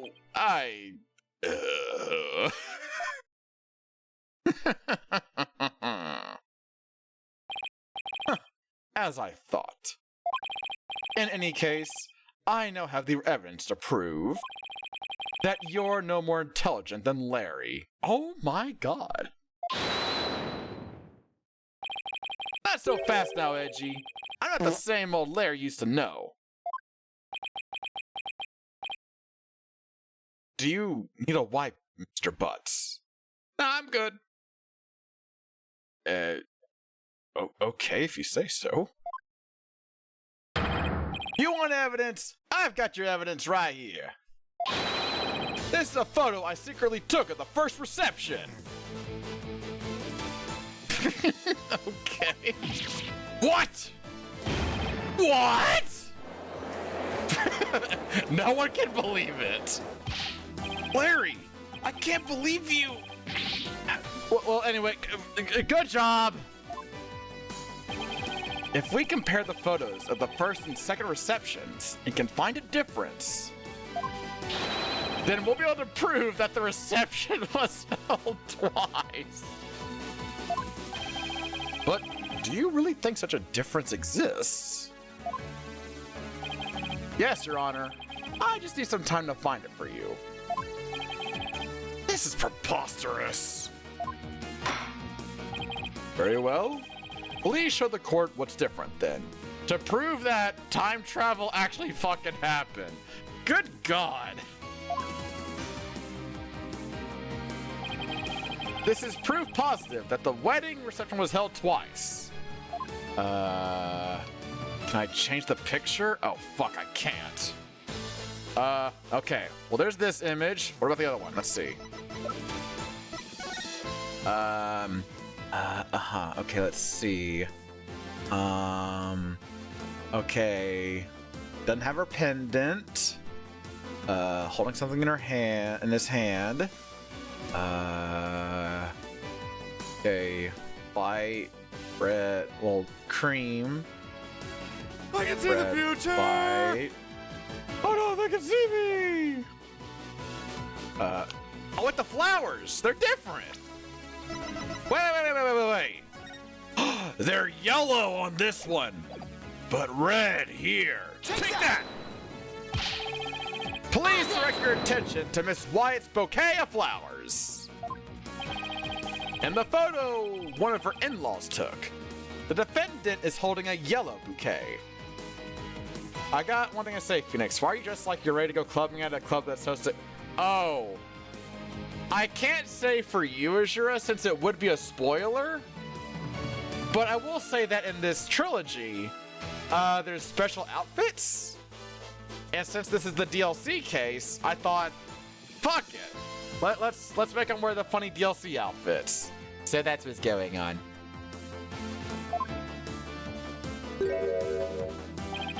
But in the photo Mr. Butts took, she is holding a red bouquet. What are the others wearing? Athena has a maid outfit, like at Trebienne, which is a place I won't go into specifics since it would spoiler Azura. And Apollo has like, I think it's like just like a school outfit, something like that. You're right. That's impossible. What does this mean? It means that the defendant really did experience 2 wedding receptions. And she did that when she traveled back through time. What?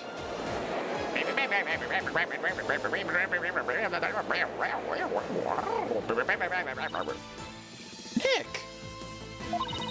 You did it! You proved Ellen's time travel story to be true.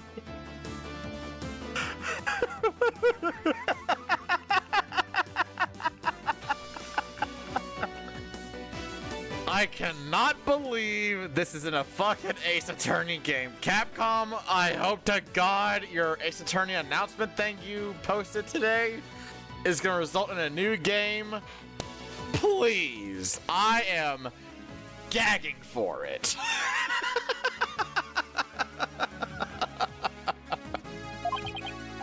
Yeah, I can hardly believe it myself. I don't think anyone can.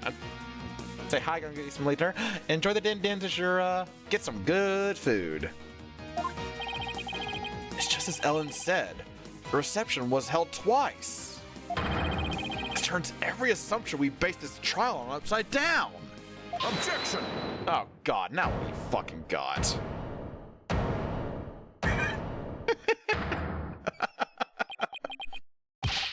I refuse to accept such shit.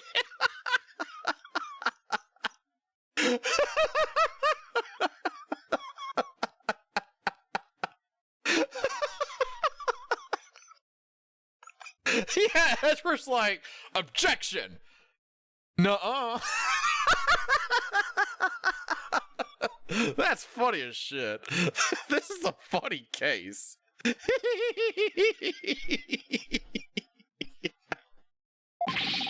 It is pure fiction under the guise of pseudoscience at best. There is simply no such thing as time travel. I know it's hard, but can you suspend your disbelief for 1 nanosecond, Edgeworth?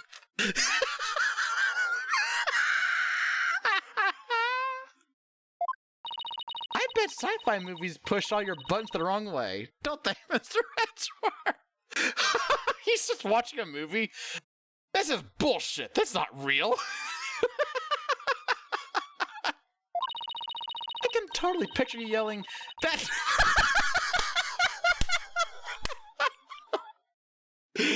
Me and Maya are on the same wavelength right now.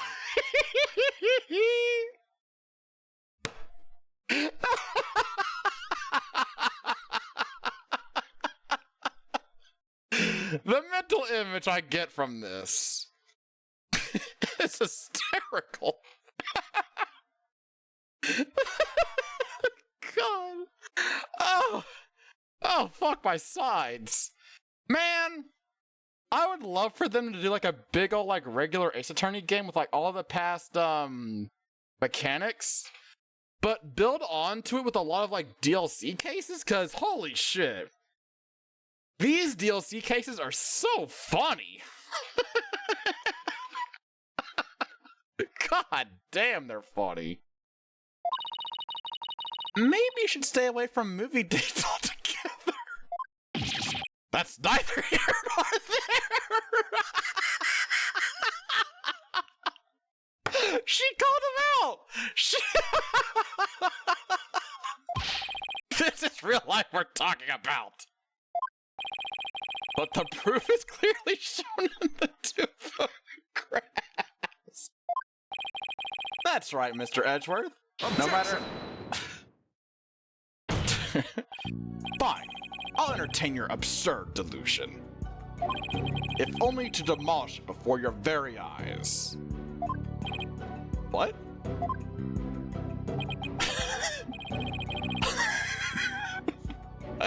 Let's start with this then, shall we? There is one thing your time travel theory fails to explain.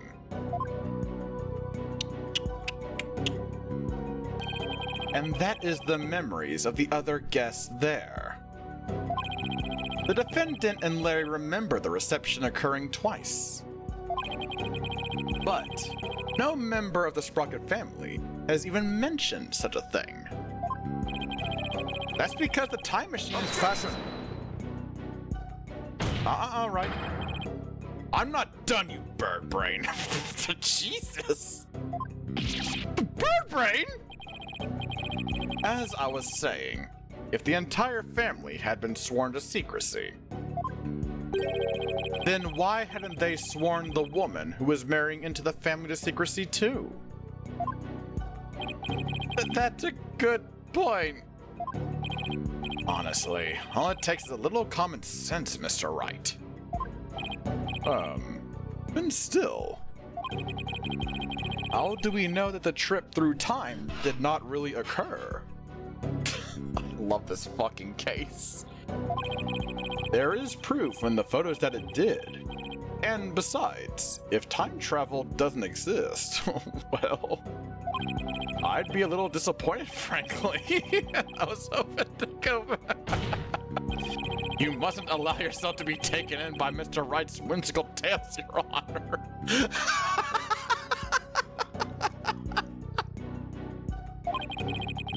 I've read about it in various literature, you see.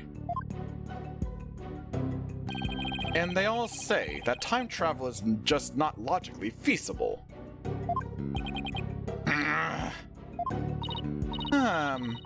Maybe our argument was just a little too nonsensical, Nick. Really? Now of all times it's nonsensical. After all this time, now it is? Well, in that case... Yeah, what do you gotta say to that, Mr. Edgeworth? Yeah, what do you gotta say about that? Why don't we put common sense to the test? Excuse me? The wedding reception was held twice. The photos are proof of that. But it wasn't because of time travel. It's simply because the reception had actually been held twice. Isn't that the most reasonable way to interpret the situation? What? Would you care to elaborate, Mr. Wright? Time travel doesn't exist. What a way to start a sentence.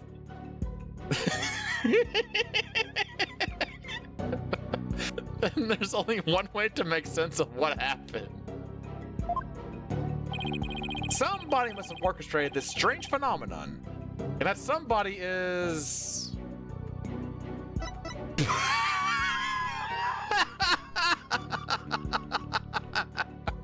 You know what? Fuck it. I'll take the hit and I don't care. Such a mysterious phenomenon can only be caused by the gods themselves.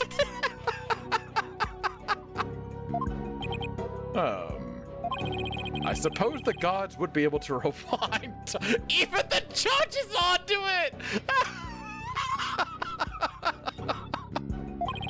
Or make the wedding reception happen twice, wouldn't they? I can't believe he's actually going along with it. Indeed they would, Your Honor. In that case, Mr. Wright, please bring these gods here to testify before this court. Maya, do you think you could? Not a chance. On behalf of the gods who can't be here today, please have some divine punishment.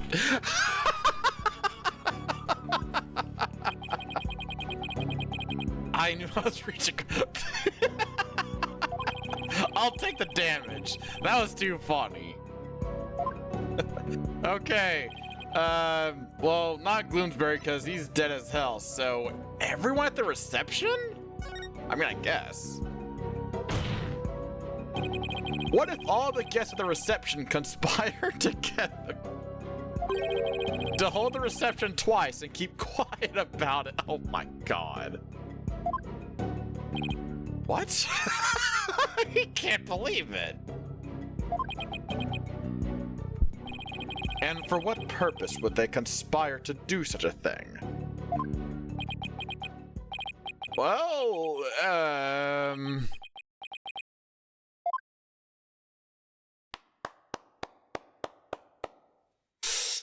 sorry, I couldn't help myself.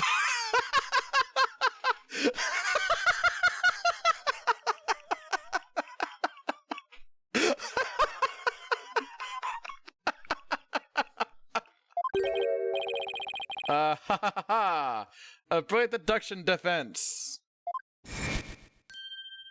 What? I can tell you that you are not a renowned lawyer for nothing. I must say, I underestimated you. How so, Mr. Nakati? You have managed to name each event precisely as they happen. Wait, that's actually right? You have revealed it all to the light of day. But then, that means it was us. We orchestrated the whole thing. Yes, the reception was held twice. But not because of time travel. No.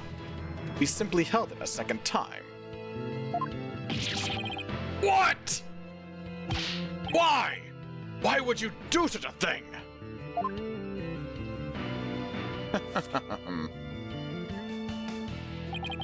To make it as though the murder Miss Ellen committed ever happened.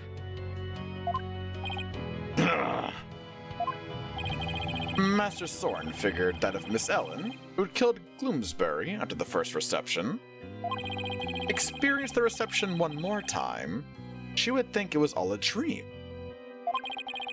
It was he who ordered us to make it happen. However, only a few, myself included, knew of Miss Ellen's crime. Are you saying most of the guests attended 2 receptions without knowing why? Indeed. They needed no reason. Master Soren told them to do it, and do it they did. That is the Sprocket way. Then, who hid the body in the lantern? We did. But we did not anticipate the petals finding their way in, nor the actions of Mr. Butts. And that's how you intend to cover the whole situation up. There is just one thing everyone here has wrong. The real scene of the murder was not the hold, it was the Vista deck. What? Then Miss White's recollection of the events must be correct! I admit, we tried to cover this incident up. But the fact that Miss Ellen killed Gloomsbury, it's undeniable. This is quite a turn of events. A turnabout, you could say, even.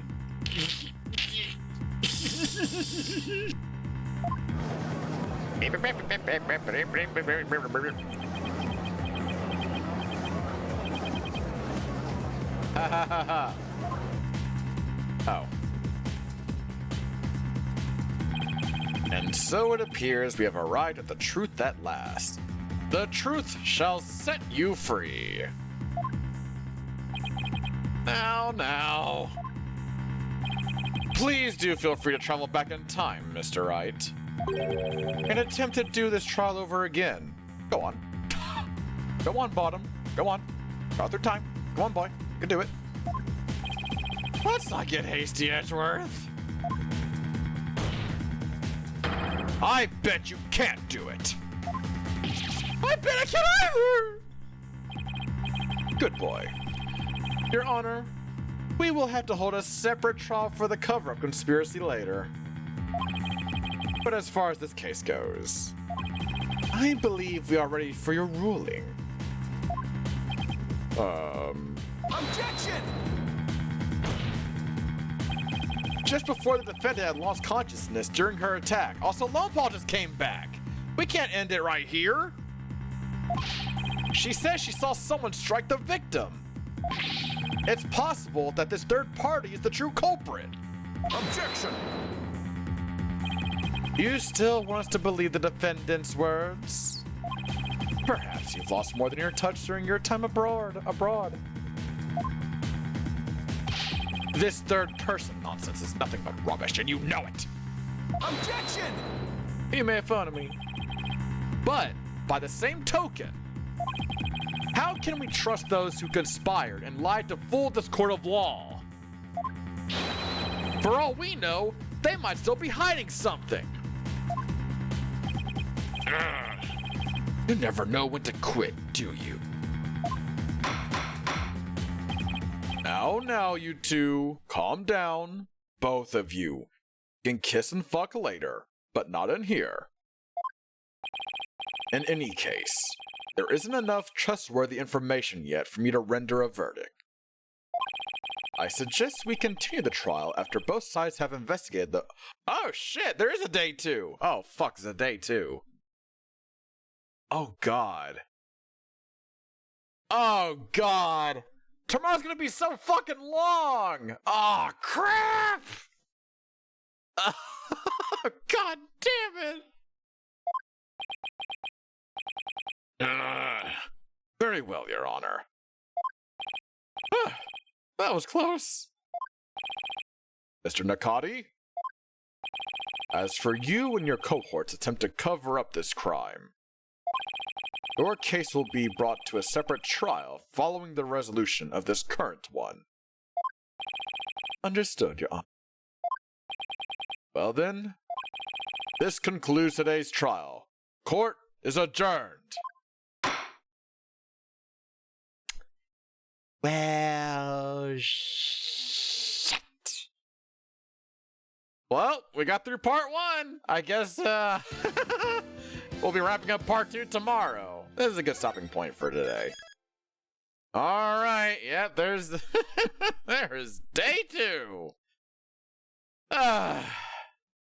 As much as I wanna, I don't want to continue for just another hour. So today is the end of part 1, the big finale, the cream of the crop, the big old brouhaha.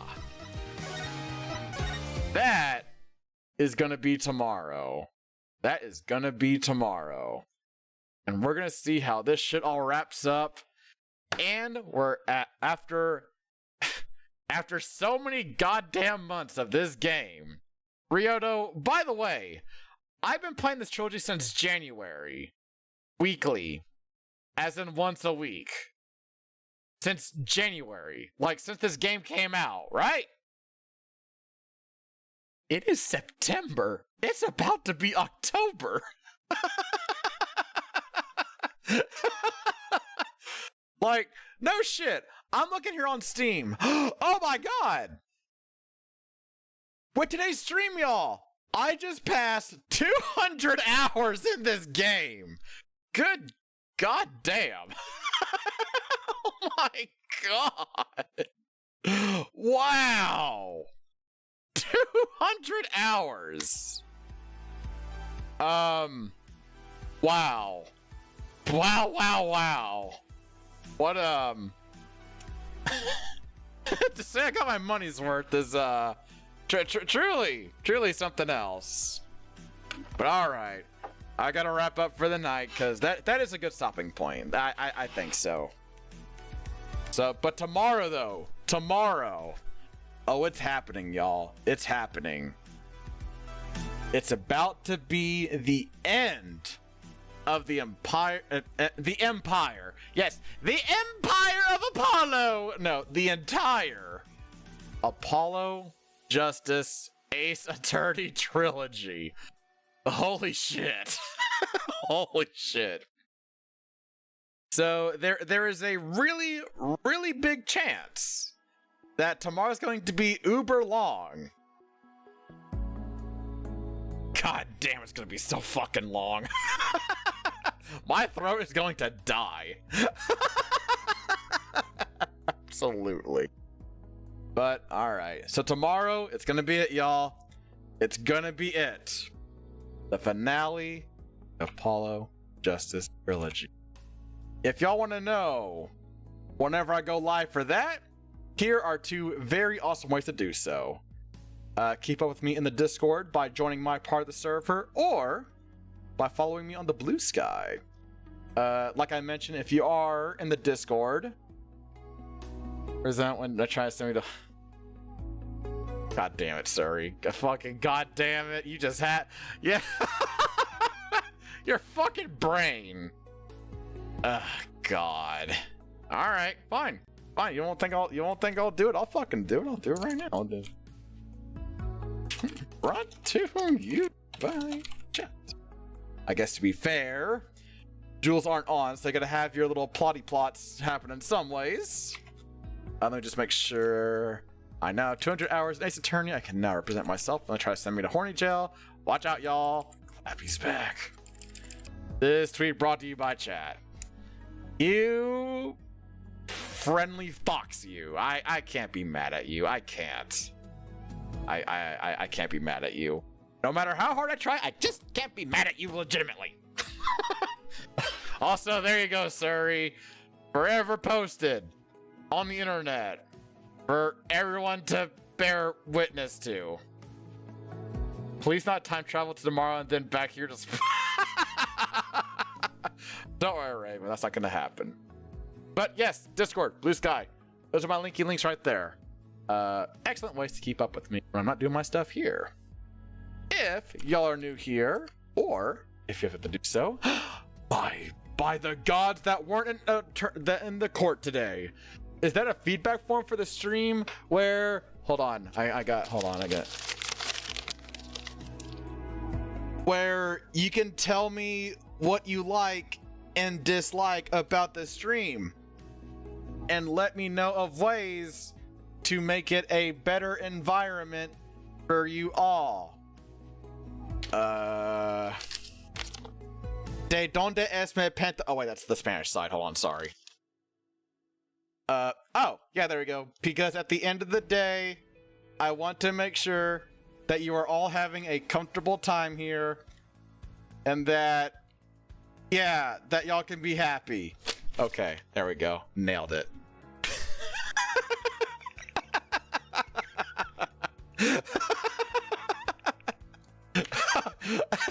All right, get this right. Rev up that excitement, cause the Gear Gang's coming in hot. Let's see. Let's see who's live. Who is live? Let's see. Who is all live today? There's so many people. Oh my god, there's so many people live. What the fuck? Oh my god, there's so many people. Holy shit. Oh god. Let's see. God damn. Let's see. There's Pyrex. They're pretty cool. They're doing art. That might be kind of fun for y'all. How long have you been going though, bud? Let's see. Let's see. Only a half hour. Ooh. Oh, he's drawn some Pokemon stuff. Looks like a Sableye and oh god, what the fuck was it? What was it called? Superior? Gigantic ass grass snake. I think that's what it was called. Superior. Yeah, fuck it. We'll get some love to Night Pyrex. Yeah. Arctis went live. I usually only ask for targets if I can't think of anyone. And I had a shit ton of options. I just had to pick the one that was vibing with, that I felt deep within my bones. Anyways, get that raid tag copied. Put /free in front of it. Add your own emotes. Do whatever. I don't really care. But I do care if y'all had a good time tonight. I know I did. And tomorrow, y'all. Ooh, it's gonna be spicy. The finale to Apollo Justice. I do hope to see y'all here for that, because it's gonna be, it's gonna be a good time. But for now, everyone, take care and have a very healthy rest of your night. Ta-ta for now.